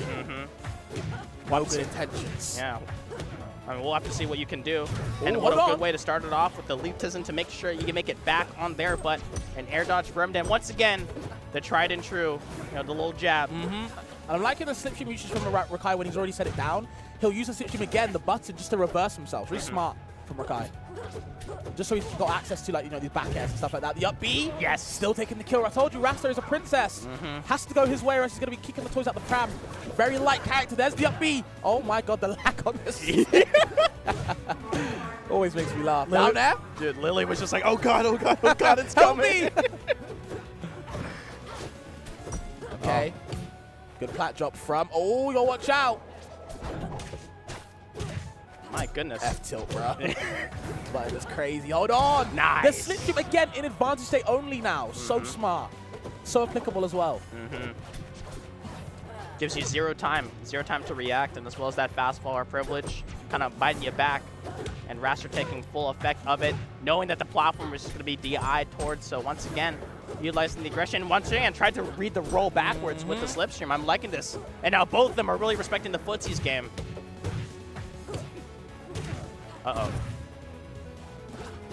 Uh-oh. Dan's the man. I like the stall and recovery, but is it enough? Doesn't have any jumps left. Managed to get back. Rakai surviving. Actually, PI's away and Tech's away too. Hold on, though. Oh! Forward that spike. Rasta should be able to make it. Wall jump. He has the neutral B, and it's not enough. It's not enough. Rakai down a whole stop. They go work hard. Dan is in a great position. Did you see that? Holding on shield for dear life was just like, I will not roll and hold up Rakai. Trying to utilize that slipstream once again, like you said earlier. I'm liking just a little off on the timing, but all of a sudden, a different scenario where you're the one who is forced to be the aggressor. Was that baby dash down tilt into the clap? It might be, but that's the problem with Rockwall. No good intentions. Telling you, bro, that's the phrase for today. And also, it's game number 3. For They're sure. just like, oh, I'm going to live and die by this stage. But we'll have to see. I'm a little bit worried by Dan's demand, kind of a little more predictable on the options of trying to get away. But honestly, what a great way to kind of strike it back. And Rakai taking so much damage within the process. The adjustments might be a little too late at this point. A lot of the jumps are being called out now. Uh-oh. Uh-oh. Okay, pulling up there. Doesn't get too much from it, though. No slipstream available for a long time. It's actually good for Dan right now. At this percent, especially for Rasta's weight. Oh, Fabs. It's so scary. So scary. Where are we going? Back throw. Picks up the eye. Slipstream. Want to go for a baby dash down tilt yet again. Couldn't find it. Up air. You might be dead. Forward air. Doesn't get the neck connection. Reversal. Doesn't go for the tether either from Dan. The jab lock. Oh, the crouch. And as well as both of them. A little bit of flub on the input. Scrambling for center stage Fabs. This is looking so close. Where you going? Can't get the up strong confirm. No down. Yeah, he's looking for it now. The confirm will hit. Slipstream especially does go further in it. Claps. You should be alive, yeah. Sour hit. Oh my god, Fabs, it's so close at this point. And look at this. Both of them just kind of scrambling around the stage, knowing what's at stake. You can't do that. High, popping off. Jesus. That was too scary. Too scary, too close, but also, most importantly, that was such a fantastic set. Crazy oh my one. goodness. It's crazy too, because like sometimes those dash attacks, no, they don't punish it because of the nerves. Sure. It's just like, oh my goodness, I gotta watch out. But damn, fantastic showing, fantastic stuff. Rakai doing a fantastic stuff right on there, but you know, we got some ad reads on there, which we hold on and close it out. But Fabs, it's been crazy. Yeah, man, it's been actually a really good time, really fun block. Hope you guys enjoyed. Of course, I'm going to keep saying it. Hope you guys enjoyed what me and Wolfie were able to do for you guys, because it was a great block. Real good sets, man. I was locked in the whole time. You know, sometimes I might get a little bit sleepy, but not today. It was a good time. Hope you guys enjoyed it just as much as we did. And yeah, man, of course, shout outs to the merch shop of this whole event. Of course, with Orcane especially, we're gonna keep pushing it, guys. Orcane skin, Genesis 1, the OG, the classic from Rivals 1. If you didn't like it in this one, in Rivals 1, you're definitely going to love it this time. 50% off of all skin sales goes towards the Rivals 2 pop bonus. 10,225, bro. That's a big number. That is a big, big, big number. Yeah, we already passed Ultimate, so thanks to everyone. That's like, that's literally all y'all. Yeah. That's like the So number one shout out thing. to you guys for making it big, bro. There's one thing about Rivals that will never change, is the community power. Yeah, the power man. of the community. Like, whether it be like the mods that are coming out, or how welcoming Rivals players were. I remember when I first came in here for Rivals 1, I was like, I didn't know what to do. I didn't know like really anyone, but everyone was just so welcome, saying like, hey, you can come on here, and it still remains true to this day. Yeah, And I that's think the best now that I'm kind of fully in the Rivals community, I think the community, both in the EU and the NA, is just very, very just nice to each other, very helpful. Very informative and just very inclusive as well. So shout out to the whole community as always, doing it big, making the prize pot fat for these top players. As they deserve it. Cake salt. But yeah, man, anything else to say to the people before we get out of here? Oh, fantastic stuff on there. But yeah, with the merch, y'all know what it is. Fantastic merch, stuff that you can wear without being embarrassing. That's like the most important thing. That's very true. There's a lot of merch going on. I believe Spiff actually has some hoodies and stuff like that available in the booth somewhere as well. And of course, you can go to the Genesis shop on the actual Start GG. So a lot of things to buy. I've seen Toph starting some things out. So check out Toph as well. He's a model now apparently. But of course, the merch shop is of course ever booming. So please go check that out. Support the guys. They're doing a great job out there as well, man. And it does close next week. Oh, it closes next week. Okay, yeah, cool. So you all got to be there, and it's free shipping on all items, which is crazy, by the way. Oh, so, I need that. Yeah, y'all need to know on that one. Expensive it can be. Thank you so much, everyone. Y'all want to follow our socials down here. We do plenty of commentary. Y'all will see Fabs later. I got to play my set now, actually. So thank you so much for everyone for watching, and we will see y'all on the flip side.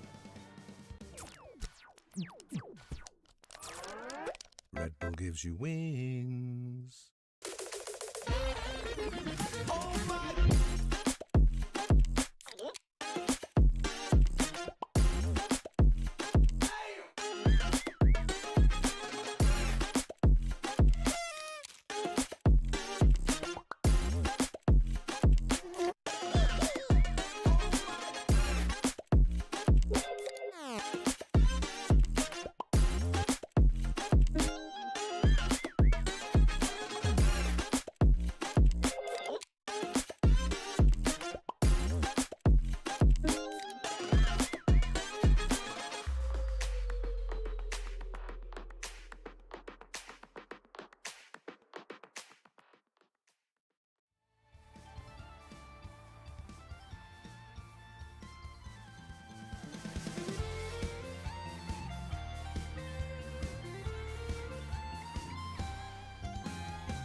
Take a good look at the beautiful San Jose Convention Center here in downtown San Jose.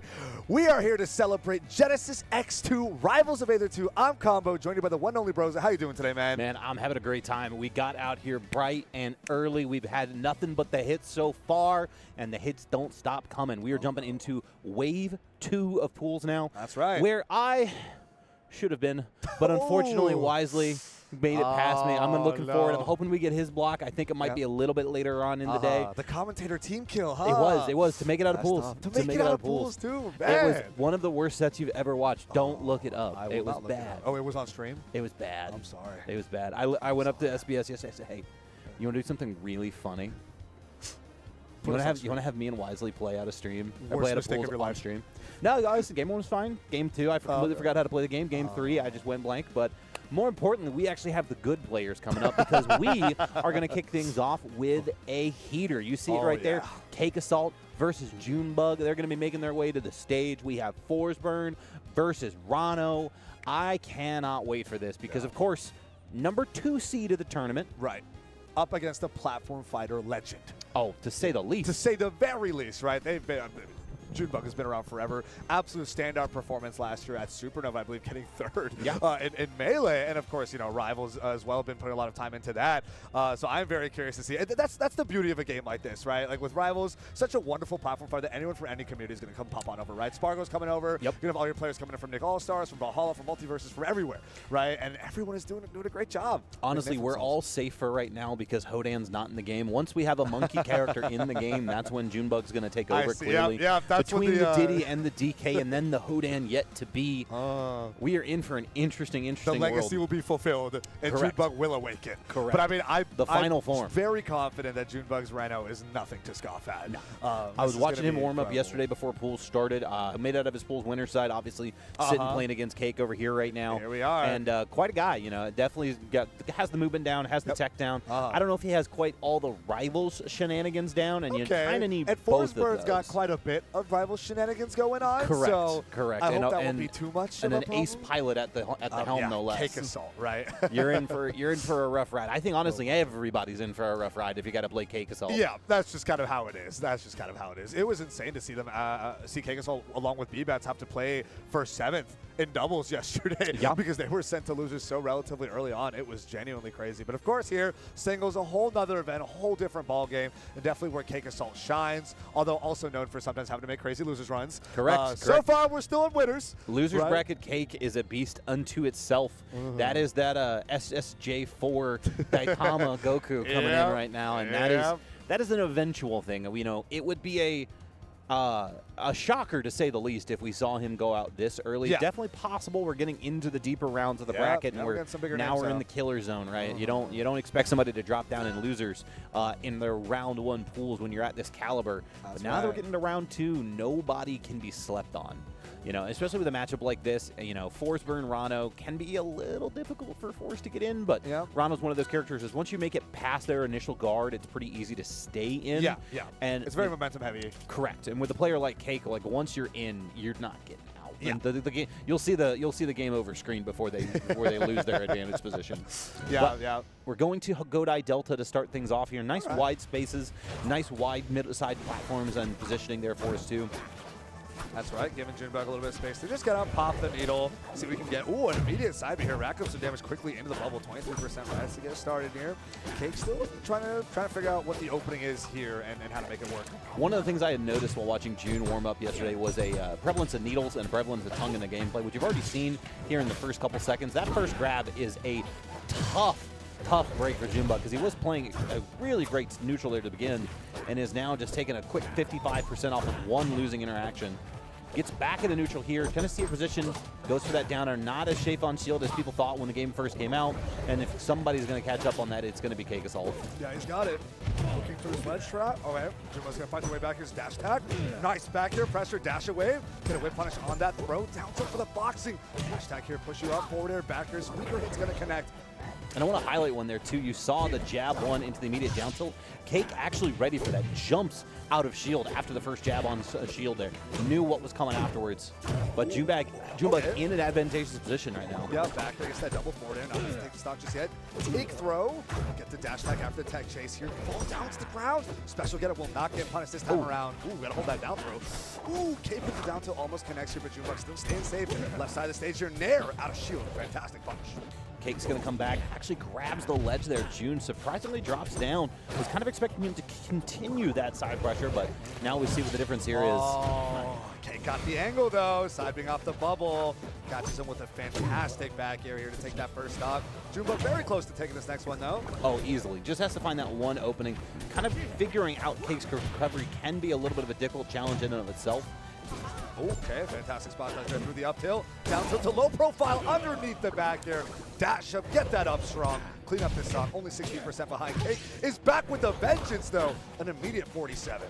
Glad he was able to snap the ledge there. That was going to be a double dunk if I've ever seen one there from Cake. More than ready for that positioning. Got that rising forward air.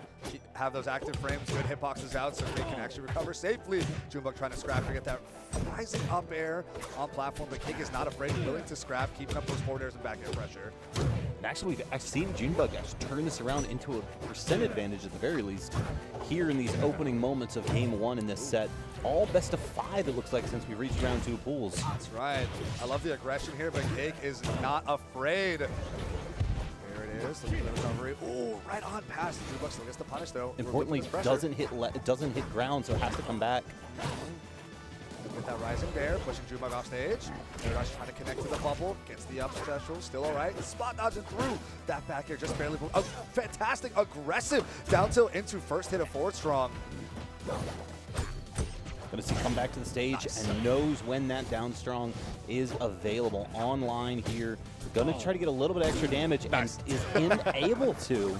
Junebug keeping this even so far in game one. Never too far behind. Even when it seems like KSL got that first stock and it's a good time to build a strong lead, Junebug immediately cleans it up with some sort of dash up strong and ends up closing out that stock. But let's see if Junebug can actually build a lead through stocks and maybe potentially take this first game. Well, don't look too far now, Combo, because we do see Junebug once again reestablish themselves. However, here comes that Cake Mr. Assault Alex advantage Strobel. state. Yep, that Cake Assault advantage state is so powerful, so strong. Oh my goodness, getting ping pong between the clones. There's dash attack. It's gonna get floor hug. Nice. You know he was trying to go for the back air there. Gonna go for the up strong instead. No, gets the double jump back air. Now we're seeing Junebug trying to recover here. That clone pressure is too much. Still able to recover. Oh, back air into the bubble. Bubble's going to save you, but now you're taking way too much damage. And you can't make it back to center stage through the smoke. Both hits of up strong are going to come out. Second one, taking that first game here. See, that was really crazy, too, because you don't expect Junebug to just come down center stage, but you also don't expect Cake to pop smokes in center stage and then stay in that same position. Strong, yeah. Right, that was such an aggressive position from a defensive standpoint that the no mix-up sometimes, right? Yep, it can definitely pay off there. It seemed like Junebug wanted to kind of stall out a little bit and thought, of course you're going to expect me to drift left or right. You're already center stage. Right. I'm setting up some time here, throwing out this bubble, and let me mix it up. Let me go straight down. And Cake Salt's like, nah, I've already got you. I'm chilling here. I'm good. So I actually agree with this pretty heartedly from Junebug. That was a incredibly close game one. I don't see too much of a difference stage-wise here to see him immediately run this back. Uh-oh. But now Cake Assault seems like he's figured out what Junebug wants. That's the big thing that Cake Assault prides himself about. He says, I need to figure out what people want, and I just can't let them have it. And that's exactly what he's been doing right here. 98%!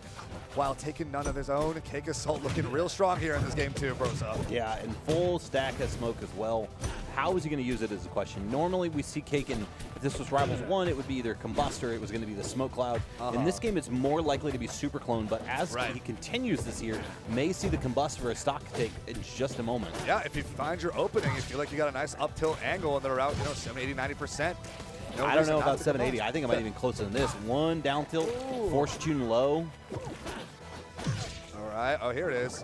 Back here off stage. Again, the bubble to try to recover. Ooh. Gotta hold that spike. That spacing was disgusting on that get-up attack. Here we go. Still trying to make it back. Oh, no. It's not going to be enough. And now Junebug is down 2 stocks, only having done 15% to Cake Assault. This is looking like a bit of a wash, Brosa. Yeah, man. I saw a phenomenal game 1 played by Junebug, and now I see Cake Assault kind of getting his game plan together, right? Yep. You know, you look at the fact that we're at 37% only now after 90 seconds of gameplay. We're going to see the back air. We're out of resources. It's still going deep here. Yet another back air to connect, and Junebug is going to go down in a very convincing 3-stock there from Cake Assault. Man, despite running the same stage back, despite the first game being so close, Junebug having answers, being able to respond, and able to keep up, this second game was a completely different story. It's crazy to watch because we did talk about at the beginning about how Junebug is this professional nomad when it comes to platform fighters, always finding his way to the top of brackets. But man, that game was Anaconda-like. It was just suffocating the entire way through. Every choice was a bad choice. Every option was a mistake. That's right. You don't see gameplay like that at this kind of level typically. But then there's Cake. Yeah, when you put Cake Assault on the screen, you never know what's going to happen. Oh my goodness. Okay, but Junebug's got a really strong start here, playing very aggressive, getting all the right tag chases here, and just keeping Cake Assault kind of unable to press any buttons. That's a bit of a Hail Mary down strong right there. Well, listen, we're at 90% so far. Cake kind of been pushed into Junebug's position from game 2 now. Right. Can June find the stock is the question. Yeah, we see that fishing for that down tilt. The angle is going to send away, though, if the upstrong will not connect. But we know Junebug's going to try to look for it again. Those late hit back airs potentially as well. Needle to poke out, get rid of that smoke. What's the Coco from going to be here, Junebug? You're going to need this. You need this momentum. You just need to have something that doesn't trade with Cake right now. You know, you're up 80%, but at the same time, Oh my goodness. you're in a position where every little moment counts. That's right. Yeah, Cake Assault now crawling his way back up to effectively even this out. We're at, 100% here. This is very much kill range in Junebug as well. Cake going deep for a couple middle hits of that Nair. Cyber to make it back. They hit a back here. Oh! And committing to that forward strong. Both hits. Landing that first stock here, Brosa. June thought he could sneak back to that ledge, and Cake said, no, this is my territory. And that's what I was worried about, Combo. Like, I wanted to see June take that first stock and be able to build up a little bit of damage. And now, just like we saw in game 1, June did extremely well building percent, but when it came to finding that final hit, it's just so difficult. It's too difficult, but I do have to kind of call it here. This is, again, one of Cake Assault's greatest strengths.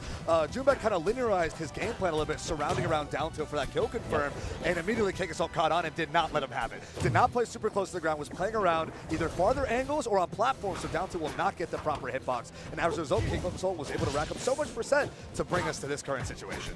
And now this pressure just continues. Yeah, what do you do sometimes? You have all these options. You have all these kills. That's going to be it? No, not quite. I imagined we were going to get the down strong, but Cake actually fell through this plat and went for the up air instead to continue the string. You get the down throw up strong. Finally, some sign of life here from Junebug, but 134% in the process. It's just one back here. One other kill confirm of any kind, and it's going to be wraps for Junebug's second stock. Oh, he went deep. Yep, there it is. And that's one of those things, too, where you saw the DI off that down tilt and how far out June went. And Cake knew the air dodge was coming. It was one of those things where you almost have to. You either have to set up bubble out there or you have to air dodge. And just given the positioning on that, Cake knew the air dodge was coming, put the back air out there almost before June even hit the button. Oh, my goodness. This combo is so aggressive. Junebug getting hit with everything right now. An air dodge back. Oh, okay. Fantastic tech into the stage to cancel out that spike from the down air, but still taking way too much damage in the process. This hit falling up airs into up tilts. Okay. Gets Tornado down with that mid hit of Nair. The spacing is a clinic right now. Oh, yeah, and catching the angle downwards with the recovery. A fantastic back here to wrap up that set. This is, as we were expecting, a Cake Assault masterclass of adaptation, of aggression, and making sure your opponent just cannot play their game plan. I love to share the lore. Do you know what his in-game tag is? No, actually, I completely missed it. It's OS. OS, and okay. it's OS. It's been OS for 5, 6, 7 years at this point. And it's OS because his mind, the way he plays the game, he can operate much like an operating system. Wow. It's binary. It's all of these options, all these choices that he can make to either you die or you continue, but you survive if I let you. Right. And You got that entire brutal. decision-making matrix based on whatever information you're being input, right? And like you expertly pointed it out. Like you saw Junebug go for the down tilt over and over and over again. We saw the success he had in game one, and Cake just took that away from him. He's like, And nope, I'm playing around that. Even in moments where Cake was on the ground with him as well, which we did not see a ton of, the only time we saw them interact was when the down tilt was able to interact with each other. You saw the spacing on it. There was no confirms off of it. That was clinical. If you play fours, or really if you want to learn spacing and movement in the game, just throw on some Alex Strobel sets and have a good time, because you're in for a treat every single time he's on screen. Absolutely. And the punish game is so devastating as well, right? And of course, all Fantastic Fours are going to have that type of punish game. Sure. But it's just how much experience does Junebug have in doing this kind of stuff, right? Even the micro things like DIing and SDI out of these combos, right? Or dealing with the really funny offstage shenanigans. That clone is now available. We're going to pop me on clone on the way back. That second game especially, right? Junebug seemed like he just could not respond to anything, both on stage and off stage. It was definitely a lot to deal with. But hey, I mean, the randos still definitely showed up. Oh, There definitely for sure. some really solid plays there all throughout. I mean, it's Junebug, platform fighter legend, right? The reputation precedes them. Incredible player. They'll still be making a tear through losers, I'm sure. But so far, Cake and Soul stays afloat. Yeah, I'm really excited to see how this weekend kind of goes. This is the first time in, I want to say, ever that Marlon and him are at the same tournament. I want to say he was not, like, Cake did not go to Let Makes Moves where Marlon won. Right. And I don't believe Cake was at Frosty Faustings. No, he was not, because that was BioWare versus Marlon after his hiatus. Right. So now we have these two immovable forces and unstoppable They're or unstoppable on forces track and to immovable one options. another. 1 and 2, baby. I was talking with Cake actually yesterday, though. As the 1 seed, Marlon kind of has a rough draw. You're playing into full stream, and full stream's no joke. Nope. And I mean, Marlon knows how good the player is. All the Rivals 1 players know how good full stream is. Yeah. If you're coming into this from Ultimate or Melee, you know, you're in for a rough treat. time, yeah. There's some old heads that you may not recognize that are here this weekend, and they are gonna lay a hurting on some people. Absolutely. I mean, this is Genesis, right? This is the legacy event for platform fighters, and Rivals has always had a very strong presence here as well. This is the largest Rivals of Aether tournament ever, right? Correct. It's absolutely 512 people, $10,000 in pop bonus from this weekend, just from the Genesis Orcane skin, which there's a ton of Genesis merch. We'll talk about it in just a second. Oh, yeah. But 50% of that goes to the pop bonus here. You have HKP up next versus Hayes, Vibe representative HKP. Exciting here, I do believe. So we're going to be popping between 2 pools on the K side. I do remember I seeing on one pool that Salt was still in winner side. Really? And I was like, okay, nice. Let's go with DFW Melee. Yeah. Got a bit of that My Dallas Heart beating there for a second. Who else we got? Oh, I believe Copter, who was just on commentary before, made was it out. also on winner made side. it out of his pool, winner Yeah. side, big. But he had to ballin'. go play against Pikmin, which he was kind of like, do I even want to be on stream? Because I might just get completely embarrassed. It's a higher percentage than just a might be. Yeah.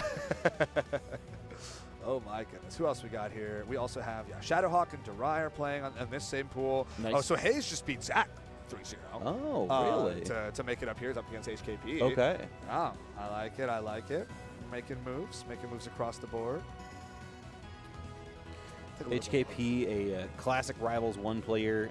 I believe Hayes is as well. I don't quite recognize the tag. Yes, okay. Is a Rivals. They're both old school Rivals players at this point. I feel like I see HKP every time I head out to the West Coast, so I can never quite remember where they're located out of. There you go. So both coming in from the Pacific Northwest. Both PNW here, yeah, Washington and Portland. Nice. Yeah, it's great to see the kind of West Coast talent all congregate here. Right? Obviously, there's going to be a lot NorCal, SoCal, but there's a lot of big hitters across the PNW as well, right? BC, Washington. If you want to go further out east, we got East Washington and even Western Idaho. Of course, you go for a little further down south, we got Portland, and even further down, Eugene. It's good to see the Oregon rep as well. So it's fun. It's always fun to see. I know Jet especially was super happy with all the NorCal rep we were getting in doubles. Sure. Right? And of course, having Doctor and Dark take it in the end. Unbelievable. The NorCal legends. Unbelievable. Right? We have we'll be able to catch the early bird dinner as an AARP representative myself, like Dark and Dr. R. It's nice to see the old heads come through. Yep. It's unbelievable because I was sitting there going, I was like, Dark, I know this name. Yeah. Why it's do I know It's in the this depths of your mind from years ago. Right. Yeah, you're sitting there going like, no. That can't be. No. Is it? You look back and it's like the same tournament Lovage wins Melee, and you're just like, wait a minute. And they're like, well, it is Genesis. They Yeah. are NorCal. Yeah. And it's like the math starts to add up, and then suddenly, bam, they win the whole thing. I know And- Jen and- was calling it. Jen is a huge The Doctor believer. Listen, that Loxodon is Yeah. next level. As Absolutely somebody that next. dabbles with the elephant, I'm a huge fan, and I'm a believer in what they're capable of this weekend. And they definitely showed up. They showcased here. And as we're going to have another wonderful, fantastic showcase with HKP and Hayes. Any idea what characters we might be looking at? Or I was saying, Zetter and HKP is a long-time Zetter player, so not a huge surprise there. It's actually going to the 4s now instead. Okay. Yeah, even the overlay says he's playing Zetter. That's what I was thinking too. I was like, I knew it was a fire character. I couldn't remember which one it was. I mean, they're brothers. It gets confused sometimes. I don't understand. It's like a whole family tree. Like Claren is like Forza's granddaughter or something. Yeah, I've read the comics, but not a ton of them. Hi guys, yeah, distant descendant of some kind. That's true. Here we go. They're looking for that forward throw off stage. Maple looking for that potential short. Oh no. Okay. Just gonna air dodge into a ledge and not Just a get little that. too low. It's all right though. Hayes still got a lot to work with. We've got 60, 70% here on HKP and counting. Looking for a solid, bind into a forward strong. And maybe not even that too. It's going to be a little bit even simpler. That downward angled F tilt does so much damage to really all members of the Fire Tribe. It's just a devastating move that really prevents Zetter, Forsburn, Claren, any of them to kind of recover safely. Very much true here. Get that rising back here, looking for that forward air. Still able to make it back to stage here. Bit of chip damage on the side of Hayes, but HKP clinging on for dear life. Here we go. Got some hitball forward air combos. Set up there as well. Jab 1-2 down tilt. Keep up the pressure. Nice wall cling there. Avoids the continued pressure off stage. Oh, but he's going to air dodge up to get around that nair. He's going to have to come up low, but nope. not Perfectly timed that just hitball. enough. Again, now we're spinning around with that nair. Sends you every what way, which you have no idea. Okay. Forward air, get that back here as well. 111% here onto Hayes. That dash attack almost got whip punished with that cape the forward strong, but it wasn't enough. Here we go. Now it's Maple's turn. Yeah, and Hayes more than capable of kind of closing this gap pretty quickly here. And Forsburn, a character that can be pretty easily taken off stage. I just noticed it, and I was curious to see what it would be. If you pop clone while you are marked, the clone comes out unmarked. So it defeats a little bit of the deception purpose at the very least. You still have to deal with the clone, but it is something to keep in the back of your mind for the Maple players out there. It is very good. As you said, right, Maple does have a relatively easy time for just taking down Forsburn, prematurely. And now we see Hayes not only even it up, but actually go with a little bit of a lead there. Although some of these recoveries have seemed to be a bit of a struggle on Hayes' end as well, but no worries. We're on here on our final stop both ways. Let's see who can wrap up this first game. Ooh, I like the pause there. Just using Lily to get a little bit of invincibility, kind of force their way in and try to see what their options are. Calls the tech and is able to get a couple extra points of damage, but we are almost dead even here on this first game. Second air dash attack's going to whip, but the up tilt will still be able to carry the combo forward. Dash attack yet again, not be able to convert to the proper launch we wanted to, but no worries. In your distance, making your way through the clone and getting the activation to keep the combo extender. We have reached Lily camp % if Hayes chooses to go for it. You're at a point now where if they're able to get back to the stage and reset this neutral, which is a question, you can set up that Lily trap pretty easily and can confirm a stock. Oh, all right. Trying to catch this horizontal recovery with a well-placed back here. Here we get the wall cling into the shore. You make it back. Yeah, down tilt's not going to be enough. Special get up. Won't be a problem here. The conversion. This is where things can get tricky. Yep. Forward tilt after the clone sends you forward. Yeah, you don't have the clone active again. Too much smoke, too recently used. That's the thing. If you're gimping Forsburn on that clone startup, he loses so much right there. That clone's going to be down for a couple seconds and just can't use any of that horizontal momentum at all. The trick you can do in that situation, and of course you saw Hayes kind of mitigate some of those cloud smokes through there, is you can up B into the cloud to stall and then still have time for that side B to reset. But if you have somebody dropping down with a long-lasting aerial, much like Maple back here, for example, you can come in and clear a lot of that verticality and prevent that gameplay.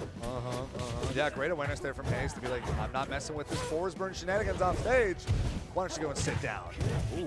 So this is now the 5th game in a row we've seen on Godai between 3 different games. Pokemon Stadium 2 running people's lives across multiple platform fighters. Generational talent for sure. that rising up air here for a bit of shield pressure. Nice. Punish that spot dodge with a forward tilt. Hayes keeping on the pressure. Now we're stuck on that top right platform forward throw. Tech chase is going to lead to a whip dash attack. Right back to Hayes' advantage here. HKP struggling to really keep advantage. They're going, but still these stray hits are leading to a lot. That forward air. Oh! Clone activation into the downer spike hitbox. Beautiful. And that was a pretty solid run for the start of that game there for Hayes, and HKP picking their moment perfectly. Of course. Teching on that left side of right platform here on Godai Delta. Smart there from HKP, keeping himself safe. Able to recover past plants. Uh-oh. Dash tag launcher, yeah, DI away. Don't want to deal with any of that.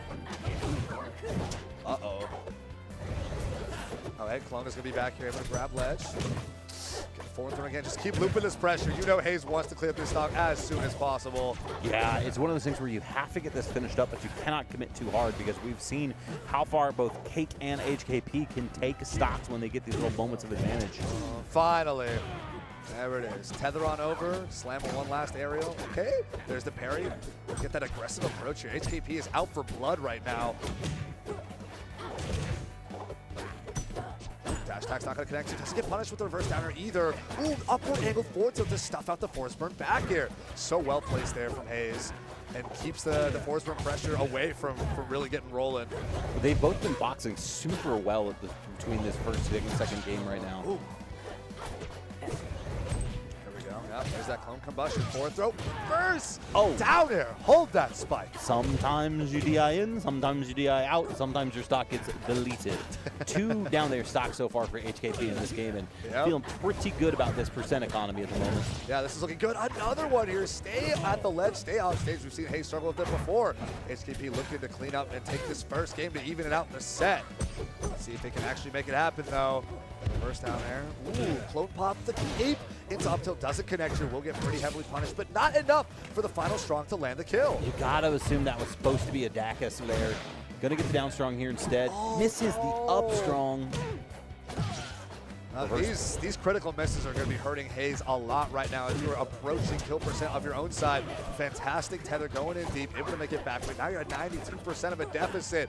HKP doesn't have to do a whole lot from here. Up till back here will pretty cleanly do it. Yeah, we see the falling back air there. Going to drop down the clone for added pressure as they recover, but just going to push further and further out with the down tilts.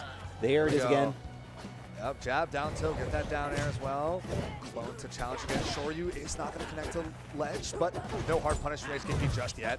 Ooh, okay, but here it is. If HKP is getting a little bit greedy with these kill options for Cape too often. I saw, oh! Just kidding. Listen, man, we both saw it. I was like, okay, well, this is how you start. Yeah. You get the falling forward air, you stun them, you get the grab, and then you get back down out tilt of and a it combo. died. Yep. It happens, but we saw it. We saw it there. It's like, hey, HKP can't get too greedy. Right, Maple and Hayes can really carry the momentum forward. Well, thankfully, he was able to box out with that down tilt and clean it out. It's nice to kind of see this go a little bit further. You know, the last game we saw was one-sided, to say the least, between our last set. And this one, you know, a little bit of a smaller gap seed-wise. HKP, I believe, 15th or 16th in this, 15th, and then Hayes is 47th. So definitely an upset if Hayes is able to continue their success here. But at the same time, really evenly matched once you start to get to this upper echelon of players. Right, and I mean, there are so many killers in this game, and this game is still relatively new. So it's, you never know what you're really getting yourself into with these sets. Right. Go with that rising air, sends you on over. This triplat's going to be doing a lot here for these hitfall combos both ways. Get that forward throw. Trying to scoop up with the down tilt. We have a rising arrow here from Hayes to keep the boxing going. These guys have been scrapped all throughout Broza. You made a perfect call right there. It's no longer about who's got a long extended advantage stage, it's just who is mashing out these buttons fast enough. Right, and it could be in just these small little moments back and forth where you see a hit connect or you see a hit miss, and just like that, we should know we're going to get back into the cloud just one barely. Cloud left, yeah. Hayes just let it linger and sit out there, get that reset on the recovery. All right. How are we going to land here? Tries to land with the down air, with that rising up air, and another one. The up air kill in 2025? Boost, my eyes deceived me. Oh, no. And then you just get snatched up by the down strong hitbox. Goodness gracious. That. On that top platform, too, you were sent straight to the heavens. All right, I like that dash dancing mid stage, trying to get that launcher with the dash tag. Of course, HKP DIing out every single time. I want to deal with these combos. Oh, didn't attack on platform, though. Gotta hold this Maple pressure now. Ooh, okay. Dash on up and finish the tech chase with a down strong at this low percent. We've seen HKP actually have a little bit more of a prevalency for some grabs in between the two of them so far. I have not seen Hayes go for a ton, and we've led to some pretty unsafe shield pressure so far, which is what we see start to kind of turn the tides here a little bit. Ooh, okay. Still got our smoke online. Get that safe recovery. Ooh, grab's gonna wait for it as well. Up tilt, no one punish either direction, but Hayes still does have advantage there. Able to press faster. Smoke clouds are available. Dashing on up, trying to scoop out with these down tilts. Another one. He's gonna go for his scoops. I'm surprised they DI'd in on that last one. You'd assume it would be out to avoid the follow-up. HKP recognizes the quick turnaround. All right, center stage again. Hold off against these down tilts. Tether on over. Can we make something happen? Nice. Yep. Super, super fast. Using Maple speed and, of course, the tech skill to get to that ledge as quickly as possible once they realize that HKP had dropped just a little bit too far down. Hayes has a great lead here. Rather great potential to build a strong lead. Tries to approach that will get completely blasted by that forward burn back here. We're right back to even here, Broza. One stock apiece, one game apiece. These two are keeping it competitive. It's such good positioning from HKP to actually consistently hit that reverse back air. It's so important for Forrest because if you don't hit that move, oh no! Suddenly, how did he not land in the cloud? That is just so a pixel too high. Unfortunate. Too high for the cloud, too low for the ledge, the worst of both worlds. Just the thinnest margin of error there, and now Hayes up 2-1 on a very competitive set so far, and there we see the switch. I don't know if you noticed that combo, but we're going to the Zetterburn here for what could be HKP's upset game. Oh my goodness. Here it is. There's the OG Zetter, the one everyone was expecting and waiting for, even the overlay. We finally get it. Zetterburn in the house. It's a completely different ball game now. Don't let this angry guy run all over you. Honestly, I feel like a switch earlier may not have been a bad idea either. Just the way that these two guys two people are playing right now, the boxing nature of this, the close combat of it all. This might be why. Yeah. It's already a problem with Forest Burn, but it's a significantly bigger problem here with Zetterburn. Your advantage state, your boxing gameplay on stage is going to be way better. Right. But the moment you get off stage, and you will be getting hit off stage, your stock is almost guaranteed to be gone. There we go. Dash attack will get. Okay, like that perfect shield there. Trying to get that shine to pop, but no upper to follow here this time around. Fishing for that back air. Flame start to maybe an up strong. Okay, we're challenging up close that down tilt against that dash attack. Taking these trades early on. Nice.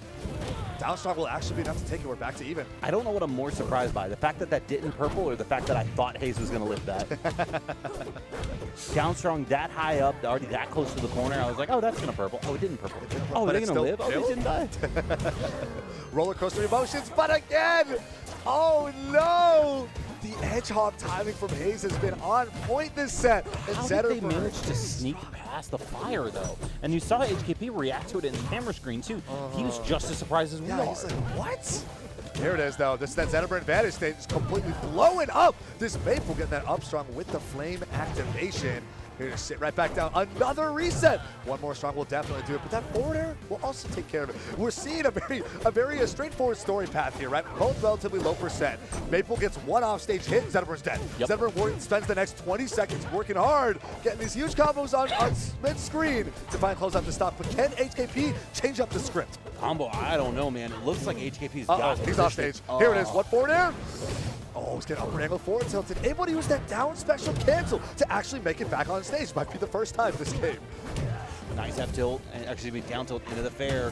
Oh, catching the tech as well, bearing out off the reverse. And we're gonna get the platform hang to close out that stock. Wow, HKP was definitely playing with fire there. So close to the ledge, so off stage, up against Hayes' Maple, but was actually somehow able to secure that set. Beautiful gameplay right there. Of course, the on-stage gaming, we already knew what Zetterburn was doing. Sure. Right? And he executed that beautifully, but it's all about that off-stage adaptation. And that one critical down special cancel on stage changed the entire game. And now we're here to Game 5. Surprising to see Harbor here as the Game 5 counterpick. I imagine that this probably has a lot to do with the fact that you're going to see Mark used a lot more in this Game 5 just as a recovery tool for Maple. Right. The wider stage I like. obviously. This is going to be similar to a lot of stages we've seen in Rivals 1, but I just don't see this counter pick super often. I'm curious as far as the logic as Maple with that center platform, maybe.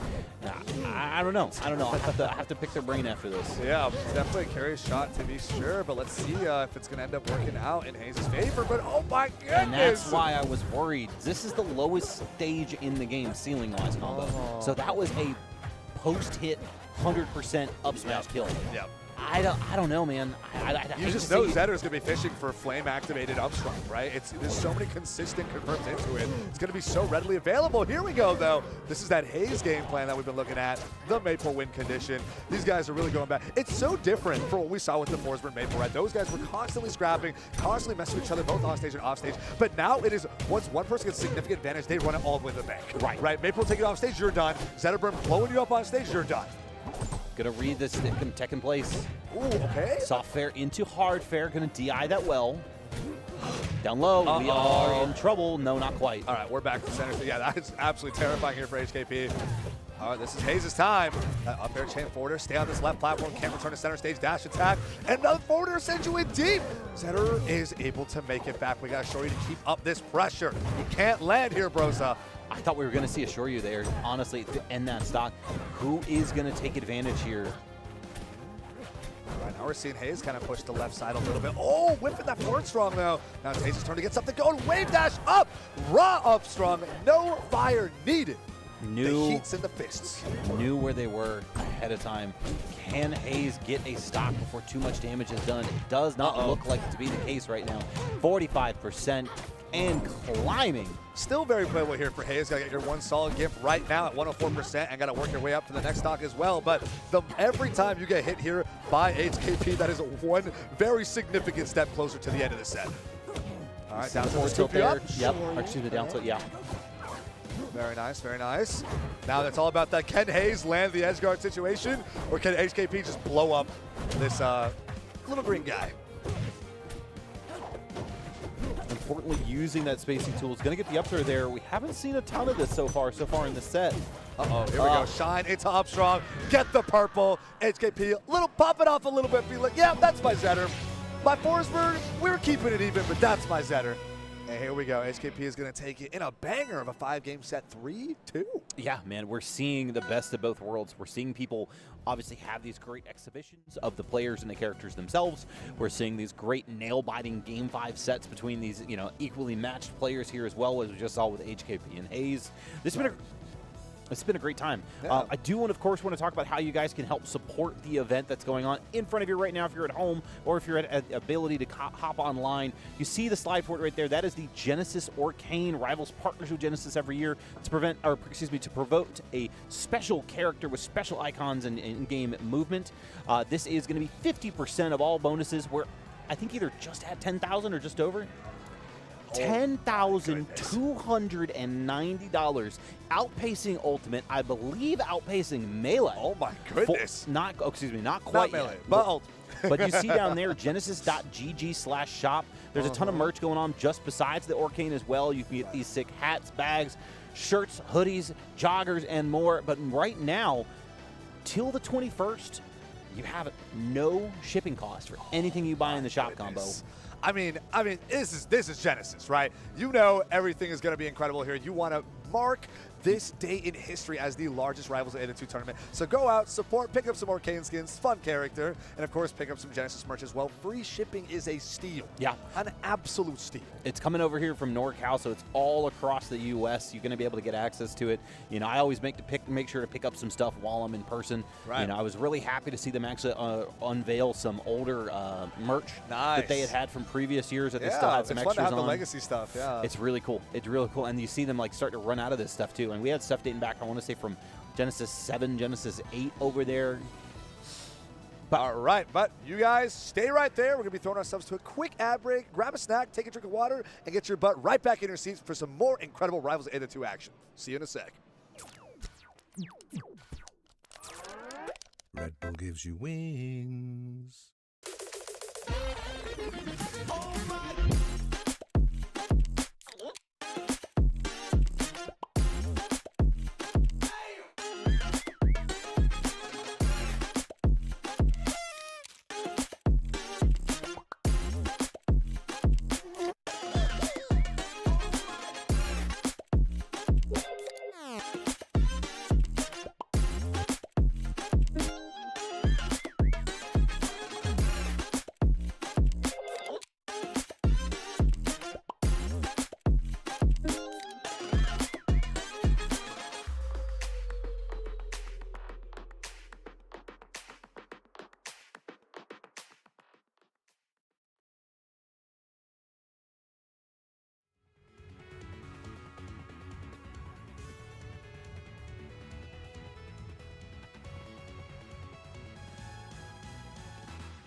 Back like a bad habit, we are here again for some more Rivals 2 action. Last 2 sets we just watched actually already punched their tickets into top 32, and we've got more coming along the way here.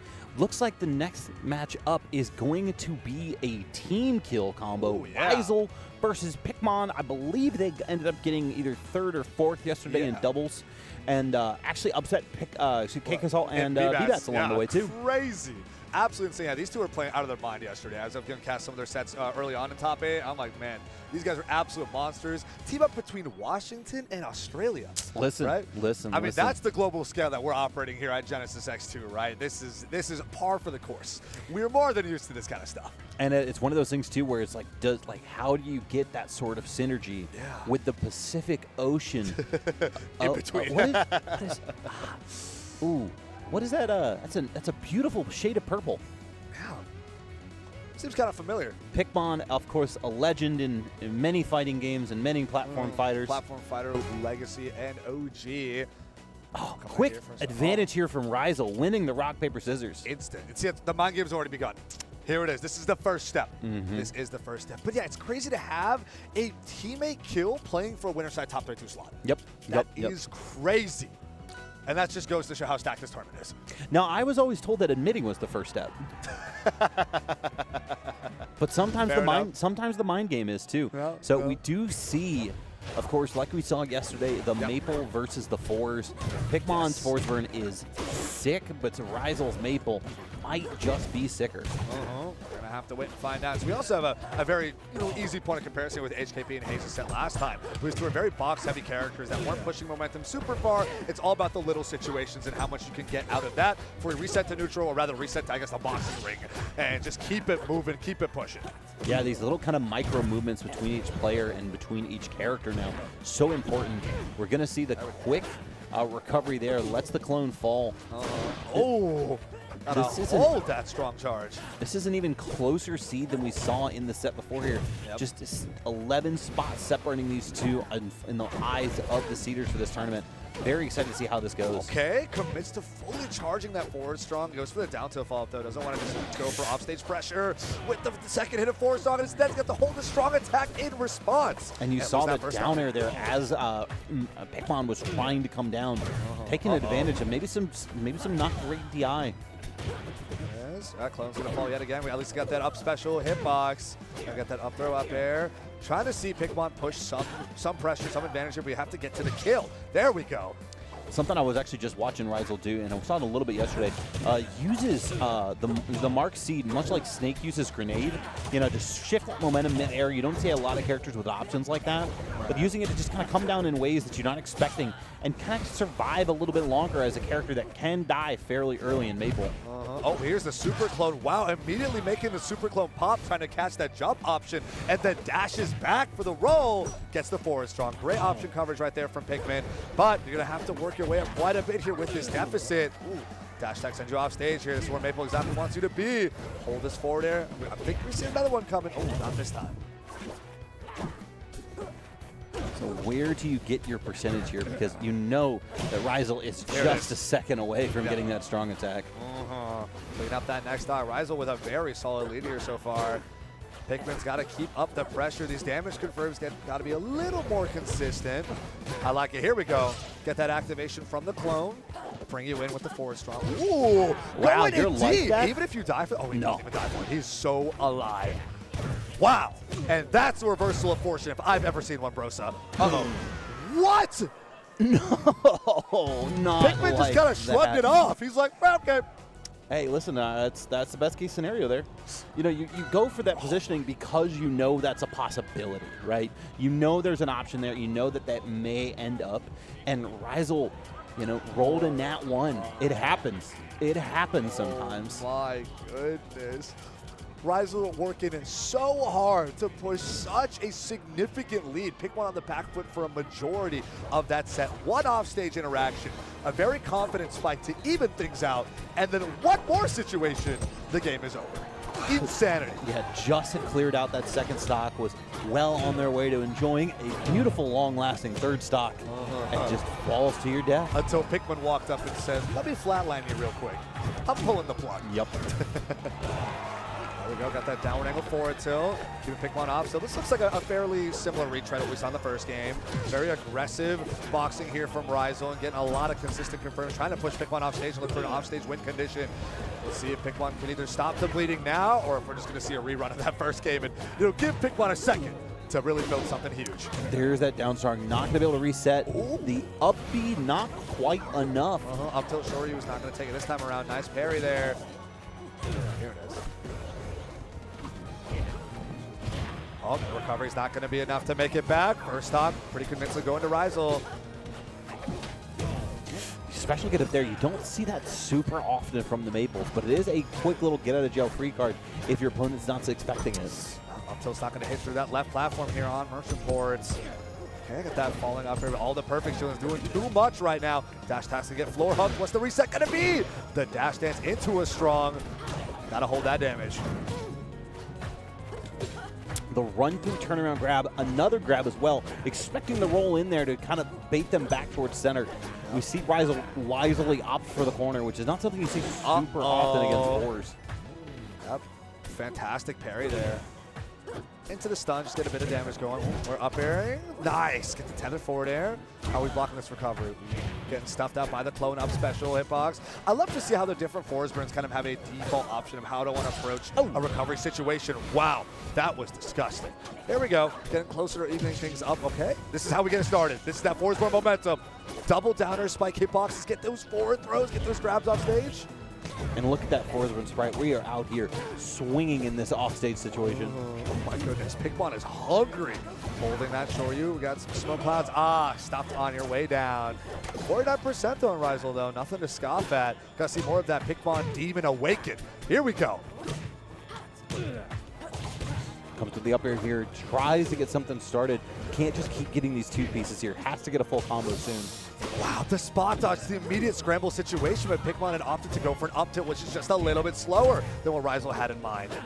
All right, nice. Great spacing around that down air, and now we are seeing the shampoo currently rinse, wash, repeat combo. Oh my goodness. Had to challenge Pikmin off stage right there, the rising up air, but wasn't able to grab ledge after the fact. Still all right though, 107% of a lead. Just like we saw in game one potentially here. Get that up tilt tether, but the up air doesn't get the final hit to connect there. Very close to killing for sure. Down tilt to scoop, and the Shoryu. Close out that second game. Ryzel's like, yeah, that's what should have happened the first game. Sure. Whatever happened off stage was a bit of a fluke. We are so back. It's crazy to think about the fact that you are seeing down tilt Shoryu in this game because, you know, you don't think of Maple as a Shoto, but, you know, a little bit of a faster fireball perhaps, you know, a little bit of a Urian shield maybe with Lily out there. Kind of the best of both worlds. I guess so. I mean, you got to take inspiration from the greats, right? Listen. We got a huge legacy to uphold here, so shout-outs to Maple for respecting our elders. Where are we popping on over to? Looking at Julesville. Nice. Here we go. So that counter pick from Pikmin's side. This can be a little bit tricky versus Maple just because you don't want to see Lily set up on that middle platform there. You know, that is a moving bodyguard for Maple in a lot of scenarios. Right. We haven't really seen Ryzel use a ton of Lily in general. It's mostly just been Maple's boxing tools that he's been taking best advantage of. I mean, if you're willing to scrap against Forsburn, and it's been working out majority of the time, a lot of these interactions on the ground especially have still been mostly winning for Ryzel, but commentator's curse, I guess, got to see one losing trade. Here it is. Yep, catch the recovery, rising back here to catch that side B throw. Ooh, smoke is not coming out this time. This is the tech as well. Fantastic follow-ups here from Ryzel. Trying to close out the stop with that forward strong. Wow, kind of comes back to the stage unbothered. A little surprising to see that Ryzel wasn't a little more pressure on the ledge. Still able to make it back just barely. There's a back throw for your troubles. Trying to go deep for that downer spike. Air dodge up. Ooh, nice. I love that micro spacing away from that throw. Still gets the dash attack to punish. Sprinkling some dash dance movement. Yeah, you got to keep things interesting, man. You can't just go to kind of this like linear game plan we've seen in some of our other sets. I just don't. I'm kind of curious to see what we see Ryzel do after how game one finished. Great DI there. That's where you want to go after that down throw. Eliminating clone fairly consistently here, not having to deal with the mix-up, not having to deal with the active frame. Wow, that forward throw just took it. Might be a bit of a DI mishap, but hey, if you're Ryzel, you take those. But you had to kind of nail and claw for that first stock this time. These guys have been dead even for majority of this game. Uh-oh. Tough miss there on that sweet spot. You're going to see a lot of damage get added on because of this, and a full stock because of it, too. Maybe he hit out of that jump with that nair. Yeah, that's a significant gimp right there, and now Ryzel is sitting pretty here, commits to both hits of forward strong. We have back throw punish, you lose a bit of stage control, and you have been marked. Down to for the scoop. Wow, actually able to land the run-up forward strong both hits. Yeah, I did not foresee that dagger connecting on the second swing, but hey, Pikmon very confident in it. Just let it rip. Call it Beyblade. Okay, up tilt. Yep, the boxing here. Got to lose that to down to interaction. We got the double dash attack in response. Trying to approach with the down air. We're seeing Ryzel trying to jump at a disadvantage, but the up tilt was well placed there for Pikmin, as was that ledge grab. And now we are even here, Brozo. One stock apiece. Sneaky here from Pikmon. You have been deceived, Ryzel. Goes for the super clone. Out. All right, a lot of smoke is available. Dash attack cleans it all up almost immediately. Call Maple a janitor, cleaning up the streets. Going to be able to DI that, not quite enough, but we are getting towards down tilt Shoryu range like we've seen in the last couple of games. Maybe some empty hops coming in here for Ryzel. Okay, nice. I like the throw though. Throw back into Lily, get that activation. Not losing too much more, but we have to, as we've called out before, we can't get too predictable with our consistent kill setups. Right. Our opponent will be able to play around that. So right now, Ryzel's just playing the game, right? Not fishing too hard for down tilts, just keeping the damage output going. Importantly, their jump from ledge with invincibility was able to sneak past Lily. Gets into advantage state now. Gonna get marked. Ooh, there's a tether. And then that's going to kill off the top. I actually couldn't even see what that was. So you don't really see up air anymore. I mean, it was one of the more consistent setups in Rivals 1. In this game, you're almost exclusively doing the nair. But with how high you are, you have to hold hard into the corner for that DI. Right. And because of that, just a damned if you do, damned if you don't situation there. Ryzel coming out after Pikmon nearly snuck another one. This would technically be a seed upset. Man, this team kill is looking spicy for this top 32 winner side spot right now. Ryzel looking well positioned to be taking this fourth game as well. But who knows? We'll see. We're on Rockwall right now. We get some crazy early kills. Who knows? Yeah, I definitely see one of them dropping a stock at 55, 60% this game, just because of how we've seen this this kind of set go so far. Ooh, okay.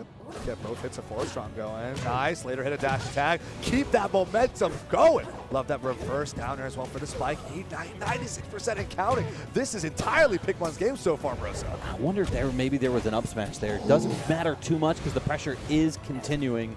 We do see the combust online now. I was expecting just a full combust there, but you have combo into it instead. What a beautiful stop, but it actually ended up bringing us up to like 130% here. Surprising on a stage like Rockwall, but hey, Pikmin not complaining. The stock is taken. I didn't take too much damage in the process. Let's keep this momentum going. I was just about to say the important part of this, opponent percent aside, the fact that Pikmon was able to do that at only 30% really felt important. It was a masterclass of just weaving in and out, converting off of every neutral interaction. Did not let Ryzel play the game for that time. First stock. Oh my God, not letting him play the game for the second stock either. Dropping to your doom. We are on our way here, what feels like to an inevitable Game 5. Let's see what Ryzel has to say about this. Still in position here. Gets the reverse hit of the nair. No, he doesn't want that. Okay. Just committing that forward strong here. Even at early percent, just throwing out the dagger instead of trying to maybe go for a forward to, okay. Hitfall up there, stuck on these platforms here of Rockwall. Pikmin is cashing out right now. Combo, we are out here pushing buttons right now, my friend.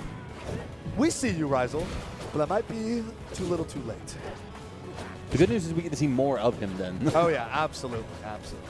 Hey, it's actually throwing for content. I'm seeing the vision. If you're against your homie, you got to have that fateful Game 5 showdown. Listen, right? That's the cinema factor. It's the day after Valentine's, no less. We're here for the homie love. Yeah. This is the breakup set. So we have to make it exciting. We have to make it dramatic. This is our favorite rom-com. Listen, if you're out here at Genesis, you're spending Valentine's with your loved ones, kiss the homies. It's okay. We're out here enjoying ourselves. That's how you celebrate a doubles victory. You know what? Listen, you don't care about doubles enough, and it's fine. It's not for everybody. Yeah, maybe I'm not a hard committer in doubles like that. It's okay. I just gotta find the right doubles partner. That's it. I think that's what I'm missing. It's all about the dance. It's all about the dance. Here we go. What's our last stage going to be? Oh, Dojo. Let it rock on these tri-plats. See, I'm always curious about this because we saw in the last game where Hayes brought HKP here with in the same matchup actually, and I didn't like it then. I don't like it now. These platforms are fairly wide for both of these characters. I want to see Maple kind of lock somebody down on a smaller platform potentially. Obviously, don't know what was But quite we had that fans. potential with Rockwall. We didn't really see it come out for Rival's side that time. That's true. My goodness. But we saw, Pikmin take full advantage of that. Right? Those up air hitfall combos and tech chasing on the platform was devastating. Rival took so much out of there. So right now we're just scrapping and boxing here, Brosa. It just feels like the kind of the kit that Forsburn has lends itself to a little bit stronger platform pressure. But platform pressure aside, Rizel kind of giving Pikmin a taste for his own medicine there, quickly snatching ledge as Pikmin thought he was safe. Here we go. Get that hitfall forwarder, looking for that final backer to secure the stock and try to stop the bleeding. But it's not going to be enough. You've been marked. Throw out the fireball. We'll get these up air chains going. Ooh. Absolutely fantastic at 46%. And we're getting a strong for the whip going off stage. That forwarder spike. I think he's just dead. My goodness, Rosa. He is dead. Ah, man. And I am saying that it may not be the best pick for Maple. It is the best pick for Rizel. Wow. Rizel just stood there aura farming, unfazed in front of the cave. He's like, do it again. Just as green as Piccolo, man. Just as green as Piccolo. We do see Pikmin actually get their first stock. Maybe? No. No, we're all right. We're all right. Mixed up the timing there with the shorty. We're getting a bit of up tilt loops right now. There's still an entire stock ahead. Landing that whip here with the forward tilt off stage. Oh, not able to punish the landing, nor able to whip punish the whip grab. Here we go. These are that Forsburn hitball combos we were looking for on the tri-plat. Tell me if you can hit an aerial and hold down on the first individual frames. Let me see your Forsburn. All right. Down throw and a down throw. Get that downer spike. Looking for that resetting on that left platform. Wasn't quite enough to land. Dash attack to send you off stage. Looking for an immediate scrap, but landing on stage that down tilt. We're looking at another down tilt. Not the scoop hitbox, though. Ooh, he's hungry for it. There it is, dash attack again. Oh, didn't attack on platform. The forward air is going to connect, but not the up air connects, but not the forward air. We are in position now. Can Pikmin take advantage of it at these higher percents? Goes for the down tilt there. No, finisher food. Oh my goodness, a couple hits of Nair here, but not the finisher. My goodness. Okay, we're able to make it back. Ringland back onto stage. Nice! Fantastic forward hit of a downer. Now we have Super Clone ready and willing to play the game. Here it is. With those dash attacks, all the smoke is available. But you're still at 126%. Even Forsburn and the pickup into the Shoryuken is gonna do it as Rizel upsets Pikmin, sends their doubles partner to loser's bracket, and secures themselves a spot in winner side top 32. You do not cross the international date line to lose this early in bracket. And Rizel punching their ticket, game 5 into top 32. Now, we go from doubles partners to my children combo. Cake Assault versus Durai, both adopted children of mine. And I spent a ton of the end of Rivals 1 sending Durai out to events, and Cake, of course, been around forever. got everything he knows from me.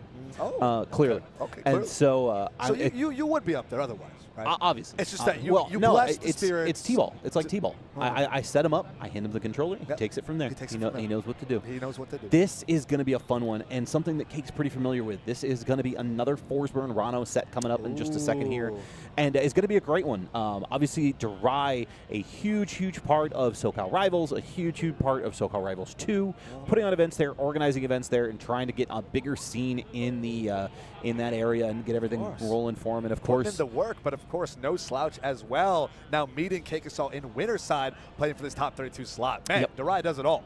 Yeah, no, man, he's been a talent for a long time. He's finally punched his way into the final, I want to say it was like top 5, top 6 of the rankings for Rivals 1, and hasn't really found as much enjoyment from the game, at the very least, from online, what we've seen from this quite as much, but never misses a Genesis, never misses an opportunity to show out. Genesis, we're offline, relatively fresh game. All your homies are here, all the big names are here. It's the biggest tournament ever.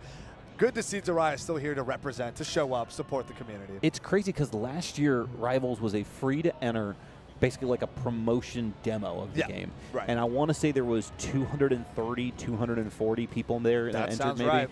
There's over 512 at the first ever open bracket at Genesis.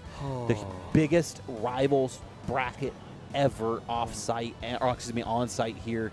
And, man, it's just going to get better and better and better the deeper we get into bracket. You know, I know our block is going to be wrapping up pretty soon. We're going to be jumping into top 64 not too long after this. Oh, wow. And then, of course, we're going to wrap up all the way to top 6 tonight. So we're going to see 2 people disappointed not being able to make their way on to Sunday. We do see Pikmon Darai using the Pikmon sponsor tag. Shout-outs to Pikmon. Shout-outs to West Coast. Shout-outs to that mustache. Looking good, Darai. Clean. Very, very clean. He gets his facial hair from his mother. I don't have that kind of facial hair. You didn't pass that one down? My mustache is not as good. It's tough. It's tough. But, hey, you did your part, and that's why Darai is sitting here on this very stage right now. As you mentioned, though, this sort of success we're seeing with Rivals here, especially at Genesis X2, I think is so deserved. Rivals of Aether 2 is one of the best platform fighters we've gotten in recent memory. This game is incredible. So many people are out there loving it. It's coming in from so many different communities. That's the beauty of the game. So thank you all currently who are watching, who are engaging with this game. Go hop online. Go to your locals. Support the game. Support on the Genesis shop. Pick up that Arcane skin. You know you've been eyeing it. There's so much heart, so much soul, so much love here for this scene, and you can do your part here as well. It's crazy to think that this is just the start of the year for us, too. You know, Genesis is normally a season ender for Rivals. It's where we have our RCS finals. Right. But this year, you know, you look at the events we already have lined up. Yeah, we're shifting big around. names, right? You have Combo Breaker, you have CEO, you have Smash and Splash, and then you have Evo, right? Waiting off in the distance.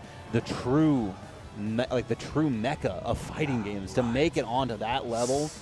And I think it's so fitting that Rivals of Aether 2 there is there to pick up the platform fighter legacy. Right. Right? Platform fighters are such a huge part of Hevo's history, and I think there's no title more deserving than the prodigy that is Rivals of Aether 2. It's just so poetic. It's so beautiful. It brings tears to my eyes. Listen, when other companies drop the ball when it comes to moments like this, you have people waiting for that opportunity and for that moment. And I love nothing more than to see Dan and Trevor and George and Steven capitalize on this phenomenal opportunity. These guys have been putting on events for a long time now and have, you know, kept everything kind of going. Yeah, they work super hard. They try to come out to almost any event that they can help and support it in any way they can, right? I was so surprised to see Steven at Frosty Fostix, right? This is primarily not only just a fighting game tournament, but primarily like an anime fighting game tournament. Sure. Right? Of course, it's huge for every game, and for everyone loves Frosty Fostings. And sure, there'll be like a reasonably sized platform fighter brackets for other games, but then Steven himself is out there like, I'm running Rivals, right? I'm doing this. I'm picking the commentators. I'm making this whole thing work. And I'm like, dude, you're in Arizona. We're in Chicago. And it's just, that's the love of the game. Yeah. That's the love of the game, right? No, I'll see like Steven and Trevor demoing at PAX West. I'll see Dan there as well. And they're just like, this is our wonderful game. Everyone should go and try it out. That's the first time I got to play was PAX West 2023. Oh, it was the first time I actually got to play Rivals of Aether 2, and I got to talk to a lot of the dev team and get to know them a little bit more. And I was like, this game is magical. I was messaging all my friends. I'm like, playing this game feels like for me when I was a little kid. I'm a dot kid, but I really got into competing with Smash 4. And me and my entire friend group, we all picked up Smash 4 pretty much on launch night and just played that for like hours on hours and hours and for months. Right? Stay up all night doing whatever. And I was like, this is the magic that felt like when we first picked up Smash 4 for that first time. This game is wonderful. I cannot wait. And my friends and I have been loving it. No, I have an old roommate of mine and who was my practice partner for Smash 4, and where I got my tag from, I was a guy playing Rosa, so the Brosa. Oh, that's it. I like it. I like it. So now he DMs me out of the blue, and we stay in touch every so often, but he DMs me out of the blue. He's like, hey, I've been playing Rivals. Do you want to grind? And I was like, yeah, I want to grind. Take us back home, baby. So literally every night you'll see, you'll pop into the group chat, you'll see the eyes emoji, and you're like, it's time. Honey, it's good seeing you. I'll make dinner later. I'm gonna go hop on the sticks. I'm gonna go be in another dimension for about an hour or two. Correct. You got to set the timers, or else you have upset wives waiting on you. You're gonna be good. stuck there in the hyperbolic time chamber, man. So you hear them getting started. You see the thumbs up between them. These guys, no strangers to each other. This was routinely a winner's quarters or a winner's semis in Rivals 1, and now kind of falling back a little bit is Darai, not quite like we talked about playing quite as much in Rivals 2, but still a contender here in this tournament. Still repping strong. You said we're looking at another Forsberg Rano situation here. Yeah, it looks like Kakasalt is just knocking down these legacy players that all just happen to be on Rano one by one. So we'll see if Kakasalt can keep that momentum going if Darai is really going to give him a run for his money. We are over here locked in, ladies and gentlemen. And now we start on Jules Vale. Look at the movement already. Darai more than ready to play defensive as needed to move around this threat that is Cake Assault's Forsburn. I love the Feral tag. He's awakening the beast inside, the demon. Oh my goodness. Look at these up air combos, the forward and dash attack to keep the extension. Love that launcher. Here we go. Oh my goodness. We slip and sliding everywhere, Brosa. Yeah, the movement's going to be key here for Darai. We did not get to see that quite as much for June in his set versus Cake earlier. That could be the difference maker here for Darai if he's going to pull the crazy upset. All right, here we go. Now it's the back for the Forsburn. So I like that DI out, though, not letting Forsburn keep too much of an advantage here, especially off those forward airs. I'm going to make it right back to center stage. Nice. I like the down throw. Oh, the tick right there with the needle. Catching a jump with the back air as well. Now we're on the platform as it's moved all the way to the left. Challenging in these air-to-air. These two are keeping it dead even. Love the special get-up. I like the nair there to try to grab one of the clones. Doesn't get either of them, unfortunately. And Cake's back on stage in neutral. Okay. Double forward and follow through. I love that Darai was kind of slipping and sliding around that platform to keep the pressure going on center stage. And what a fantastic bubble placement to save them from that forward strong. But unfortunately, you will end up getting parried. That down strong will send you straight to the top. That's a stock down here. Man, Cake is moving right now, Combo. You saw how quickly he got back into center stage for control. Links back into the smoke. Pops a clone as well. Doesn't get the grab there. A little bit of misinput. Maybe expecting him to roll forward. Okay, here we go. It's that Forsburn. Stay here again as they hit ball up airs. Up and down, up and down. Pop you up with the launcher of that dash attack into the bubble, trying to keep the damage moving. But it's all about Darai now trying to get this kill confirmed. Rando doesn't necessarily struggle with killing, but you still got to land it. Got to find your opening. Right now, Cake Assault is just not giving it to him. Here we go, down throw. Okay, catch an attack on the left side of stage. Get that down strong. But now you're 85% behind. It's going to be a little rough. Now it gets him into the bubble though, gonna continue this pressure. Now he's knocking out the clone and still moving around Cake right now is Darai. Wow, okay, he's walking up on him a little bit. Ooh. All right, get that rising forward into downer, get something going here from Cake. The big things about that stage positioning, keep Darai locked to the left, but no, Darai fights for his place, his rightful place here in center stage. Looking for that forward air spike maybe, oh no! Messes up the slip, still able to make it back, but the downer's gonna pop him a little too far out. Just a quick little bounce there and Cake takes advantage of it. Really, really tough break for Darai, who had really fought nice and hard to bring everything back a little bit there. It's gonna see here, try to close out this second stock as well. Now we see 0-0 combo. What a start here to this set. One stock apiece here. And again, we're seeing this very early aggression from Darai, trying to rack the percent as soon as possible. Ooh, here it is. That Forsburn Dynasty actually manages to trade challenges in the air-to-air situation and keeps the favor in Darai's end. The down tilt's going to get spot dodged the first time, but not the second time. The combo extensions keep on moving here, Brosa. Oh, jumps into the up tilt, though. I thought that up tilt was so sick there. It was one of the things where you knew the defensive option coming was going to be the jump, and that's the cleanest way to basically cover that and make sure everything's taken advantage of. Now he's stuck in the smoke. Where's he going to be? Try not to get deceived challenge. Impossible. Ooh, nice. Catches the double jump with that chunky forward air.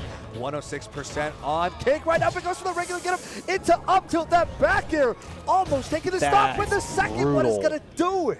That's brutal. So that entire sequence started because in a brief moment earlier, Cake was trying to be behind Darai to get the back throw. Did not end up behind him. Darai gets the back throw instead. Cake then goes for the high recovery to land on the high platform. High platform drops below him. Darai, not expecting him to fall through just yet, goes for neutral get up, gets punished accordingly, and then it gets hard red on when he was going to rip that up B. Yeah, it's so rough though. When you get hit with that first backer, you're so deep off stage. You know Cake Assault's already pre-calculated this situation. He's like, Ed, precision strike right here, you're done. And that game is over. The drone strike is in route. Target sighted, target locked. Darai says, I got to run down this artillery base before the operating system really gets to me. See the back here continues pressure, continues damage. I kind of just see the same thing from our first set, right? Where June got a ton of damage in these games where they played really well, but could not quite close the door on Cake Assault. And if you leave that casket open, the Undertaker is gonna sit up. He's gonna come for for you, and he's going to finish a stock. Yeah, Darai's looking super good right here, getting that Nair out of shield for that punish off the down air, challenging the clone. He's gonna have to take this trade with that back air, though. Still, the stage positioning is really scary here. We get too deep off stage, you know Keikis will still be converting. Gets the downer spike, gets an up air, forward air, and another back air to keep this damage relatively even. We are approaching that kill range.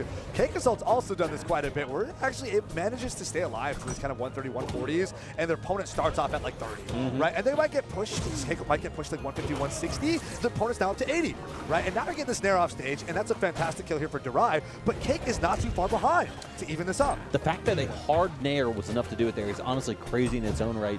But, I mean, Darai has actually done a pretty phenomenal job with this movement, kind of doing similar to what Cake does in a lot of these situations, where you snuff out some of these more common kill options. And that was Cake right there doing a moonwalk into try to jump read back air, and Darai's just not giving it to him.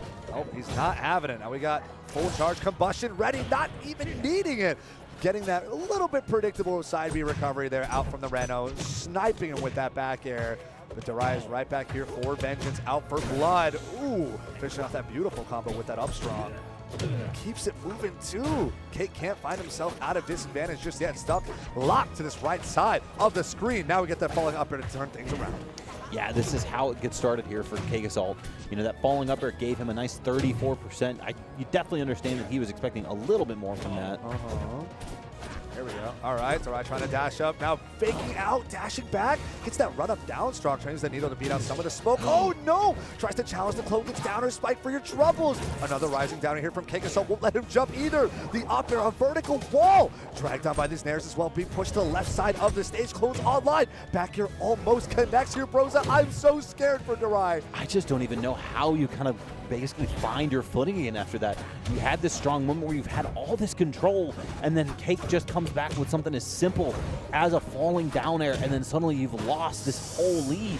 Oh no, that forward air downer is going to land as well. Get that wall jump off with the side B, able to make it back to ledge. We're seeing Keikis trying to hold down center stage. Grab will not connect. Realizing Darai was trying to outspace all these aerials, runs up and down strong.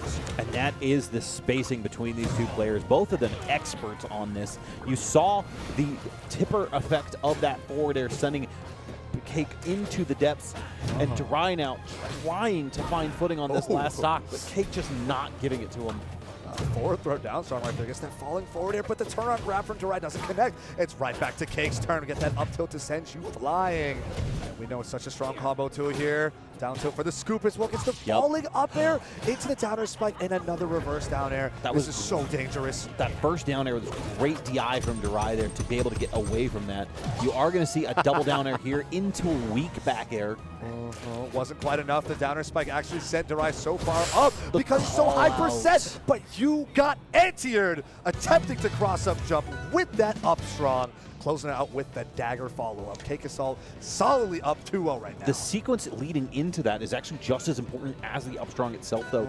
We'd seen Cake try to finish a few stocks with back airs and actually feinted the back air there, landed before the hitbox came out, and then ripped the up smash off of the jump read, knowing that there was going to be an escape option afterwards. Brilliant play from Keikis right there. Absolutely incredible. Living up to the title of operating system for Correct. Sure. There it is. Perfectly spaced on that back air.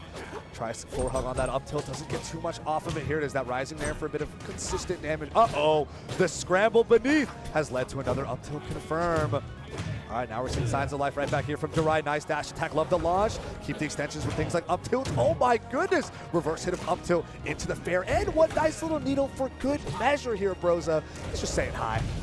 We're out here scrapping combo, man. These are like, this is the closest we've seen Cake challenge so far in this tournament, and honestly, in a long while in general in a lot of his games.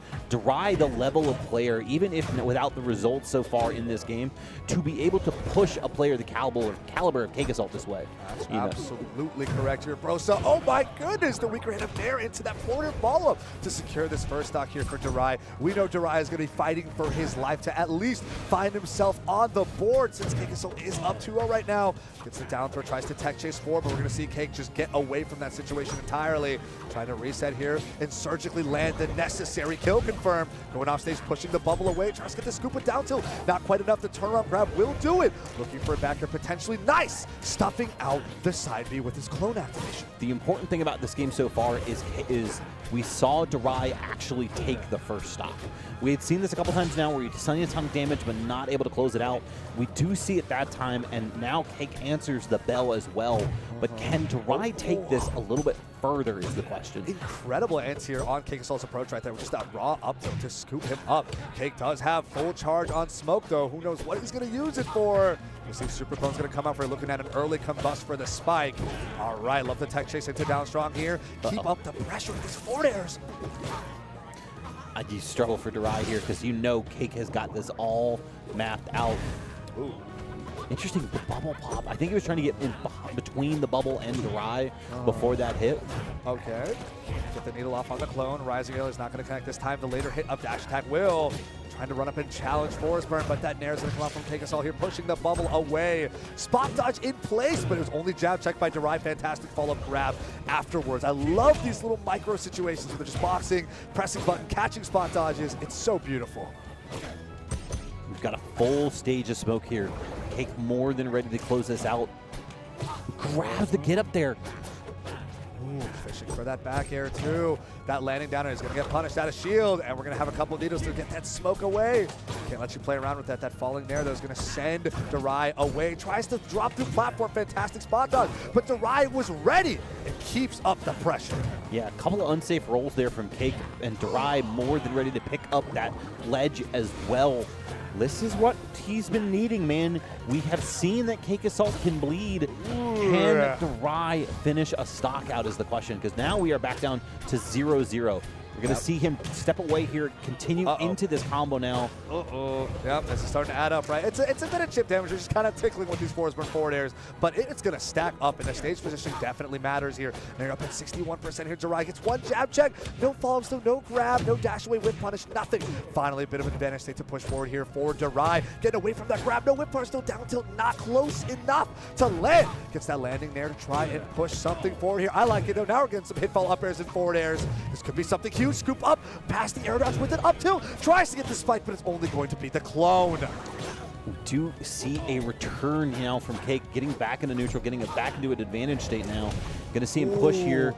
No down air. Not quite in position for it. Cake with another inside roll. Another one again. The check chase situation. Tries to get them land with that down strong, but is able to wave it on the stage and shield in time. Cake Assault almost losing his stock right there. Just barely hanging on for dear life here. Darai looking for a Hail Mary, something to save him from this pain. Cake spacing that back air perfectly. Going to go for the down air here. Brings the clone into whiff, and that is going to be enough. Despite Darai's best efforts, that is another 30 and a handshake for Cake Assault as he continues his feel of inevitability for Sunday top 6. Drop down, weak hit of back air at like 130%, linking to up strong, both hits. He's him, man. He's him. How does he do it? It happens like that sometimes. Consistently. That's how he does it. Consistently. Oh my goodness. I am absolutely flabbergasted here, Broza. Please tell me about the Genesis shop. I think I'm going to go on a shopping spree right now. Listen, I am soaked through after such an amazing block that we just watched. I need to go over to the shop myself, but if you're not here, you can go to genesis.gg/shop yourself. You see the Orcane skin on screen right now. We just crossed the $10,000 mark for the pop bonus, and we still have a whole other day to raise. But there's more merch there. You've got your hoodies, you've got your sweaters, you've got your t-shirts, you've got your pants, and of course you've got the cross bags as well. And right now through the 21st when the shop closes, there's free shipping the entire time as well. No matter where you are in the US, you will get it delivered to your front door for no extra fees. And I personally cannot wait to hit the shop tent after this because I love the designs that go into it. They partner with some of the best people for it as well. You've seen Spiff throughout the years and a couple others as well to put together some great merch for you guys here at home. Looks like we're going to be wrapping up for this block. We're going to be going into another block very shortly thereafter. Combo, it has been a pleasure. Tell them where to find you, brother. Absolute pleasure, Rosa. I mean, we got my socials right here at Combo FGC. Nice and simple. People often ask me, how did I even get that tag? It was just under everyone's noses. It's really super easy and super simple, but it's been an absolute pleasure here. I've had a fantastic time commentating Rivals of Aether 2 here at Genesis X2, and I know everyone upcoming is going to be doing incredible as well, as will you, Rosa. How about you? Where can we find you? Of course, I am still at Broza FGC. You can find me in my travels and all the food that I eat. And, of course, me complaining about the Bengals come NFL season. I still have another block to go. G-Pick and I will be taking us into top 32, I believe, later on. But I believe Copter and I can't remember who else. UBL Ubo's going to be on. coming up just next for you guys to carry us into the night. A few more blocks, a few more sets, and we'll be on to Sunday. See you soon. Red Bull gives you wings.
boy. Guys, round 1 of Rivals 2 singles pools was so heat. We had to keep up with Rivals 2. Round 2, big mouthful. Guys, Genesis X2 is going to be crazy. Round 2, it's me, Copter on the mic with Ubel. How you feeling, man?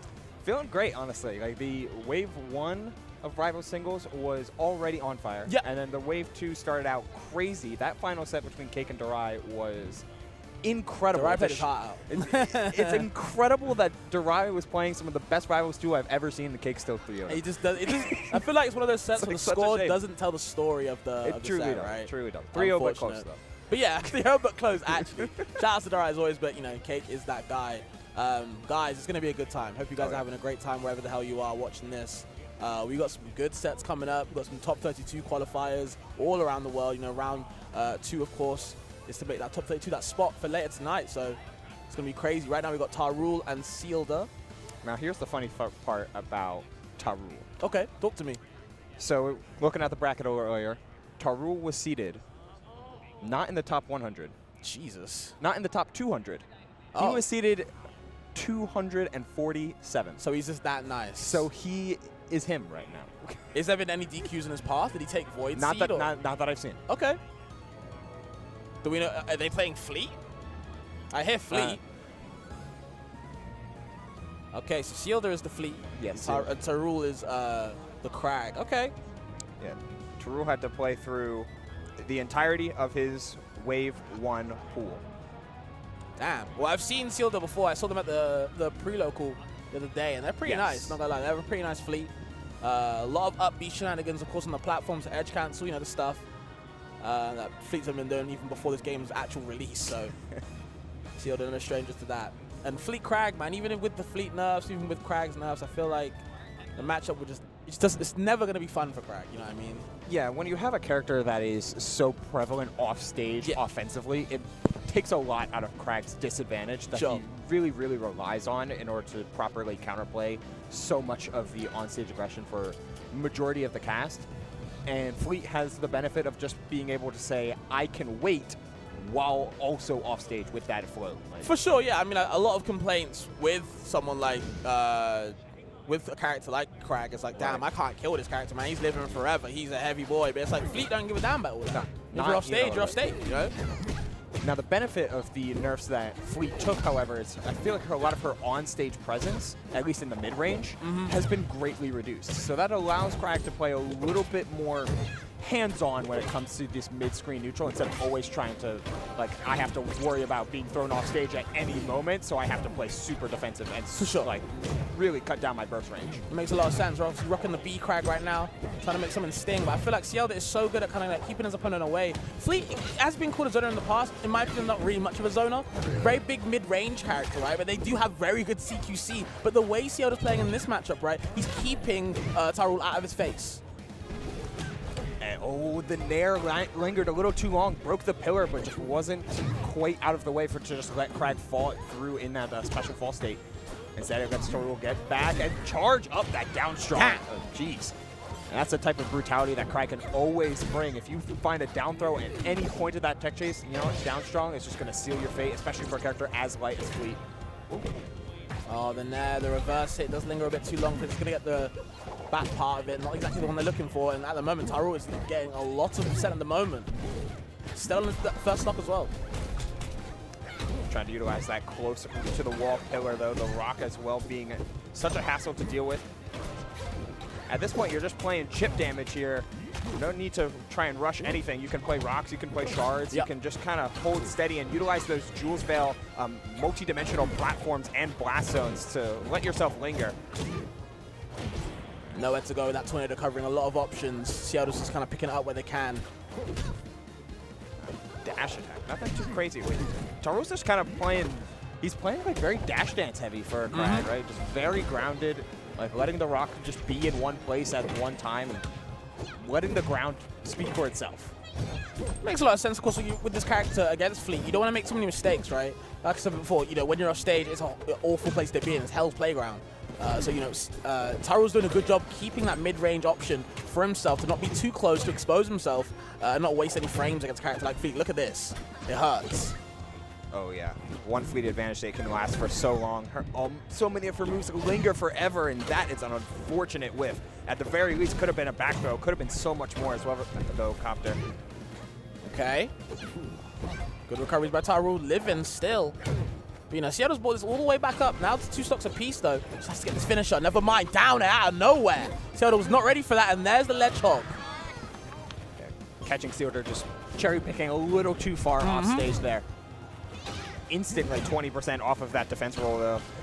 Trying to get Fleet out of crouch cancel percent as soon as possible to instantly get some damage up, but that nice nair from Sealer, calling out the high recovery. Tarul on his final stock.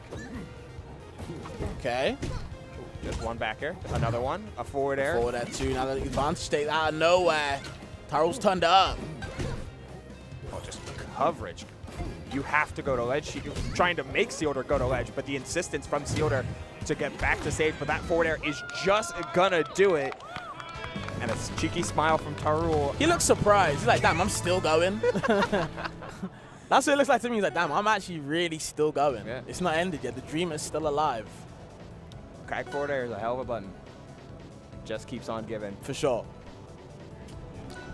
Honestly, I'm here for it, right? Like, as part of Genesis X2, there's so many different storylines going on at the very top level of play, with Marlon returning and Cake on his row of dominance, and ZB trying to win a second Genesis now. And then you always need the other stories, the underdog stories on top of all of that. And Tarul is trying to make some stories. Oh, that back air barely missing, and no pillar means no stock. Nowhere to go, yeah. Maybe a bit too greedy on that. Should have probably, you know, go back to stage initially. Never mind, no, all hindsight, of course. Sealder has to see if he can kind of carry on this lead. Got gifted a big stock at the moment. Has to take advantage of it. Down tilt to poke. I like the forward air as well. Get off me. Spacing as well. Trying to play the dash dance game yet again. The dash attack whiffing, though, and Sealer gets a chance to really apply some pressure, and now finds the down air, looks for a second one. The nair was just a little late, but the wind chime still procs, and with this advantage, he's still going. Wanted the rising nair, found it, and takes the stock. Sealer is relentless with these edge guards, not letting Tyrell, you know, get time to think about what he wants to do next. A straight bam in there, the action. Oh no. No pillar. Barely whiffing. It seemed like he wanted the reverse hit of up B there. Just for sure. Instantly sealed the fate of that stock with no pillar. Normally, Crag's pretty good on this stage as well, since his recovery's not super reliant on the wall, but Sealer is just not letting him even consider any other recovery route. Oh my god, big back fist there with the F tilt, slapping Fleet away. A dangerous special getup. Okay, this is definitely Sealer's game to lose. Can't be too comfy with it now. Just has to make sure he gets all the right things that he needs to push Crag further and further away. That beetle can fly though, unfortunately. Pillar's recovery is insanity. One more? Can you get a third? No, we're empowering the arrow, missing thanks to the down special though. Should be the finisher. Never mind, the rock blocks it. Wow. I'm surprised he didn't let loose the arrow a little sooner, though. With Crag with rock in hand, it's quite literally a giant target. No, still managing to stay alive. This beetle won't die. Never mind. Finally, Sealer had to work for it. But it is 1-1 now. Yeah, best of 5 set. Of course, we are in the top 32 qualifier, so every single game is going to be really, really worked for. 1-1 set count. Tarul considering the counter pick. Love the Spotify sponsor as well. Really connects. Good. Has he even got music? Is he even listening to music? Okay. Nice. I couldn't see if he had anything in his ears. Oh, okay. Oh, let's listen to his tunes then. Okay, get with it. Check out his mixtape. Didn't even know. Nice. Hold on. Right. Okay. Oh, the wrong hit of Nair, though. Again, biting Sealer in the butt just a little bit too soon with some of these, a little bit too early with these rising Nairs. As the parry needs that, and even with the forward strong, shall I say, not finishing its mark, but still a lot, you know, good mental damage, I would say, for sure. Oh, yeah. Oh. that invincible forward air from ledge. It's such a great reversal option, especially on a small stage like this. Crag can consume so much space, trying for the pillarless one more time, gets caught by the nail. Sealder really has a beat on just exactly what Tarul was wanting to do on his recovery routes, which seems to be just like pillarless, get to the wall ASAP, and Sealder's not letting up. Gotta be careful. Okay, there's the grabs, up air, off the up throw, but now maybe wasting frames yet against what I talked about before. Gotta be careful. Back to advantage state for Sealder. Can he finish it though? Yeah, waits for the pillar, can just float there and just watch. Lord. Oh my, Please.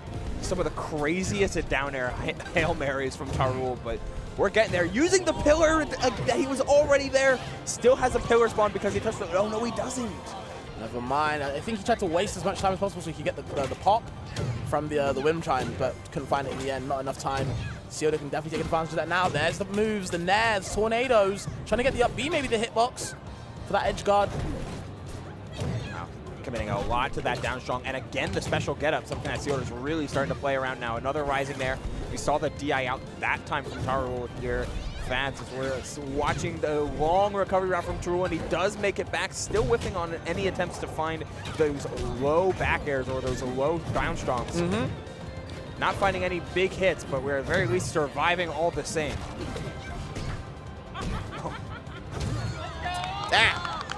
What a conversion off the just soft rock toss. I love the teabagging as well from Taru. He's having a great time. Just cheesing. Hold on. Our floaty, so you know maybe Crag can get some different routes from the grabs, but that float nair, man. Or slow form there, whatever you want to call it if you want to get technical. Sealder looking even more technical with that gameplay. The fleet is too nice, Ubel. How do we deal with it? I'm pretty sure that so many Crags have been trying to figure that out since before the game's even released. Yeah. It's like Fleet is just perfectly equipped to deal with any and all of Crag's shenanigans. For sure. But we're running right back. Tarul convinced that everything about this matchup needs to be close quarters. You need to make sure that you're forcing Fleet to engage, not in the long range, not in the mid range, but always in the close range. Whoa. Uh-oh. Opportunity going back to ledge. I really like that. An opportunity just to hold some position down, but that down B was super nice from Sealder in order to get right back to the ledge and force this weird scramble that Tarul's seemingly thriving in. Pillars that save you, but Sealder's still going. These two are cracking me up. They are they're just beating the hell out of each other. God damn. You gotta do a whole ass equation to make sure you can even touch the ledge of the stage. And Sealder's just like, you know what? I'm right here. I'm gonna put a stop to that formulation. Another float nair grab. It's gone a couple times. Okay, I was thinking down B in the air, but never mind. Goes for forward air. Not exactly the best DI, so Sealder is gonna lose that stop. Tarul feeling pretty good right now. Can he survive though? Oh lord. Nope, cannot. He's getting dragged out too far from the stage. On a stage like Forest as well, so you have to be really careful. The blast zones are quite small as well, very close together. So. Oh, and then the floor hug on that forward tilt. That dash attack forward tilt just completely negated by said floor hug. It turned completely around. Has an opportunity to grabs ledge, finds the forward air. Tarul being a little bit more forward, missing the third forward air, but gets another chance at it. Oh, just grabbed the ledge, and we're back into it now. That's what it takes. Nice play there from Tarul. Shifting priorities, knowing that Sealder has a preference to try and hit ledge. The first down special of the set connects. A nice block as well to avoid some of these arrows. Missing the shield grab is a little rough, but we're in a just survival stock here for Tarul, and he's putting it all on the line, putting everything and the kitchen sink out at Sealder, trying to find that final hit. The backers are coming down. Down throw, forward tilt, and another chance at an offstage interaction. Can we see it? Not yet. We're playing slow. And playing slow got rewarded. And somehow Tarul stays in the set. He was getting beat up in that first half of the game, but he hangs on strong. There's a reason why he's still chucking on, Ubel.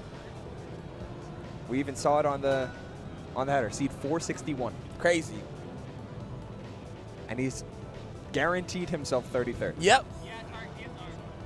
Potentially more as we go to a game 5. Honestly, I wouldn't even count him out. Seattle's definitely been giving up some free stocks, I feel, when they have the chance, but definitely hats off to Tarul for kind of, you know, hanging on strong, finding his opportunities and kind of making the most out of them. Yeah, I think that last game, that last stock of that last game, was really indicative of the type of gameplay and the type of tempo that Tarul wants to set. Sure. A stage like Aetherian Forest can really benefit that sort of like scrappier, hey, we're going to just like throw everything and anything at the wall to try and make stuff stick.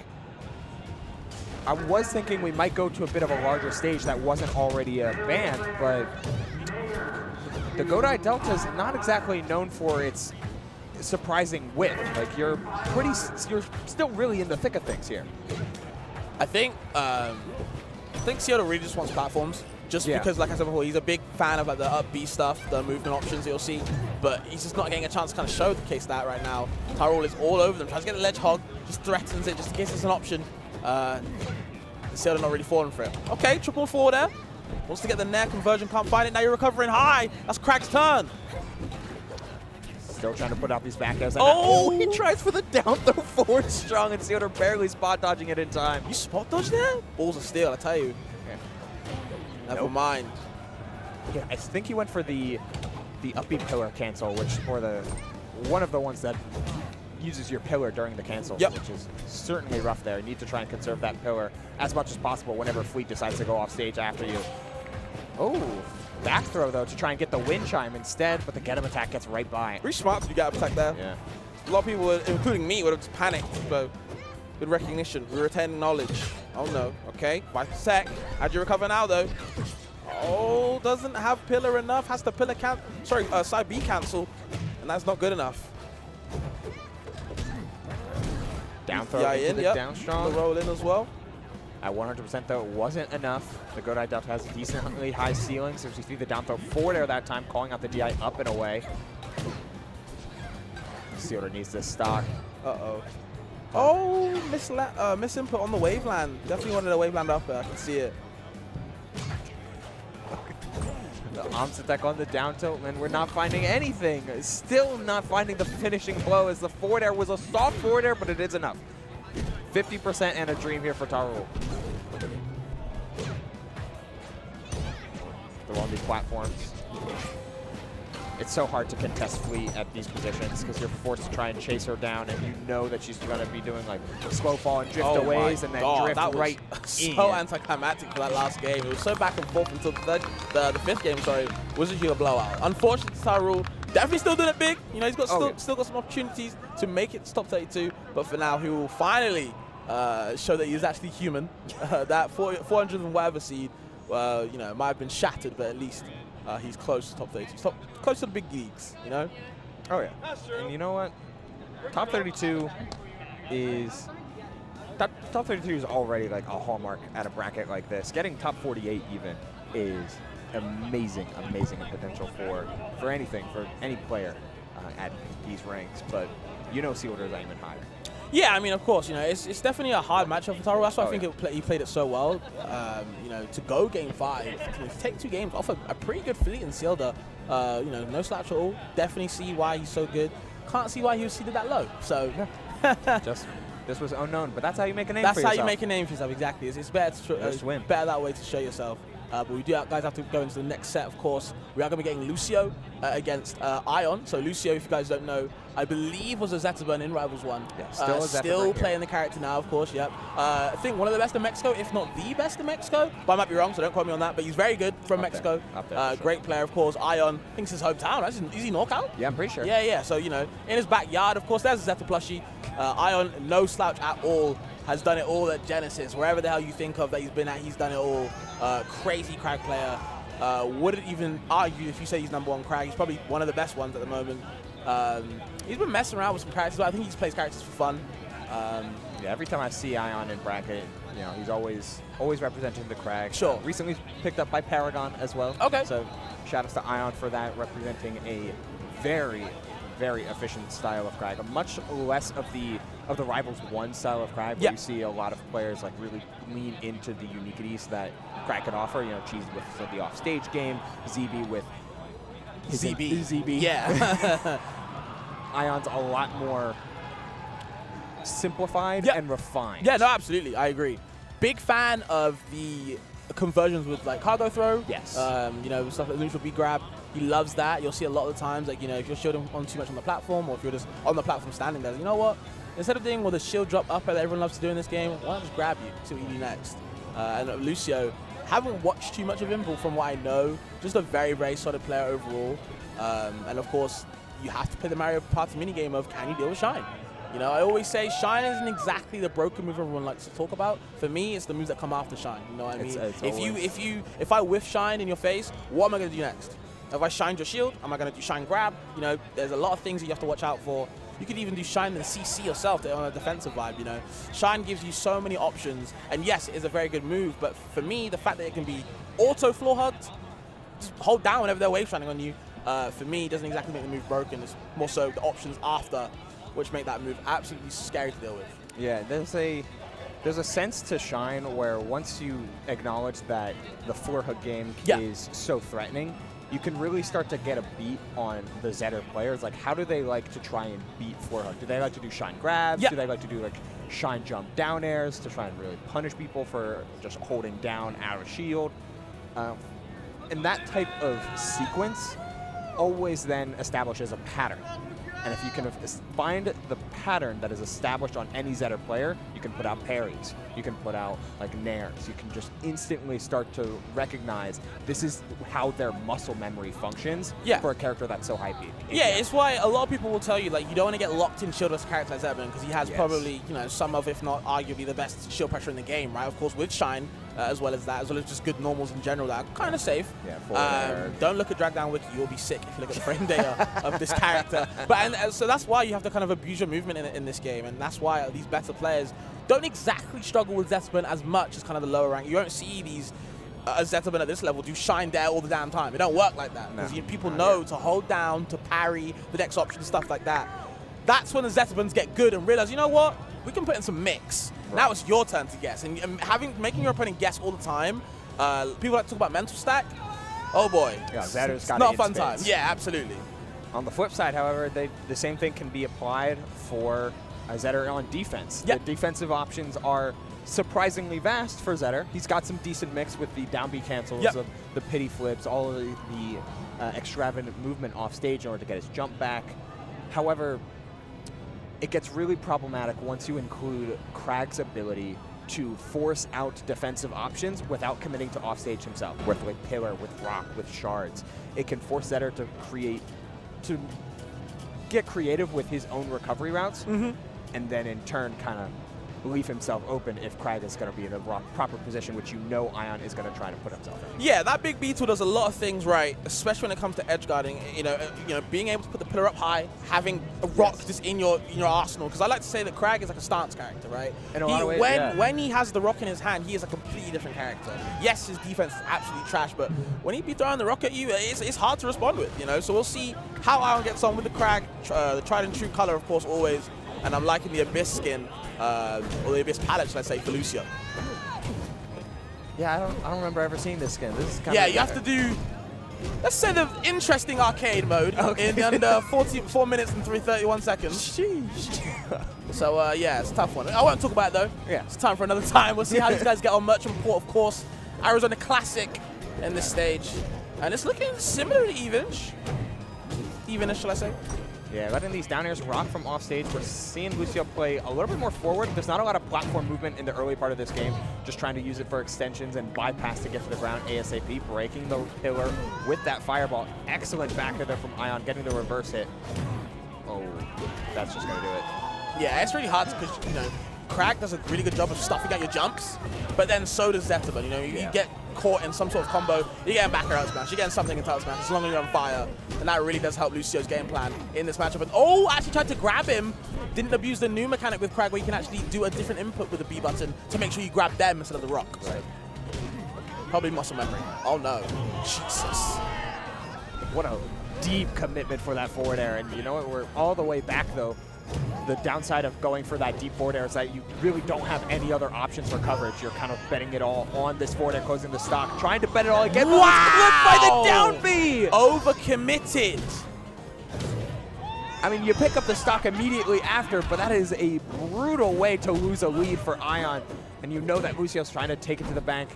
Spends a lot of time practicing with players like Soul Rifle as well. And you know those type of players are all in on offense. That's what they know, bro. That's what they've been, born and bred with. Yep. Okay, Dano and Shield going to try and space it away so he has some time, some more leeway to kind of move away and come back into the set. The CQC seems to be on Ion's side. The forward air again from the up throw. Just pile driving him in the deep sides of the blast zone. Getting all up in there. That's brutal. Extremely brutal.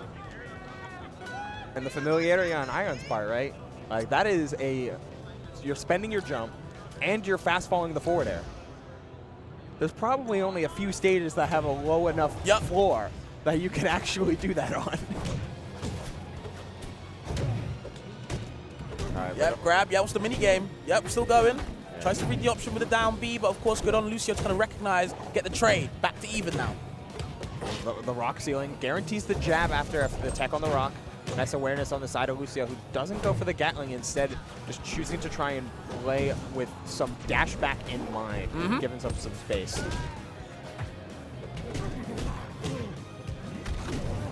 Okay, the rock's there. Again, the start's changed. Back air as well, getting rude to him, showing your back. And the down B spike into the double dip. We not finished yet, Ubel. We not finished yet. Feels like it. No. Just a stock like that takes the wind from your sails and the air from your lungs. Oh, and reverse forward air and picks it up afterwards. Finds one back air, finds a second. We're going for a third. We're going for no, we're not going for a fourth. Instead, we're parrying. Well, down air into the forward. Are you dead? Yo, Lucio. Got to fight back. It's looking awful right now. Ion is running away. There's the grab, the neutral B, the cargo throw. And then to a couple of up airs, just wait and see what Lucio does next. Great coverage from Ion. Low recovery. Oh my god, the back air just saving your bacon every time. Crag back air is a house of an input. So fast, so vast. The up strong out of shield though, calling out the jump from Ion. Lucio needing this stock immediately, expeditiously, but he's not gonna find it with the back air. Now able to get back on stage though. Okay. Just triple fat. Fast fallers. Fast forward I'm saying.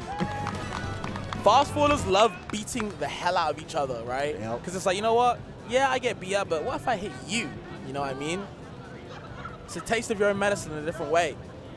They just get right in the face so quickly. Lucio taking a little bit of extra time, considering the stage pick. And going to the classic. One of Zetter's best stages, but one equally as good for Crag. But hey, if you're in a feast of famine type of matchup, might as well try to eat. You gotta rock with it, yeah. I like that. Try to eat. At the moment, he's eating a lot of these up airs over and over. Can't get anywhere around it.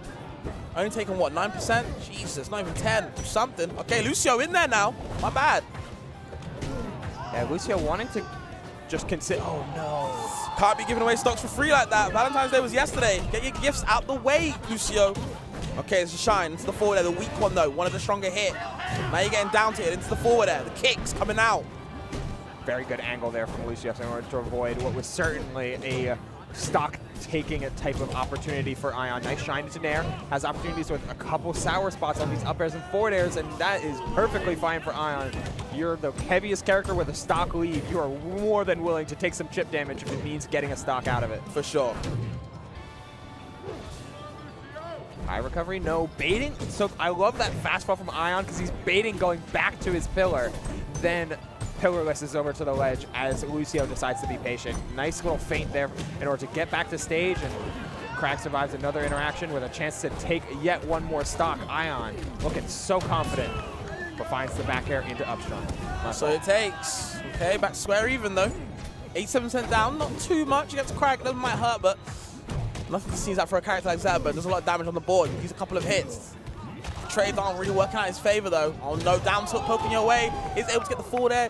Deep edge guard once again. I'm not afraid, bro. Saying the beetle can fly, Ubel. Zero fear with going any amount of distance off stage with that, and it has been, it's honestly really impressive to watch. Like, just a pure awareness of how deep one can go. It's like, again, another instant ledge jump down air. Oh, one more? There it is. Oh, nah, you're disgusting. He was really looking for that grab. He wanted it. He wanted it badly. Of course, Ion taking that 3-0. He wanted something devious to end that set. And I get it, you know, when you can play like that, you're feeling comfy, you're feeling good. But I definitely want to give my flowers to Lucio, man. He played well. It's just, it was just hard. This is really hard. But of course, we are going to go to a quick ad break, I believe. So we'll see you guys in a quick hot second. Red Bull gives you wings.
Hello, everybody. Welcome back to Genesis X2. We had a short little break in order to give ourselves a little bit of time to refresh and get some next players up.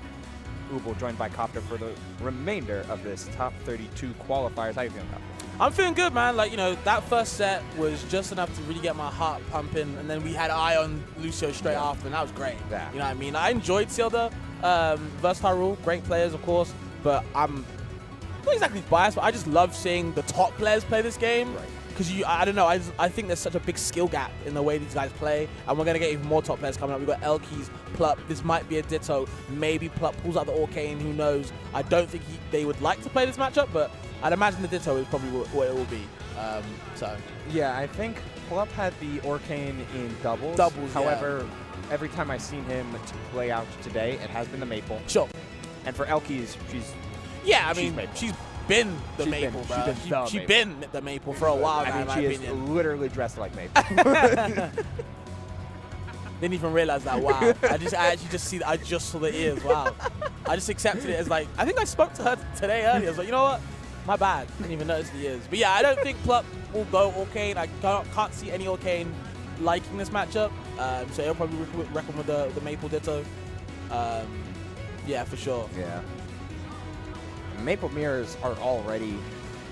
Mirrors in general in Rivals are already kind of weird because the unique interactions of all of these different unique character attributes can get a little messy. Like, oh, Crag can pick up the other Crag's rock. Yep. Like, Forsburn can use the other Forsburn smoke, all that jazz. For Maple, there's not as much of that like layered interaction because the lilies are individual, all the plants are individual. But man, oh man, are these people just trying to play like fast and furious and to see who blinks first.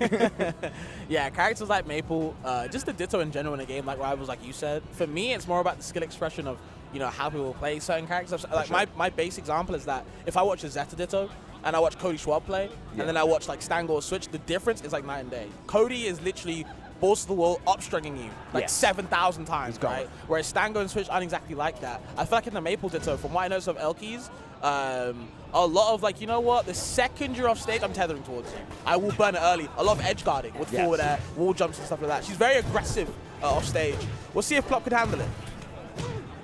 Yeah, I always kind of attribute Elkies as more of the mark base, more of the plant base, a lot of use of those unique secondary mechanics. Meanwhile, a player like Plup, he's just trying to primarily play off of his confirms. Yep. A lot of use of like nair tether nair, forward tilt tether nair. Like consistency is Plup's king, and see if that'll end up working out.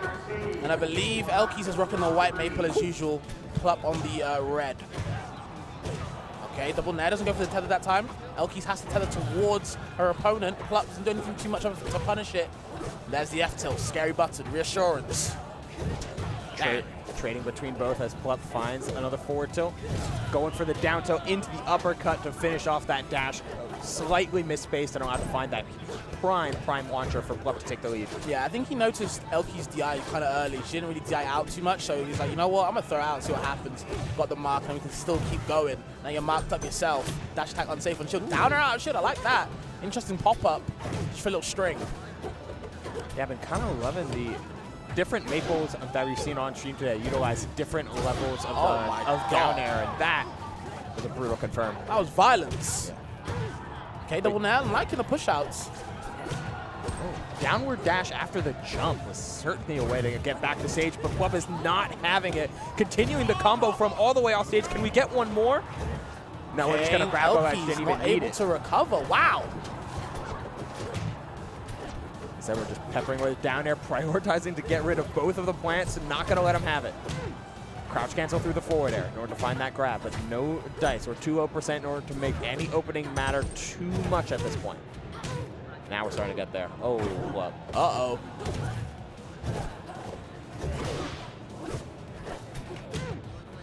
Elkies needs this mark to go very, very far here. As we okay, just the forward strong, resetting, finds nair, finds the remark. Plup stands run away with it. Just the one forward S spike, covers the tether with the up B. Can't get the up head to continue the conversion. And Elki's in a little bit of trouble. Trades are not in her favor at all. Some nice patience on the miss tech there on the platform. Gets to the ledge, finds the wall jump into another dash.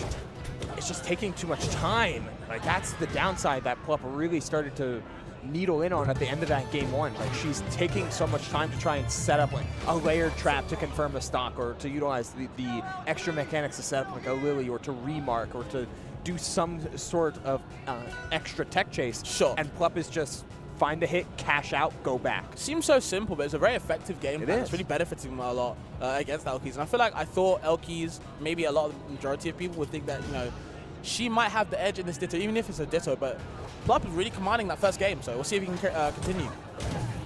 Forward out the gates, it's the Lily conversion, we're still going.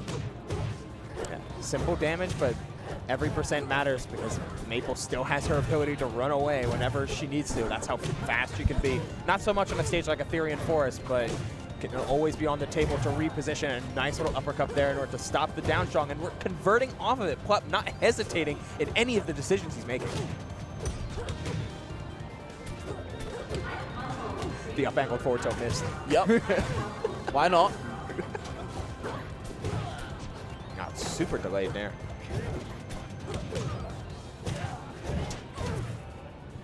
Oh my god, the forward S spike, have you got enough in the tank to get back? Yeah, you do, but the Lily and the get up attack that does hit quite far, the length is going to help out. Lily's there in the mid platform, or the mid stage, let's say. Should be a free parry if you get time. Never mind the conversion from Elkie. Committed too hard to that forward air there, Fabs. I wanted to finish off the stock right then and there, and Plup able to make it back, and it's a position of strength. No mark in order to confirm off the forward tilt, but didn't need it. Finds the forward air, ends that first stock.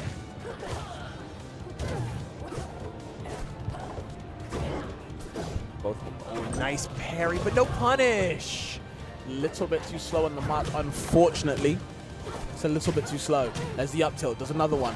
Where are you going to land? Goes for the special gear, but of course that hitbox is still active in the air. You are able to challenge the hurtbox as well, so really good knowledge on Plup's side. Finds one dash.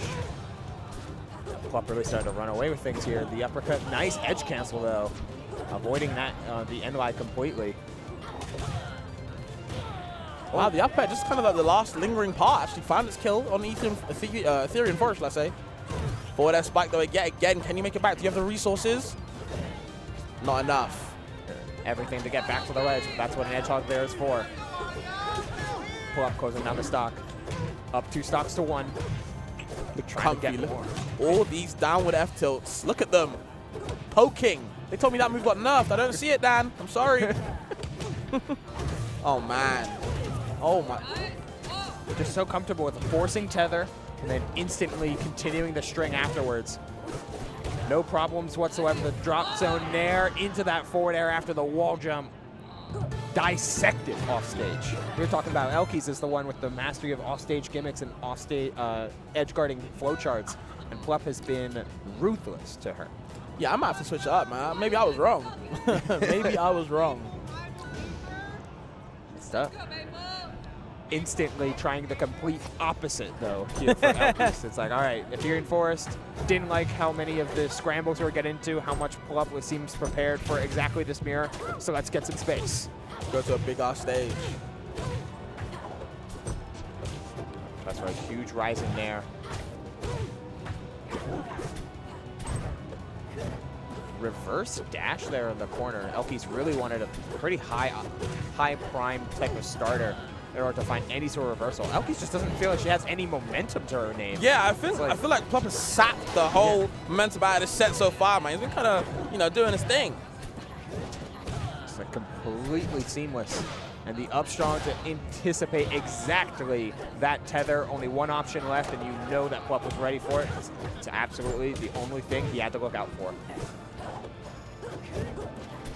No down tilt to catch the up B recovery from Plup. Plup living very happy, sitting pretty as well. Goes for the down tilt version, shall I say. Elkies is missing a lot of these grabs, kind of costing them. Okay. Need more. Trying to get the back air space just for the edge guard, can't find it. Good job on Elkies to evade, but still she needs something. She's losing hard right now. Yeah, missing a couple of these tech chases matters a great deal. Trying for the back air into up B conversion, but no dice here from Plup. Ends up getting caught by the down strong, and that's going to seal the fate of stock number 1. Elkies trying to keep up, but the dash attack, no mark. Has the opportunity to get back, does so thanks to those high platforms of Fire Capital. Conversion, oh, nice up B call out on the special get up yet once again. These special get ups are not allowed to go off for free. Not at all.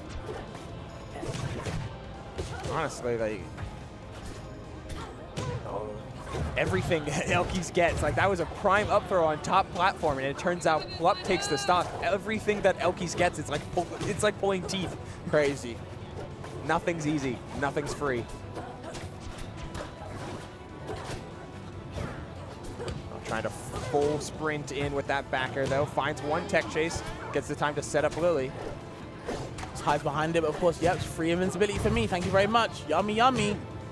Are you going off the up throw? Yep. Squeeze it with the tech chase again. Up tilts, couple of forward tilts as well. Dunk. Not strong enough, though. Oh, but the ledge hog is, and that's 3-0 to Plup. And a handshake. Low key. Wasn't that close. Not be real. I meant it, man. Like, everything's that we're expecting from Maple. Yeah. Plup got, and it made it look seamless. Just like one decision to the next, rolling in that flow state. And every time Elkies got a hit, it was like, oh, what do I do now? Like, Plup's not making anything easy. Finding that hit already was difficult as anything can be. And now you have to try and match Plup's punish game, match Plup's advantage state. It's so difficult. It's like pulling teeth for her. Yeah, good way to say it. I just feel like the game plan that she might have come in within the set, it just didn't go to plan, man. It didn't work. Nothing she tried was really working against Plup.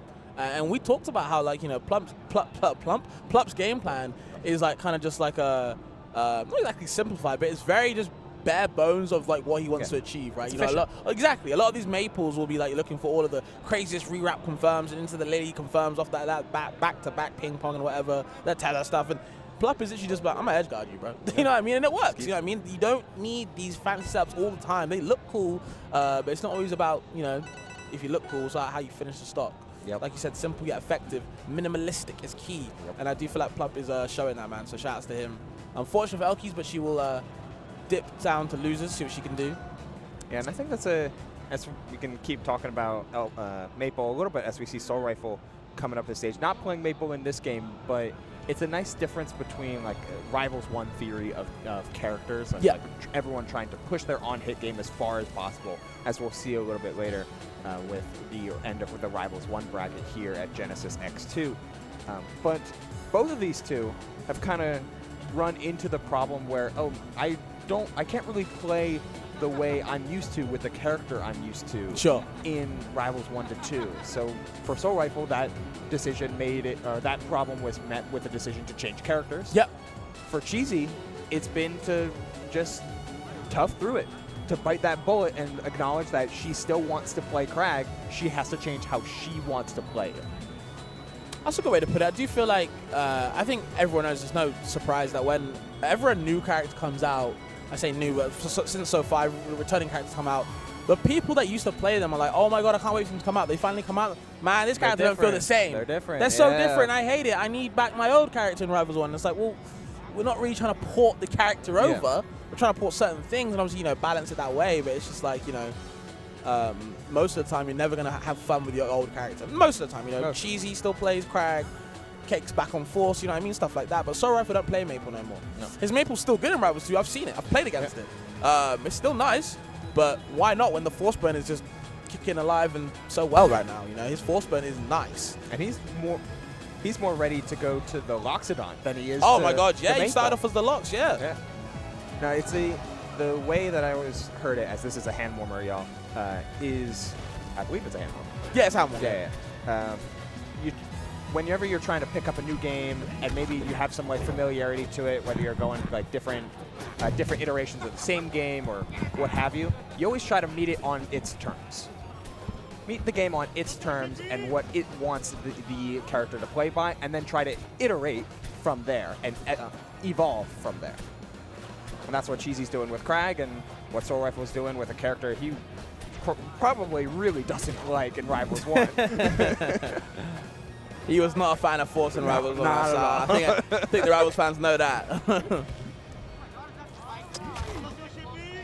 But again, this is why I kind of like seeing. I do like watching top-level play of this game, especially just because I think there's such a big skill gap in this game. I've been talking about all weekend, man. It's so hard to fight a top-level player when you aren't a top-level player. It's so hard to get an upset on some of these guys because their autopilot is just so strong. It's so hard to deal with, right? They have a baseline game plan where it's like, damn, how the hell do I beat that? It just gatekeeps so many non-top level players. It's really hard to kind of, be in that breakthrough, no matter who you play in this game. So I'll always give a shout out to the top players, Cheesy and Soul Rifle. It's going to be a great set, guys. Hope you guys are excited just as much as we are, because I'm feeling good. I'm feeling good. Yeah, it's always exciting to see the best of the best go at it, and that's what Genesis has brought for the past 12 years. Absolutely. And counting as Cheesy starts off strong, instantly wants to get in the face, wants to set up on Merchant Port and play center stage. Soul Rifle meeting her there, and then some. Finds a down tier spacing around all of the crouch cancel options that Cheesy's trying to go for to the tune of 60%. Okay, into the down sort of stage, can't DI. You have to DI a certain way. You have to avoid a lot of things when you're getting forward thrown or down thrown by Force Burn. One thing you want to do though, usually DI and tech away out. Okay. Yeah, Force Burn tries his best to convince you. Yeah, DIN's the correct option here. It never is. Never. Okay, stance change from Cheesy. I like that, but still Soul Rifle not really giving an inch. He's dealt with this many times on the big stage too. Has Pillar. Cheesy going back to some of her roots a little bit. Very comfortable with these offstage Pillar games as Soul Rifle overcommits to a tech roll out. Oh no. Uh-oh, that should be the stock if you just grab the ledge. Yep, and then use it. Love that option from Cheesy. Of course, if you guys don't know, Crag's special getup has a lot of invincibility, so you can use that to ledge hog. Very good option. You hog that ledge for a long time. Takes forever to finish, and that means that slower recovery routes like Force Burn can take some, can have some problems with it. Force Burn in general has a lot of problems recovering against Crag, but has no problems at all finding any hitbox you're looking for as the reverse back air lets Soul Rifle close down the stock. Interesting to go for the early combust right there, even at low percent. It wouldn't have done too much, but I guess maybe trying to burn Pillar early. Never mind, gets the side B. Wants the wall jump into the down air. Very greedy option. Doesn't get punished too much for it though. Cheesy resetting back to neutral. trying for a platform reset with the down air. I like that route from Cheesy. Still the approaching back air. Oh, finds the big down B, and we're just ending that stock. Cheesy not letting any opportunity go awry. Yeah, she be smacking them up. I'm be real, Forceburn in trouble. Okay, down tilts into the dash attack. And that back is scary to deal with, man, on Forceburn's side. I believe it's like, what, -2 if spaced? Scary. Yeah. It's the lock and key for Forceburn's entire kit, but seems like Cheesy has found a new way in order to close down these doors and close down any opportunity that Soul Rifle has tried to open up. 103% after that long edge guard attempt, and Cheesy's still on her second stock, has plenty of room to work with. Oh, too many spot just from Cheesy. She's kind of spamming that R button. Soul Rifle rightfully punishing her down. Okay, then there, not enough. Big feet from Crag pushing her away, pushing him away. The bus is still online here. Oh my God, these back airs, man. It's so hard to deal with Forceburn back air. The sour hit doing work too. Doesn't matter the flavor. Love the empty hop grab. Oh. And that reverse back air always looks so ugly, but such a complete combo. It's so good. And the setups that you can get into it, out of up tilt, out of For forward sure. air, they're absolutely brutal. Still holding on to Combust this entire time, by the way. Like, no super clone used. Seems like Soul Rifle has an intent to use it as a recovery mix-up, and doing so right there. Uh-oh. She's get back to ledge. Trying not to let this game fall by the wayside, but 70% Soul Rifle completely in control of the game right now. But a back air, pivoting the recovery route, but Tech's on the pillar. Wow. Yet we hold the ledge. That was vital. Huge. That was vital. Massive. You can tell on Cheesy's face that she was, it was getting clutch right there. Held on strong, weathered the storm, come out into the sunlight, and Soul Rifle, you're looking a bit gloomy. Taking a long drink. You know that Soul Rifle, as we've seen, is a player that plays with his heart on his sleeve. More like heart in his hand, man. He's there, I'm telling you. If he won that game, oh man, you would have been heard him scream. Yeah, the fist bump would have been real. Absolutely. Maybe we'll say in this game too. At the moment, Cheesy just edging it at the moment. She's playing really well right now. Weathering storm of whatever the hell Soul Rifle is throwing at her. She's doing a nice job. We'll see if she can continue on Rock Wall, evil stage. Evil stage. I think this is a very good stage for Forceburn as well as Crag, just because of like the pillar set, the platform setup. You're able to set up smoke in different ways and come down with two of them, or just your downer and back air moves, which Forceburns love. It's very hard to deal with. Oh yeah. They're the everything for the kid. Yes. And Forceburn is specifically a character that loves to mix in flat drop aerials in all facets, and you get a lot of opportunity to do so on this stage on top of the increasingly amount of early stocks you can take. Triple forward air from Soul Rifle, though, trying to find a down air, trying to find a down tilt, any sort of opening, but a nice delay from Cheesy to toss the rock up first, wait a beat, then approach. Whoa. Please. Okay, forward air into the reverse back air. Wow. Just eviscerating stocks, people. Confident, just ever so confident with these the reverse back air spacing. It unlocks a new kind of genesis to, no pun intended, to Forceburn's kit, because then suddenly you can use Forceburn's greatest move, greatest finisher, to send it in either direction no matter which way you're going. As Cheesy finds her way back to the pillar, finds her way back to the ledge, trying to fight her way through Soul Rifle on this ledge, but there's so much smoke and so much, like, it's hard to really get through the clone, the smoke, and all of those hitboxes that Soul Rifle's putting out. Okay, you have to watch out the rock on the platform. Sorry for not giving a damn. All the forward airs in the world. The up air, just continue the combo. Keep the juggling going. Cheesy having to opt back for the rock. Might have put her in a bad position. That's the start change for you, man. Sometimes not always in your favor. You can see Soul Rifle trying to rain down on these nairs. And these down airs still gets the up air off the top. With that buff especially. Yeah. Soul Rifle looking nice. Rarely do you ever see a up air galaxy. I'm saying. Soul Rifle's in a different mode right now. Game 1 started to figure something out the latter half of it, and Game 2 just continuing that trend. 143, Cheesy needs this hit. Oh, okay. What? That's a hit to find. Sure. All I can say is sure. Sure. I would definitely be questioning it if I got hit by that. I'd be looking at the hitbox. Yeah. I might have to add Dan. He's at the venue, bro, right now. He's in the front row. Where you at, Dan? Please, help me. Help Soul Rifle 2, Ray struggling on the ledge. Is recovery in the best? He goes to side B. Has to. There's the cape. Into the smoke setup with the hot breath. But Crag is there with the dash attack. Can't find too much of it to kill. Oh, cape forward tilt not connecting fully. Just a weird hit, but caught in the wrong stance. Finds the forward throw. Clone is still there, trying to get off the stage. Does so successfully, but the back throw on the pillar. That's the offensive mix-up that was always present, but even more so thanks to the Crag nerfs that added 5 frames to the pillar spawn and the pillar end lag. You get basically a free opener, whether you want to do empty land grab or just any falling aerial to change up how Crag pulls pillar. Yeah, I didn't know what Sorrowful was kind of looking for there, but, you know, Cheese Potato still, even though she battled strong, just lost that second game out little by little. Sorrowful was definitely kind of coming more into the set, I feel. I definitely think his confidence in what he's going for is definitely showing. He knows his game plan, which is hard to exploit it, shall I say. When you've got Crag doing all this stuff in your face, it's hard. Look at this. Pressure. Yeah, this is a great counter pick for Crag as well. Oh, yeah. As mentioned earlier, Crag doesn't need God. walls, but can use them. Forsburn really needs the wall, which means you can always anticipate where he's going to clone dash if it ever comes out. Oh, the down strong intercepts the special getup, and suddenly Cheesy on fire. The early games, the early stocks of these 3 games have been monumental to see who ends up winning that said game. You got to cheese him. Crag is the cheese supreme. Okay, yep, holds down in this town. I'm going to get anything off of you mashing on me. Nefarious thoughts were in Cheesy's head. Absolutely. Okay, gets hit for plucking the rock. It's a stance change option.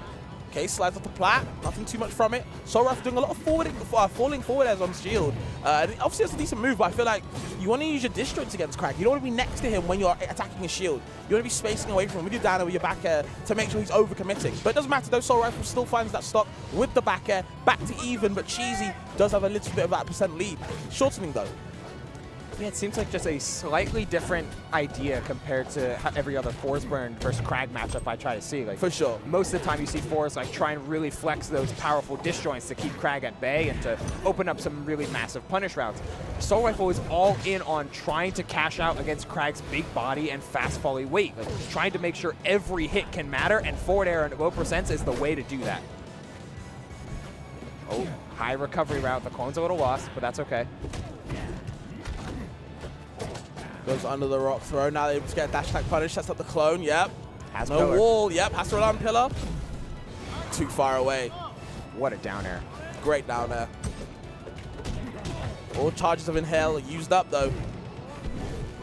Oh! Wow, she crouch canceled the back air so it wouldn't knock her off the pillar. That's a massive pickup there from Cheesy. An opportunity. Dash attack. No forward air. Finally a forward air later. Letting everything swing, but no dice. Cheesy caught by the combust, still alive. One back air, doesn't have the pillar, using the one that's still there, but it's still caught in Soul Rifle's blender.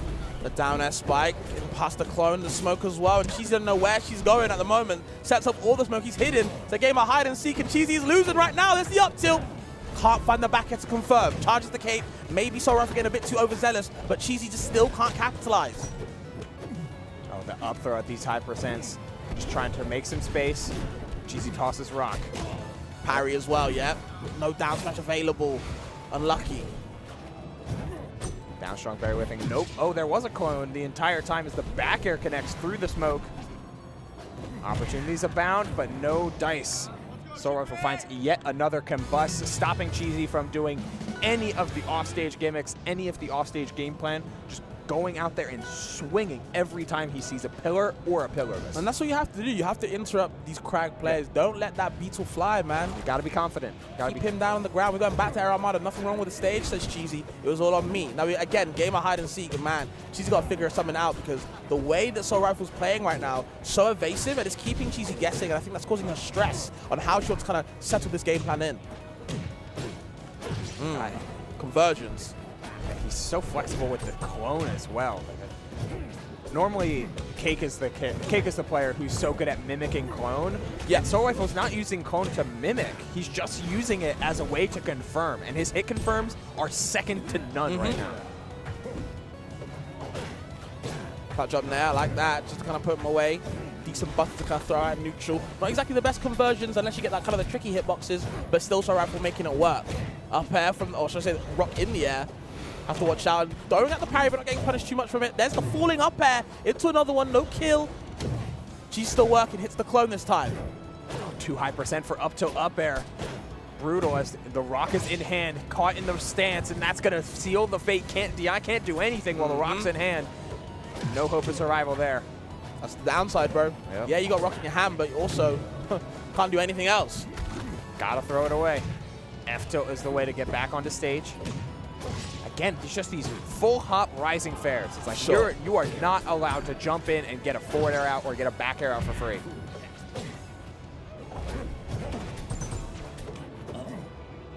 Finally finds the back throw.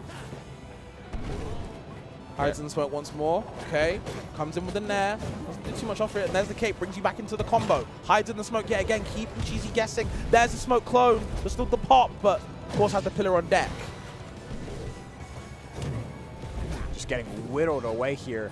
As soon as the first stock was lost, Soul Rifle had full calmness and just retreat to the smoke and play calm, cool, and collected. Meanwhile, Cheesy's super far behind the 8-ball now as another couple charges of smoke means that Soul Rifle's in command and in control of this game number 4. Okay. What are you going to do? You just text on the spot. Okay. Understandable from Cheesy. Doesn't get punished too hard. She needs to find a stock, though. She's losing hard. So Rifle in a great position to end this set. That's going from bad to worse with everything that every time it passes. God, these forward airs. Wait a minute. How far can he cook? That far exactly is the rising fair. Shuts down any of that Nair 1 shenanigans that Soul Rifle was going for. 118%. Crag's heavy boy, but not heavy enough. Just didn't have enough left in the tank to keep going. And Soul Rifle, arms up, like you said, the bravado, bro. Yep. Feeling it now. He was silent that first game when he lost. Turned up the jets. Cheesy could not keep up. Soul Rifle going to keep on advancing. I believe he's in top 32 winner's side, so good for him as always. As expected, great player in his own right. Like you said, wears his heart on the sleeve. Cheesy, though, has to work something out and loses, man. She played her heart out, but yeah, she did. Just wasn't enough. And there were like moments that she looked great, but it came at the cost of like seemingly just like cashing out all of her opportunities into one big swing for one big stock.